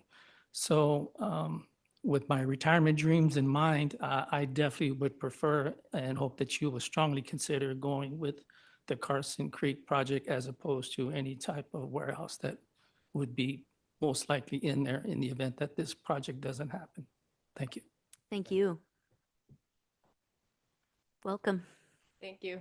Good afternoon. My name is Natalie Wagner, and I'm a parent of 3 kids at the Latrobe School District. I have one more incoming into TK, and I will say I love Latrobe. I love our little district. I think there are pros and cons with a tiny district like ours. The pros, all the teachers know my kids' names. They know what sports they play. They know we got a dog named Max. Like, they know everything that's going on in their lives. My kids feel super safe and protected, like, in that small little community. I think the cons, though, are just our space. Our cafeteria is like this big. Like, we have like 4 tables in the cafeteria. We have no gym in the younger school. We have no multi-purpose room. In the upper school, which is a Millers Hill and 4th and 5th, it's 4th, 5th, and middle school. The cafeteria is also the gym. It's also the Winterfest location. It's the theater. It's everything. And every time that we switch from cafeteria to a performance, all the tables have to be moved. So we are tiny. We don't have the space really to accommodate a ton of students. I would say that I do support this project as long as it remains mostly these active adult homes and some single family. I would love to see some new students in Latrobe. I just think that we don't have the ability to accommodate like doubling in size. Yeah. Thanks. Thank you. Welcome. Good afternoon. It's almost evening, but good afternoon, Chair and member of the board. Debbie Manning, President and CEO of the El Dorado Hills Chamber of Commerce. I just want to start by saying thank you to your staff, thank you to you all, and thank you to everyone showed up. It is wonderful to see an engaged community. We want to speak in support of this housing project, one that clearly has merit, just as importantly has strong community support. You, as our Board of Supervisors, represent the residents of this county. and you often state that you're listening.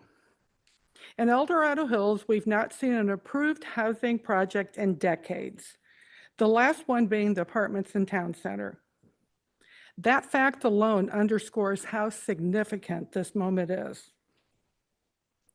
No project is ever perfect, but this one comes remarkably close. The developer has been transparent throughout the process and has shown a genuine willingness to encourage with homeowners associations and residents, listening to their concerns and working collaboratively on a project that garners mutual support. At the end of the day, a house is a house, and we know we are all facing a serious housing shortage. This project addresses a real need in a thoughtful and responsible way. I also just want to read the official support from our chamber. I think I sent it, you all have it, but the El Dorado Hills Chamber of Commerce supports housing options that meet the diverse needs of our community. We need multiple housing types to serve residents at different stages in their lives. Providing right-sized, low-maintenance homes for older adults gives longtime residents the opportunity to remain in El Dorado Hills, close to their doctors, their families, and their social networks, when their current homes may be too large or difficult to maintain. Age-restricted housing can offer a safe, appropriate option, and it also helps ease pressure on the broader housing market by freeing up existing family homes for young families who want to put down roots here. For these reasons, we support Creekside Village, along with the continued pursuit of additional single-family 30 housing in seconds. parallel. Thank you so much. Thank you. Welcome. Thank you. Chair, board members, Laurel Brumbaum, El Dorado County Chamber of Commerce. As you have heard, we are in support of the project. You also have heard overwhelming support from the constituents in the audience here today. You have yet to hear what's going to happen on the phone. I kept looking behind me thinking I was the closing act, but I'm not. So I'm going to keep my comments very brief. Win Communities has been transparent, cooperative, flexible. They have reached out and built trust with the community. That is not an easy task for a new development. But we, again, have endorsed this project. We do encourage you to support the project, and I hope that that's the outcome from today. Thank you. Thank you. Welcome. Thank you. Good afternoon, Board of Supervisors, Chair. My name is Fernando Ureno. I'm a new resident to El Dorado County, currently reside in Heritage Carson Creek. I'm here to request the Board of Supervisors adopt the Planning Commission's previous recommendation, that of November 12th, 2025, to maintain the current zoning as R&D for the property in question on Latrobe Road in El Dorado Hills. Whatever decision you do make, and you've heard a lot of individuals this afternoon, one thing that's very clear to me coming to this county and living in El Dorado Hills is the impact with the traffic. And I think you've heard that. Certainly Latrobe has gotten very busy just in the short time that I've been here. To me, it's starting to look like Bidwell as far as all the traffic that's really accumulating in that area. So whatever decision is made, as a resident of El Dorado Hills, I would like to see Latrobe, the infrastructure there, addressed one way or the other. Thank you very much for your time this afternoon. Thank you. Welcome. Good morning, all. Todd Crawford, current resident. Good morning, Todd. I knew I should have went before Fernando because he's more eloquent than I am, but I'm going to cut my time down real quick. I'm against the project. My concerns at this point are that the Planning Commission has voted against it. So I'm curious why. What are those reasons that they voted against it? So I would like the board to know those reasons too, and the residents. I've only been there since November 1st with my wife and I when we moved in. So I haven't had a lot of time to do a lot of research, but One of my big concerns, and I've been in this county and worked it for many, many years, is Latrobe Road's infrastructure. If something is developed either way, houses, anything like that, that road needs to be worked on first. We need to get that infrastructure done and get ready for whatever's going to go in there. My last concern is that it seems like it's a little bit of scare tactics from Wynn. And I think, the Blackstone folks, it appears that they've been told it's either going to be an Amazon building or it's going to be residential. And that's not true. Okay. Wynn went ahead and bought that property when it was R&D, knowing it was R&D. Okay. They took a chance. Sometimes those chances pay off, sometimes they don't. Okay. So I am against the project. And I wish it would stay into R&D, and at the very least, go back to the Planning Commission to figure out what those reasons were and look into this deeper. So thank you. Thank you. Thanks, Todd. Welcome. Thank you.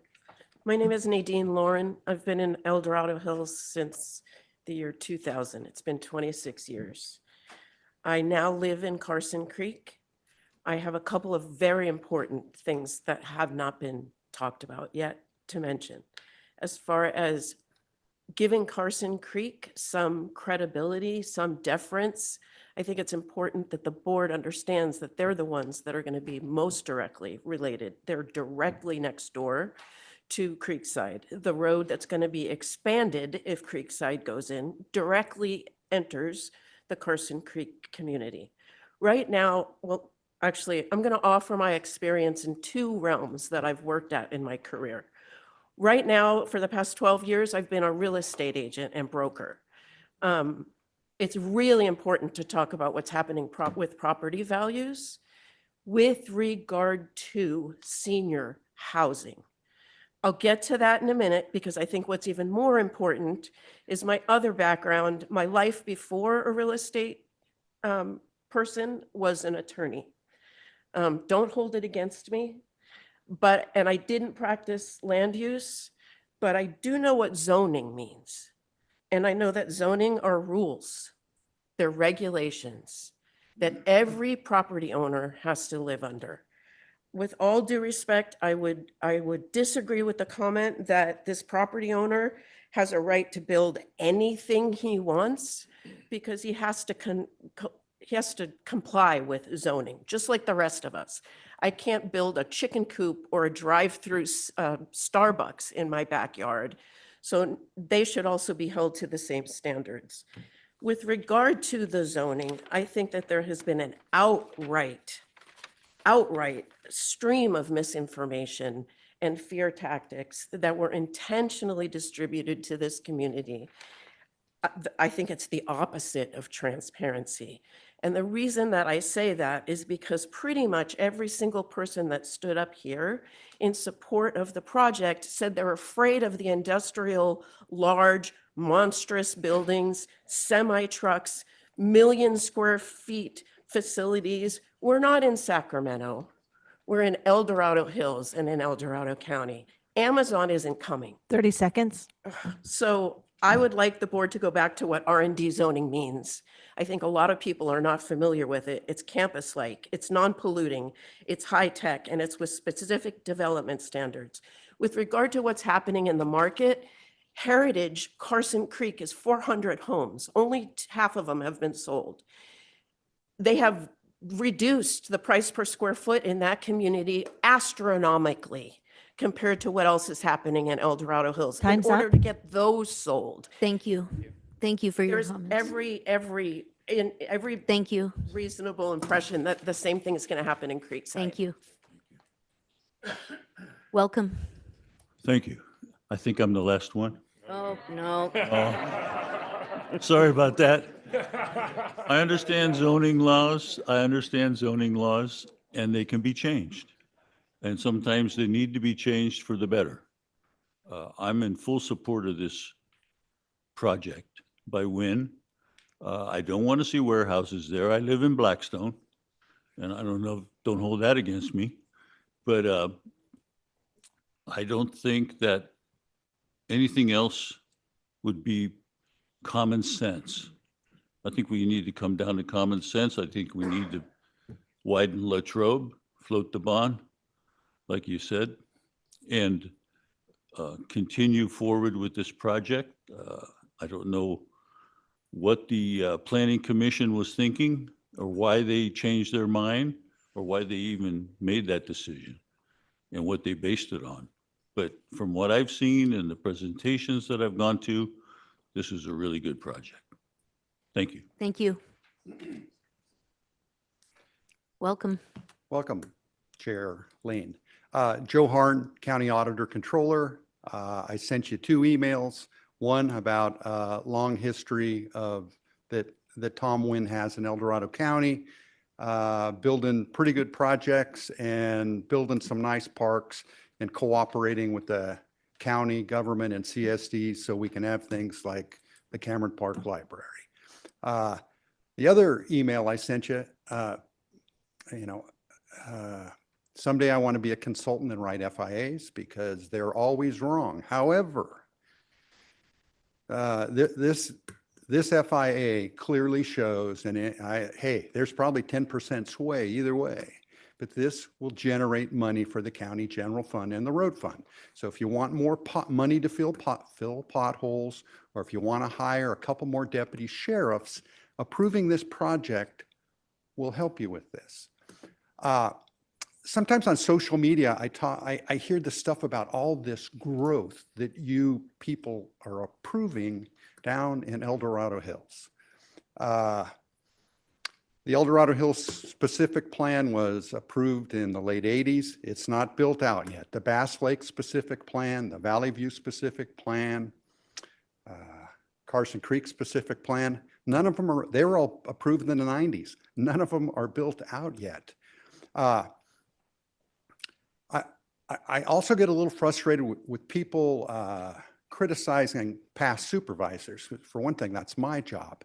But in 1980, this business park, the El Dorado Hills Business Park, was approved by some good people with good intentions that sat on the Board of Supervisors. 15, 16 years later, the Valley View specific plan was approved. The Carson Creek specific plans were approved, and they're in contact with the business park, which can potentially lead to some problems and some very unhappy residents, i.e. Project Frontier. The approval of Mr. Wynn's application will forever put that problem to rest in that part of the business park. It could something right on Latrobe Road further up could cause 30 a similar seconds. problem. The other thing I will say that I find a little bit offensive is that the people implying that Tom Wynn or George Carpenter are using scare tactics. Like I said, I've known Mr. Wynn since the early 90s, can't tell you when. And I've always found him to be a gentleman and very cooperative, trying to make this place a better community. Thank you. Thank you, Mr. Harn. Thanks, Joe. Welcome. I waited till the end because I wanted to make sure everything has been addressed. A lot of things have been missed, most pertinent things. The only real question I think that is before you is whether or not residential use or research and development. There were no scare tactics for a lot of us. I'm, by the way, Susie Fernandez. I'm from El Dorado Hills. No scare tactics on coming before the board and working with the Wynns because they have been so above and beyond what any developer ever that I've had experience with has done. They are concerned about the community. The reason that we are all so adamant against the warehouses is because there was a possibility that there was going to be a gigantic Amazon facility. We can't trust that another facility, maybe UPS, maybe FedEx, Mather's nearby, there could be another gigantic facility there. We don't want that, and we proved that with Project Frontier. I can't believe that we're here again. The winds have already reduced the housing from 700 or from 900 down to 700. Right off the bat, as a developer, they're losing money, but they're willing to work with us. And that, I think, is something that should be extremely eye-opening to all of you. They really care. They have gone above and beyond to care about our community. They have talked to all the communities around this facility. It's surrounded by houses. There's going to be a future high school, which you know about. Latrobe, there is 2 or 3 years they stated before they break ground. That's plenty of time to start working on Latrobe. What hasn't been brought up is Broadridge. I don't know if you guys are familiar with Broadridge. That is a 24/7 facility with semi-trucks around the clock. They never close.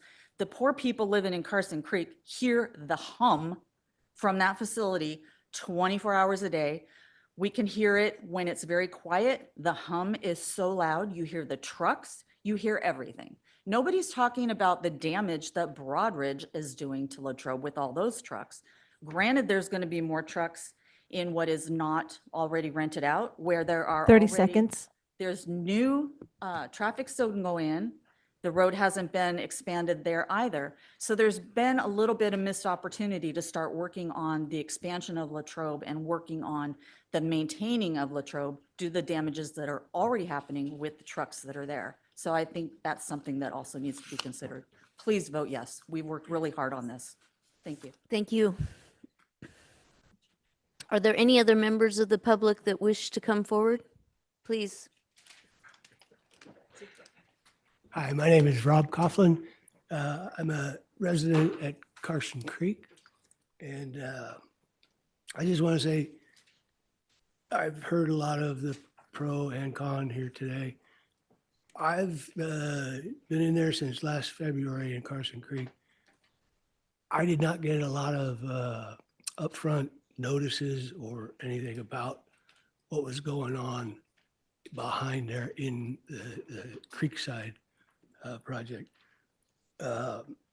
So I'm sure you have reached out to quite a few people, but the only thing I got was the postcard that was referenced earlier, and it did come across pretty much as fear kind of about, I think Amazon was mentioned in it. And I realized that the R&D zoning has been addressed, I guess, with this frontier. The first time I'm hearing about this frontier thing that happened before. I did want to bring up just the fact that I've heard that Latrobe School District was contacted and they tried to work together to not increase their student load with regular housing. I don't know that that is all the ins and outs of that. I think that my personal opinion is it should be sent back to Planning Commission to get a further understanding of how come it had to be that they changed from a certain number of single-family homes to over 55 homes. I do feel that there is quite a bit of a saturation in the area of 55 plus homes. I understand that people are saying that every day across America, 10,000 more seniors created. Us seniors, unfortunately, are not going to be around forever. So those people that are created, there's people falling away. So I think that it may be that the Planning Commission could look towards the infrastructure.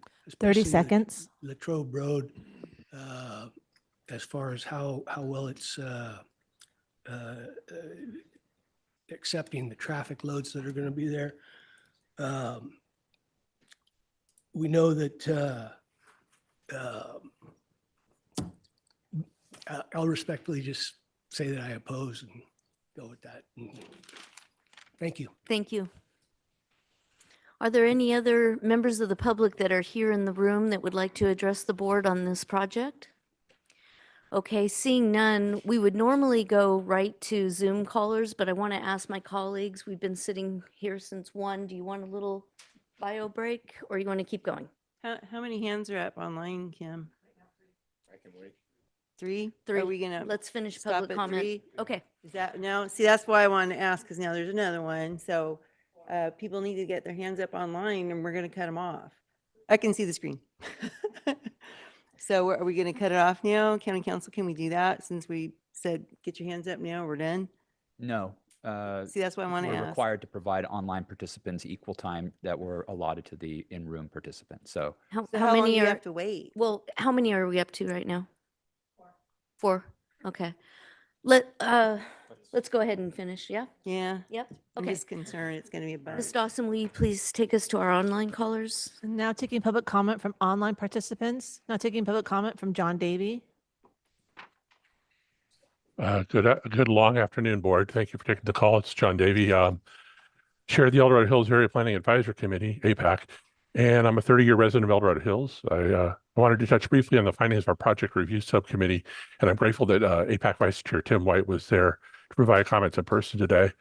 Now, APAC has had the benefit of working with the applicants in reviewing this proposed project since 2018. We've had dozens of communications over the years, including multiple presentations at our monthly meetings and multiple review and feedback discussions with both our standing environmental subcommittee and our standing transportation subcommittee. And throughout this process of continuous engagement, our project review subcommittee concluded that the proposal before you has resulted in a better plan, both for El Dorado Hills and for the applicant. The reduced impact alternative results in a lower traffic impact in terms of volume and proposed mitigations. 4,000 average daily trips compared to over 10,000 daily trips that are already approved for the existing R&D zoning of the property is pretty significant. And traffic is always the very first place we start and stop with APAC. So since previous boards have approved residential development, it's been cited by Auditor Controller Harn, up against the El Dorado Hills Business Park since the 1990s. This project ends up being consistent use with those other residential developments that already exist. And it also will provide an additional buffer for those existing residential properties adjacent to the business park.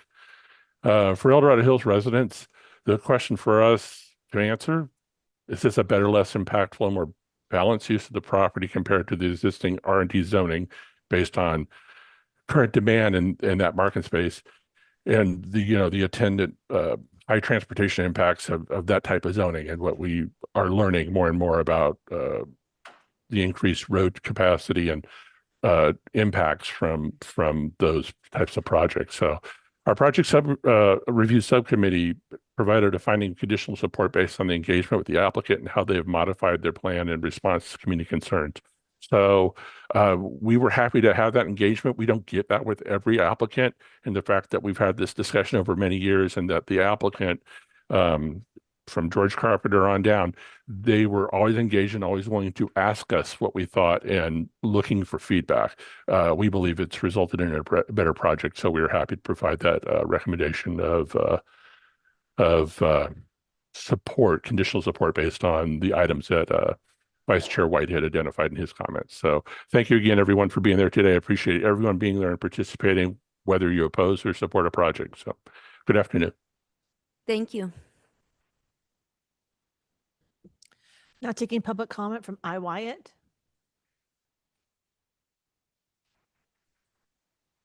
Can you hear me? We can. Yes, we can.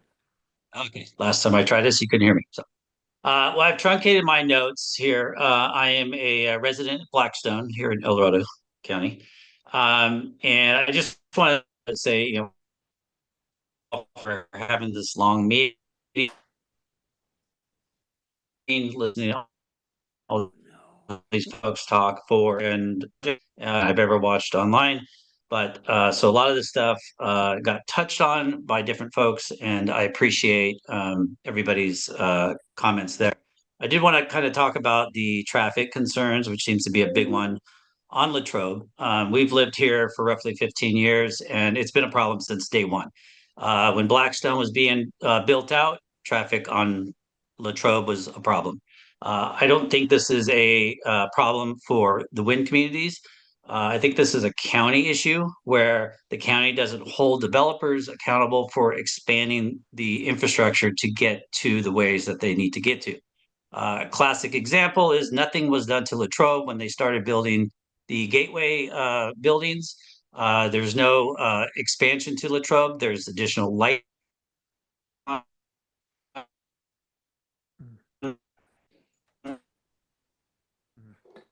You're breaking up quite a bit right now. Feeder roads and so forth, but there's nothing to be noted in terms of the, everybody can look online. What's that? Can you hear me? Keep going. You were breaking up. Oh, the R&D zoning. Okay, sorry, I apologize. The R&D zoning, it seems to be kind of up in the air what that actually means within this county. Amazon or Project Frontier, which was later identified as Amazon, was kind of slammed through the system. Really didn't pass through any of the normal checks that this particular developer is having to funnel through, which is amazing to me. So I think from transparency perspective, I think Wynn has done a fabulous job. He's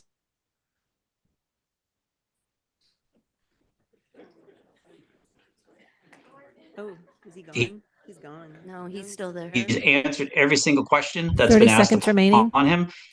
I've been in a few of them. I think the lesser of two evils, there's going to be something built there. You don't want a data center because that's what has been proposed through PG&E, is looking into areas to put a data center. You do not want that in our backyard. So I am for this project 100%, and thank you for your time. Thank you for your comments.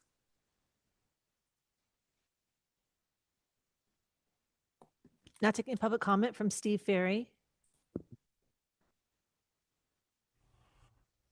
Good evening, board. This is Steve Ferry. I'm a member of the CSD board in El Dorado Hills. I am not speaking on their behalf.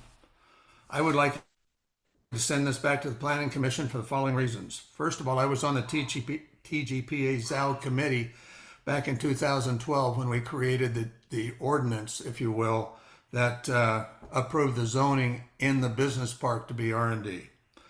I would like to see this, though, be an all-family unit project. We have 1,500 units of senior housing along the lines of the business park, and the business park is where they need employees. There are not employees coming out of the senior communities.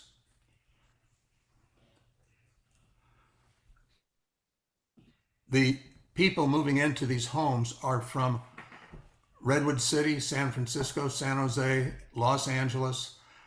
You know, if you want to provide senior housing for people from El Dorado County, I would suggest clearly that you look up the hill a little bit, because there are plenty of folks who need this kind of housing from this county, not from some other county coming in here. Next, I'd like you to create a Mello-Roos on this property. And the reason for that would be to improve the little Latrobe School District. And from hearing from the school district people, they need some improvement. They need a lot of it.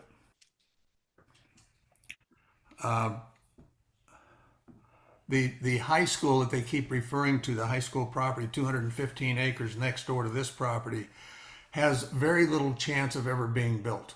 There's another 60 acres of high school property on Silver whatever Parkway up there and off Bass Lake Road.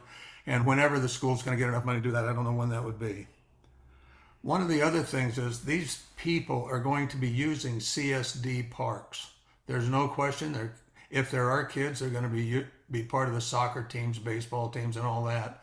And they're not part of the CSD because the CSD does not have a boundary line to include this property.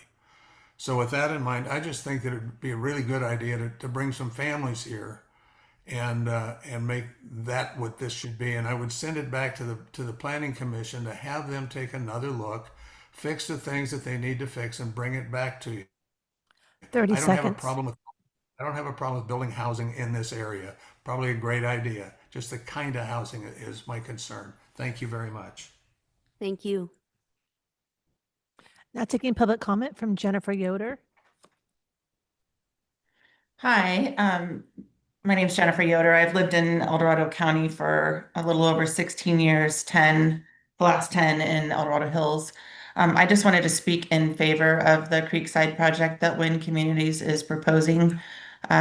As a seniors real estate specialist, I do see the need for more reasonably priced housing in El Dorado Hills and El Dorado County. We currently don't have enough, and that's been something I've been hearing since I got my license in 2022 and speaking with the commission, members of the Commission on Aging. I do see the benefit of having lower priced housing. If you go to Folsom, the Regency, you're looking at close to 800 to $1 million to live there. So it'd be nice to have something in the 6 to 8 price range. I also question the Planning Commission's recommendation. It seems to me that maybe one of the planning commissioners may have had a conflict of interest. He also serves on the HOA for Heritage. And I think that he should possibly have recused himself from voting on a project that affects his neighborhood. But overall, I think bringing more housing to the area with, I understand, 150 single-family houses is at least some improvement in making more homes available to families in El Dorado Hills. Thank you. And thanks for letting me speak. I'm lucky number 4, so thank you. Thank you. There is no additional public comment. Okay, we'll go ahead and close the public comment and bring it back to the board. Would you like to take a quick break or you want to power through? I hear 3 breaks. All right, we're going to take a short break. I promise we will be back at 4:25. We value your time as well. We'll be back promptly. Thank you.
To call this back to order, if you would please find your seats.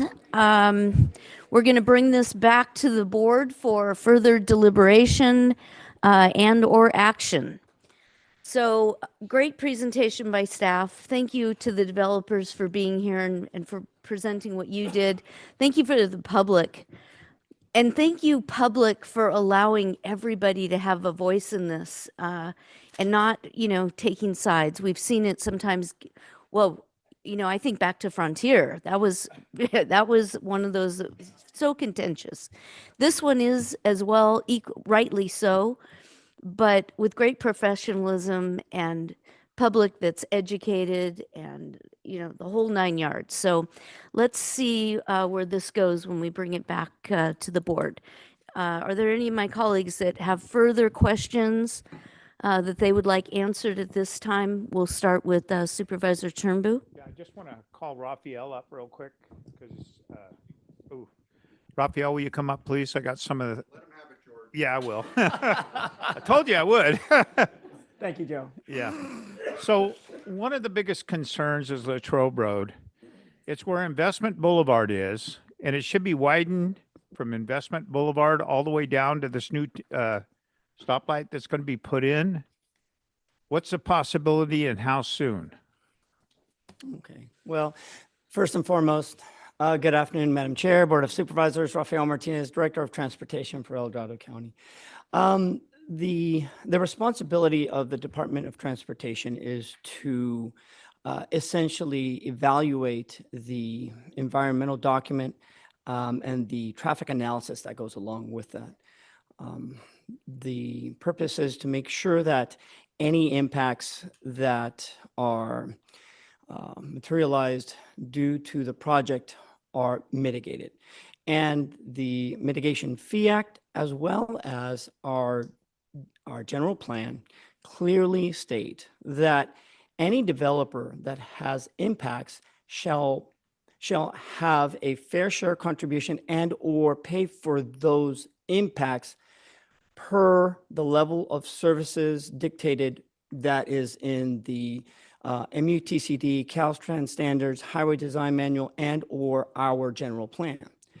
Per the analysis that was given to us by the consultant that was peer reviewed by El Dorado County staff, as well as a third-party consultant, we did evaluate Latrobe Road to see what the impacts were going to be. And currently, the intersection and or the corridor traffic volumes are such that in that area that you had just mentioned near the investment intersection are anywhere between 8,000 to 9,000 vehicles, which is well within the capacity of a two-lane road with signals and ingresses, egresses. Their traffic analysis, which I believe adds an additional 4,000 vehicles, gives us a total of approximately 12,000 vehicles. So that is well under the threshold that is needed for anything that is a two-lane road, which the capacity of a two-lane road, you're looking at anywhere between 15 to 16,000 vehicles. Now, their original project that was evaluated had a vehicular traffic increase of approximately 7,000 to 8,000 vehicles, at which that point it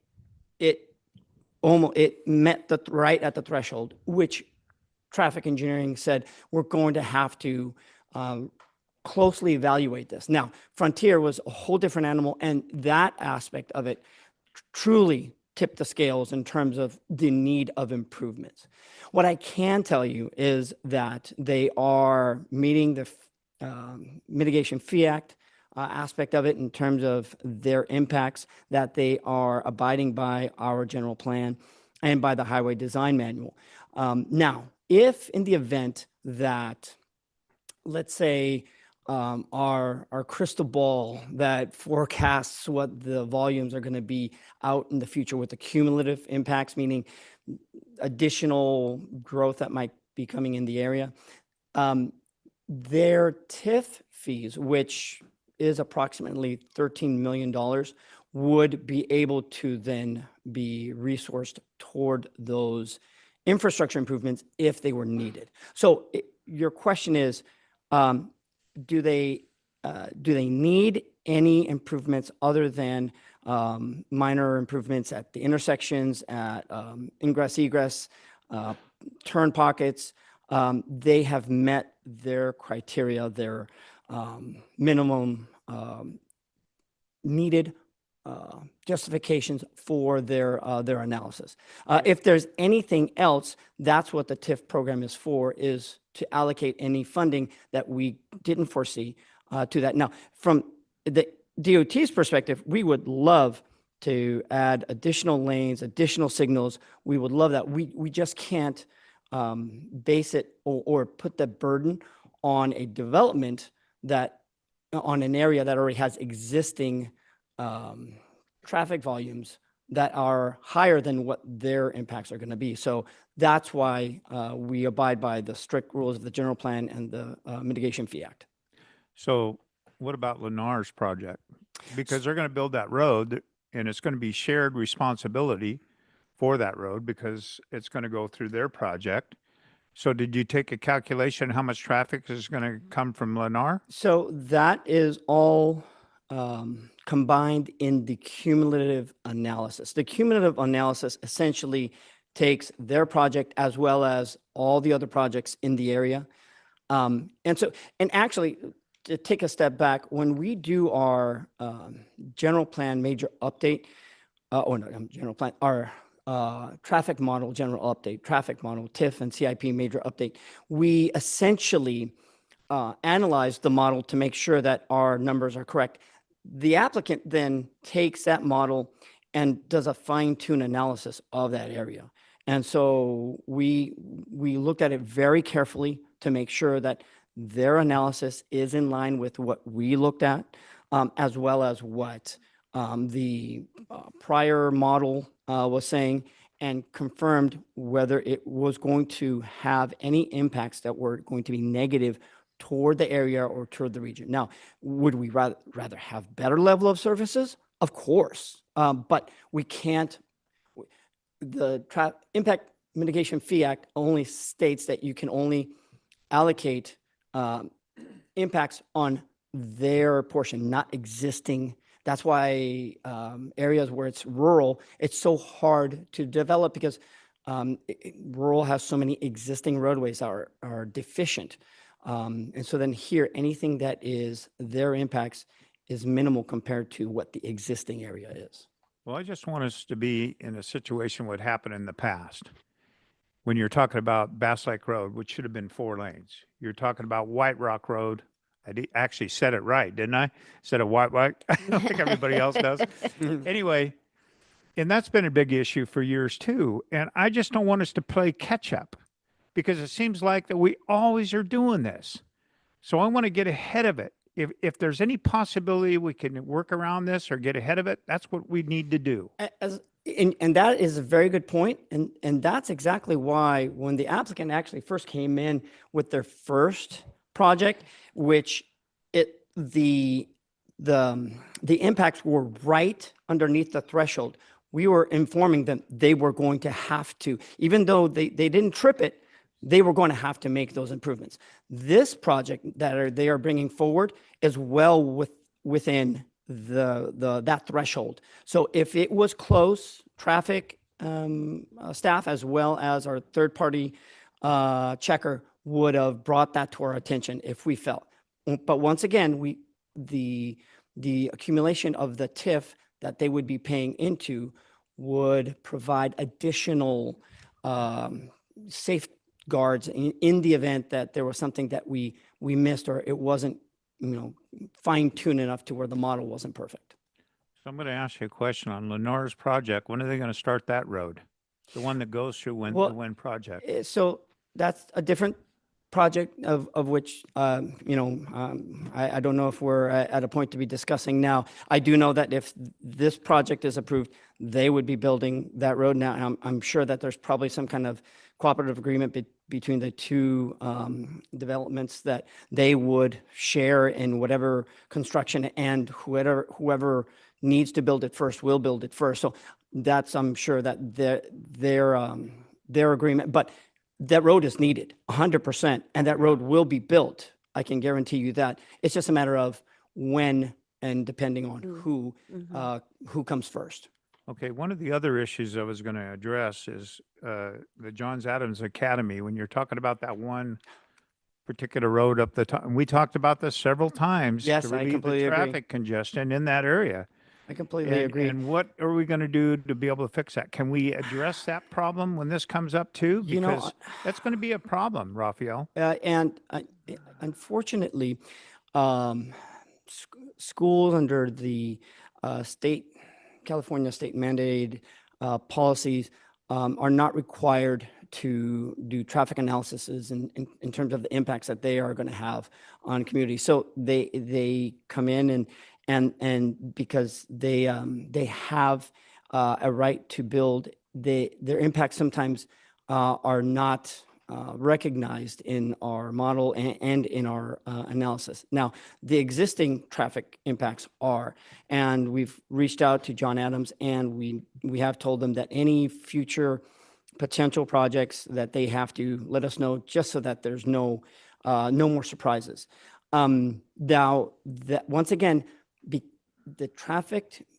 Mitigation Fee Act states that any project has got to have impacts that is related to their project. John Adams is an existing issue. It's similar to Bass Lake, Cameron Park, Cambridge, Motherlode, Ponderosa, where there are existing issues. And what we do is then we go out for grants for those types of projects, because then they become either a safe routes to school type project or an ADP project, where we are looking for alternative modes of transportation for school kids, so that they don't have to use vehicular vehicles for them to commute back and forth. So once again, that's an existing issue that we are working with John Adams. And once again, we are hoping that we can get grants to resolve that issue, which is an existing issue in that area. Yeah, I know. Let's go back a little ways to Project Frontier, because it was in front of the zoning administrator at that particular time for that building. And it's our planning director that basically was going to make the decision on that. And I pushed the fact sheets, which I finally got the fact sheet. And then I pushed it to go to the planning commission. When it went to the planning commission, it was basically they pulled out because of all the different mitigation that was going to be required on that particular site. Plus, it wasn't going to meet the criteria, that they proposed. So I'm just worried about this. I mean, I think this project's a good project, but when it comes to roads and the infrastructure, we need to make sure that we address these problems. And that's one of the biggest things that we've had in this county. I'm tired of these paper roads. We've had many of them before and nothing gets addressed. And then we end up not having enough money because of the cost factor and the infrastructure. It keeps going up, and then there's not enough money to be able to complete it. So I think this is something that I'd like to see addressed right away. Yeah, if it's possible. And I completely agree. And that is the reason why when their first application came in, even though their impacts were within the threshold, because they were so close, the applicant was willing to recognize that it was close enough to where we needed to have them make improvements. This one is, like I said, the first application was about 7,500 to 8,000 trips. This one is 4,100 trips, almost half of what the original project was bringing in. And so because they're well within the threshold, and because they are going to be paying into the TIF, that $13 million will be going to improvements on White Rock, on Latrobe, on the interchange itself in that area, to provide for the funds that we need for any projects that we need for the infrastructure. And DOT staff is committed to making sure that we hold them accountable to whatever impacts they have to impose on the county. Well, I think this board is going to hold you accountable. As well, there comes to there that, too. Because So. my biggest concern is the bottleneck. I've been down there when the traffic school gets out. It's a mess. And people dropping off their kids at John Adams Academy, the traffic is backed up. It's crazy, especially when it impacts all the developments around there. I was talking to our supervising civil engineer just the other day, and we were talking about potentially a new project similar to Pleasant Valley and Forney at that angled roadway. That's an existing issue. This is an existing issue that we need to incorporate into our CIP. So that we can start looking for funds, we can start looking for grants, so that we can apply for that location to make those improvements. The mitigation, the impacts due to their project are being mitigated with their TIF, as well as whatever improvements they've illustrated in their traffic impact analysis form. Is this put in the development agreement? On the Everything that is part of the analysis is in the, there is no development agreement. It's the conditions of approval, there's a conditions of approval of the project. Mm-hmm. Okay. All right. Greg, I know you probably got some stuff. No, too. well, we're in line with your questions with with DOT. At what point will those impacts be determined? Well, when we have them do the analysis, it's done for the opening date as well as cumulative long-term. So we look at the impacts that they're going to have now. Let's say that they were to build immediately and those trips were to come in within a year or two. And then we analyze that 10 years out. So in 2040 or 15 years out, 2040, build out to see what those impacts are going to be. So we analyze both the near term and the long term just to make sure that, okay, with other growth that is coming in with what the zoning is, if that was to materialize, we do a growth projection and we determine whether it's still going to be within the threshold that is limiting us on Latrobe. All right, and then regardless of those impacts, if approved, the developer, they're required to pay that number, the 13 million or whatever that number is for the TIF That is funds, the TIF. regardless. Yes. Yes. All right.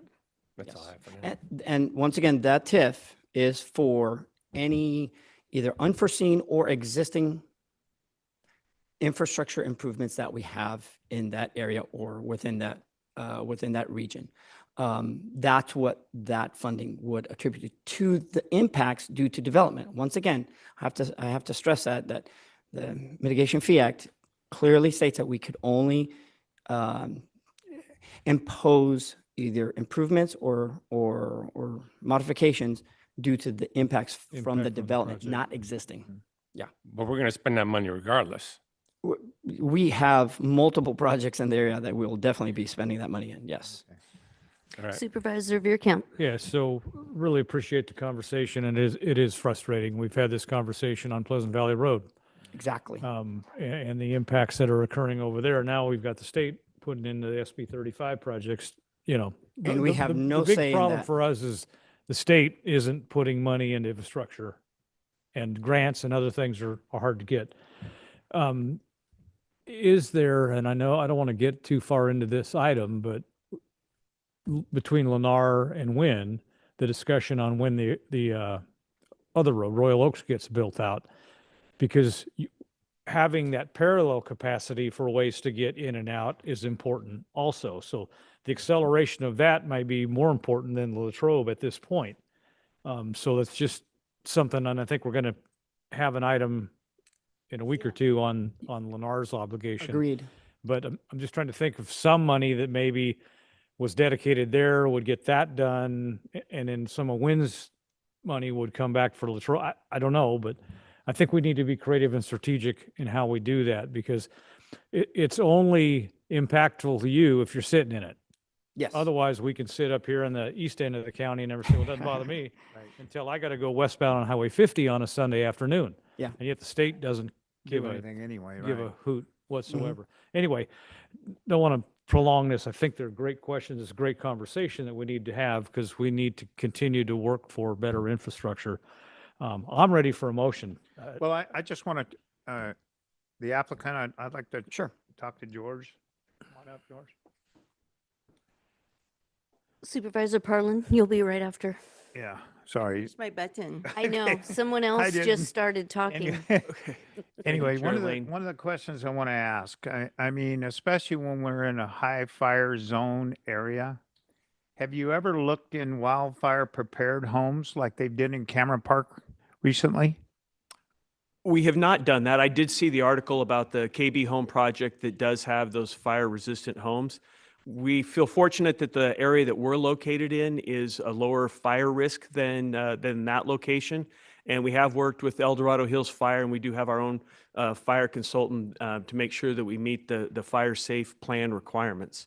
Well, one of the things that I was saying about it, because the insurance costs on these particular homes drop over 50%. And especially when young people are trying to qualify to buy a home, this is one that has been the biggest part of their problem because they can qualify, but they can't because the insurance is so high. So I think this is something that we need to see what we can do to address it. So young couples, especially in the county, can buy these affordable homes. So I would like to see you look into it a little bit deeper on this. Yeah, we will definitely do that. And we're definitely committed to meeting the fire safe requirements, because if you don't, you can't Well, get I know insurance, you that. can't sell houses, these people can't get loans. So we And completely this has get it. been the biggest part of the problem is the insurance costs that we have to deal with. Supervisor Parlin. All right. My notes are so extensive, I can't even tell you. But I think I'm going to start off the top and okay, Steve Ferry, I wish he was here in the room because I never say this and it's going to be on the record. I agree with Steve Ferry. I really think we need to send this back to the Planning Commission to take a different look at it. I question whether or not we want more senior housing in this area. Steve said it, so I'm going to repeat it. Are we just attracting more people from the Bay Area up when our conversations that we have about our county are how are we helping our next generation get in first-time homes? I don't think this project does that.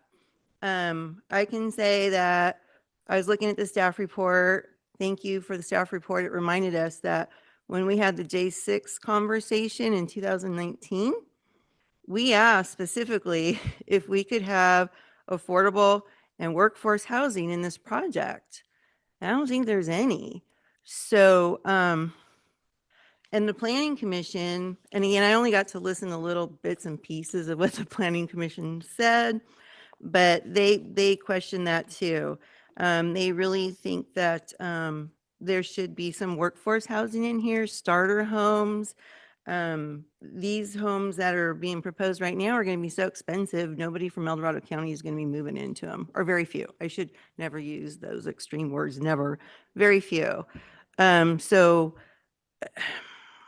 I also, if it gets approved today, I would like to ask that there's a piece of industrial land just south that biomass ad hoc has been looking at for some kind of a biomass facility. When we do that, because we need industry, we need to do forest management, we need a location. If we choose that location, I don't want the community coming at us again. So if anybody moves into those homes, I would like something that they have to sign that they understand that's industrial zone land there, kind of like when they move next to an airport. We need to be starting to look into the future of the county and our industry. The Planning Commission really had some good comments. They asked about buffers. I actually got to mostly listen to Commissioner Spar. He had really good questions. Again, and I was just doing some quick research here while we were talking. And I was at a presentation for First Five California, because we're talking about the needs for children as we all age. I'm the end of the boomers. And somebody said it here, we don't live forever. We need to look at demographics, because there's some data that's showing that the big glut, for lack of a better word, of boomers is just about here, and it's going to start falling off. Those are my nice words. I think here in this, I'm on Fannie Mae, you know, the housing. It says that they call it the exodus of older folks falling off homeownership. But I mean, it's a reality that I don't think the county's done any look at demographics. And I really think we need to. It's something that we're going to come upon. I also think that my recollection is that for TIF fees, aren't they reduced for senior housing? So if we really want to have the road, more money for roads, wouldn't we want families to move in there? I know the school's an issue, but if there's enough families in there, why wouldn't we put a school in there? Can we look at moving the school boundaries? Because they did that for a certain neighborhood in Serrano not that long ago. So I just think there's a lot to explore here. I will agree that I personally don't think it's suitable to do warehouses down there though, because of all the prior projects that have been approved. And housing is encroaching on this area, which goes to my point of our general plan needs to be updated more often as things get built out. So I really suggest we send it back to the Planning Commission to look at some of this stuff and gather real data on the world of housing and what our county needs. So that's where I'm at. Okay, thank you, Supervisor. Supervisor Ferrero. Spent a lot of time thinking about this last few months. Right. And I want to just disclose, I've met with the applicant a couple times. I'm seeing my community meetings repeatedly, like the public has mentioned. I'm not in love with this project, and for the reason that it's the age restricted. And I think, you know, to kind of piggyback on what the Planning Commission was intending, you know, they wanted to focus more on a jobs, housing formula, and we're out of whack. They were thinking more of a job creation type of project. What we heard today from the commercial realtors and the applicant is accurate. I don't think that's feasible in this location now. And the business park, the struggles of the business park is factual. So personally, I would like to have, you know, more, have the development open. I'm not opposed to housing, but I would prefer to have it available to families so we could attract young families. Most of our schools are under-enrolled.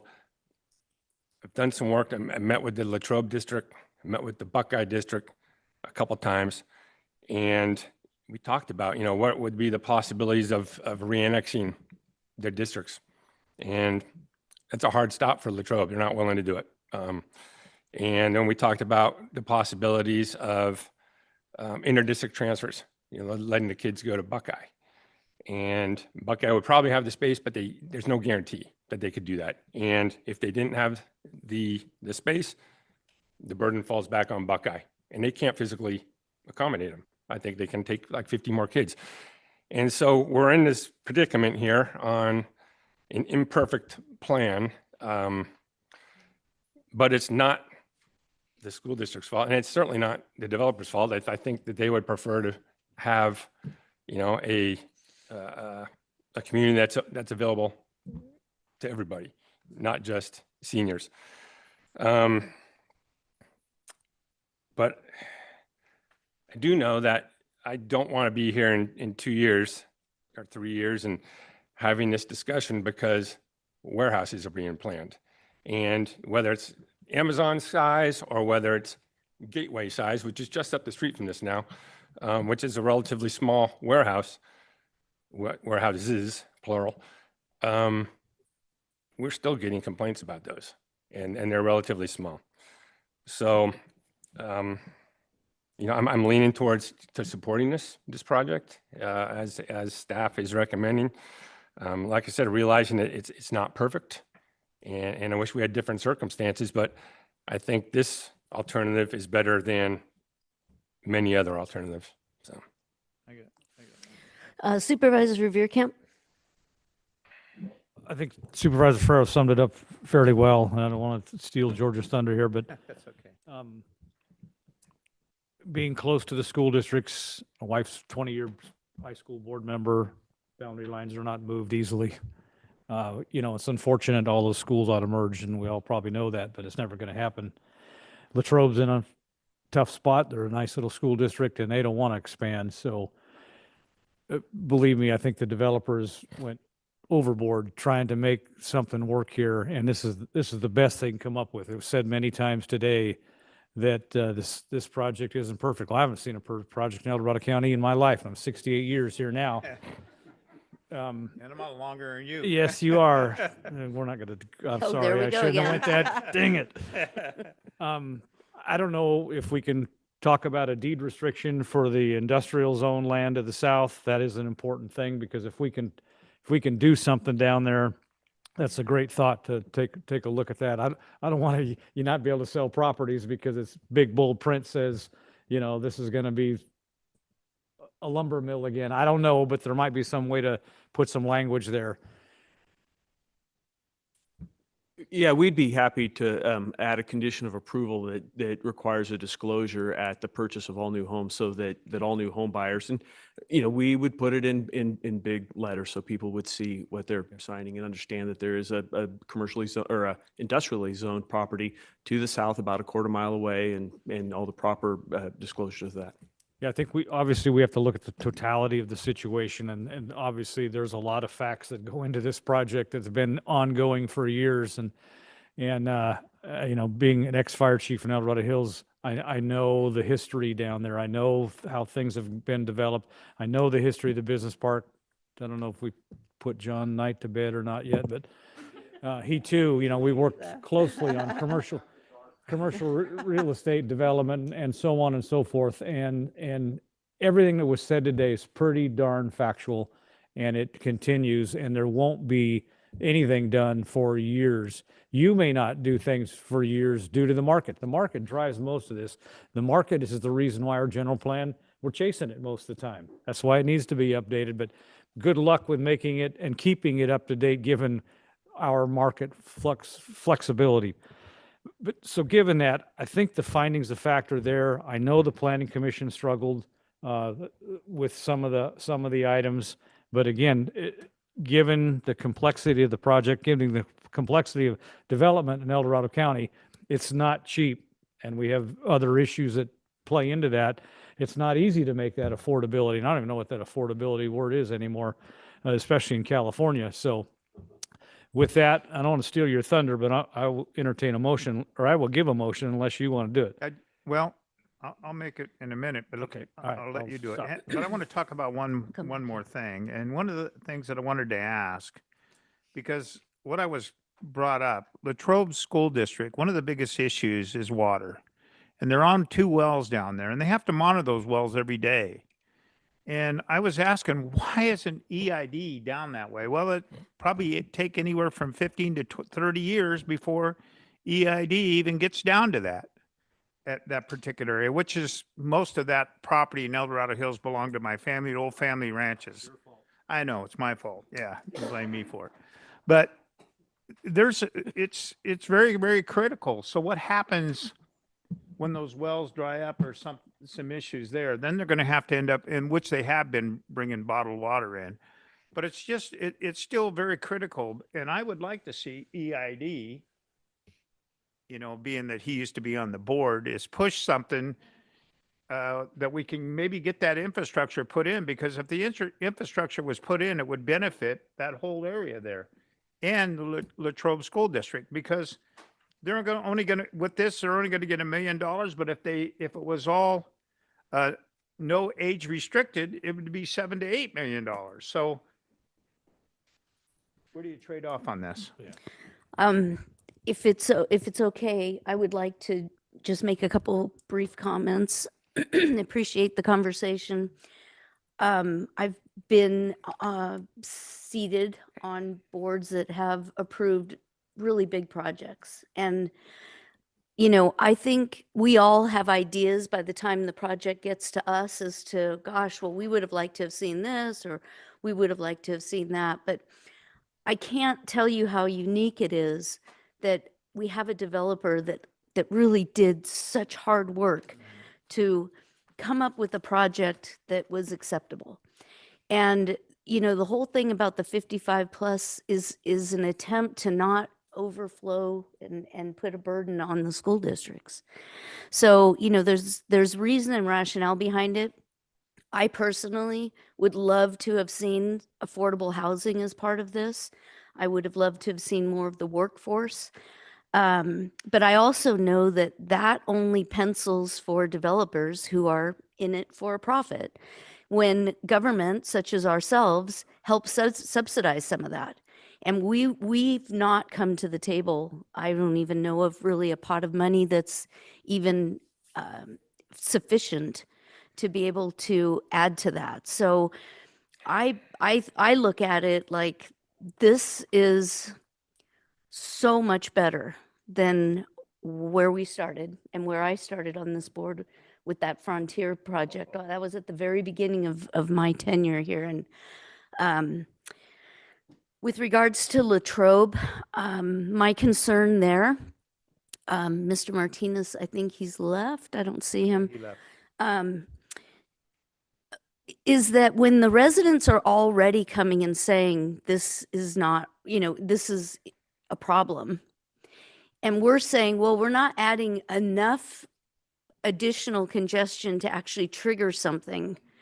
I don't think that sounds good to the residents, right? It's, and then it makes it like every little project, you don't want to be the last one there to be the one that triggers it. So I don't know the TIF program well enough really to be able to understand even if there's a fix there. I'm struggling with how many roads here on the West Slope are insufficient, and we've been hearing about them for some time, and I don't really know what the fix is. But I can say that I'm very impressed by the project that has been brought forward. And I'm sympathetic with the concerns that it might bring. But I think it's going to be, as everyone has said on both sides of the argument, it's going to be something. And so let's, for lack of a better way of saying it, close your ears when developers, but, you know, pick your poison. So with that, I will bring it back to my colleagues. If you would like to make a motion, Mr. Veerkamp? Yes, I would. I don't like the term poison, though. I 'cause know, I said, I there's asked a them lot to close better their work ears. here than poison. Yeah, so I would move in the item 39, number 2 through G, all of staff's recommendations, and then adding a condition of approval on some sort of deed restrictive language on the industrial part down there. So we hopefully have at least the best notice we can. Right. If we get to that point by then. Okay, so there's a motion. There's a motion. Is there a second? I'll second it. Okay, thank you, Mr. Turnbull. There's a motion and a second. Is there discussion specifically on the motion at this time? County Council, did you have something? I was waiting my turn. Okay. No, go ahead. Well, I'm watching like, Your button I didn't thought- show up. I just Sorry. wanted to clarify, I think that what was being discussed was a disclosure, not a deed restriction. And Oh. I just want to make sure that the motion accurately reflects the intent of the motion maker. Thank Deed you for that restricted. catch. Yeah. Yes. Deed restricted disclosure. Well, You know how just people, when they're disclosure, excited, want to buy not- something, they not don't care. deed restricted. Until later. Mhm. Yeah. Okay, so would you like to read back the motion for So clarity? just for clarification, so basically you're approving the item 2A through G, including a condition of approval to include, for the developer to include a disclosure that it's industrial, that the property is industrial zone to the south of the development? Yes, something, I'm sure they'll come up with language, but that's a good intention of So of it what we're would be trying to a capture. condition of approval. Mhm. Okay. Yes. Okay, there's a motion and a second. Is there any further discussion? Just one more thing. The school district owns 200 acres there as well. Maybe there ought to be a disclosure that, especially on an age restricted. Yeah, I'm about disclosures because we always I get think it. that's a great idea. We always get it later. I was that wondering this- about. There yeah. may be a school there Yeah. someday. There's no immediate plans. No problem, and we're happy to accept that disclosure as well, and we do disclose all the land uses that are adjacent to the property, but appreciate that as well, Supervisor. Just trying to think. So do you want to amend your motion to include that? Include the disclosure of the high school district property, that there may be a school there someday, school site. It is a school site. And Supervisor Turnbull, would you agree with that still? Okay, so there's an amended motion and a second. Any further discussion?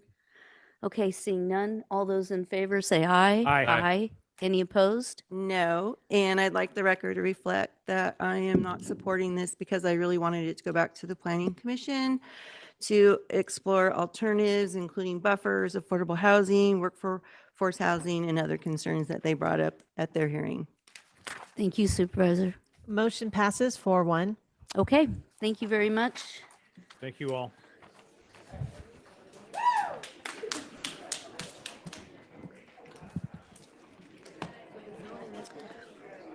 Do you want to do a break to let it clear out, or do you want to just Well, what do work we- our way through it? What do we have? right? Closed Yeah, we just have session? closed session. Do we have to do them all? We just have to announce that we're going back into closed No, session. do we have to do them all today? They're the fast ones. Okay, They're fast. okay. We took the big ones in the Is that morning. it? Yeah. Okay. Okay. I want to do one board member update, just one. Okay. Okay. Yeah. I got a bazillion, but I just want to do one. Hey, hit your gavel. Hit your gavel. Get them out of here.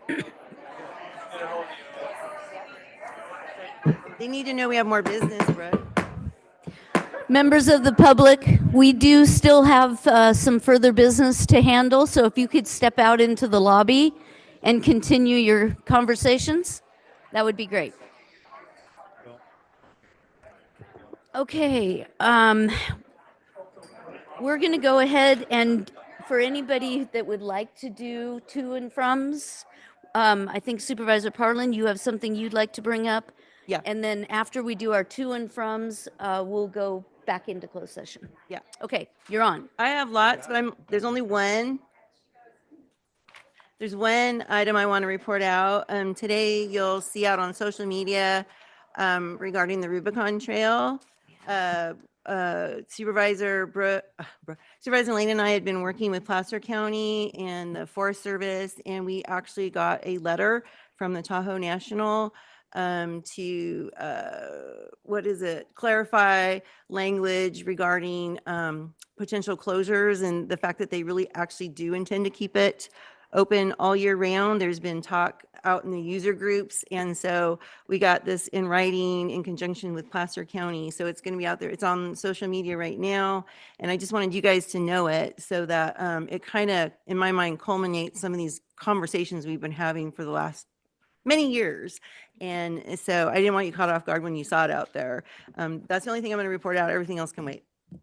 I just got one thing I want to say. Okay. I got a letter back from the USDA and a letter that I sent to the Forest Service about the Farm Bill. The Farm Bill was very, very critical, especially when it comes to our forest and good forest management, but also that's one of the reasons why the nursery is being built right now. An expansion of the nursery is because of it.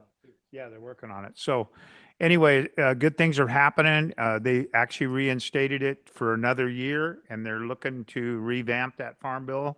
But they listened to all my concerns and the concerns that I have, especially when it comes to tourism and all the different things that are going on in our county. So, which is a great thing. Excellent.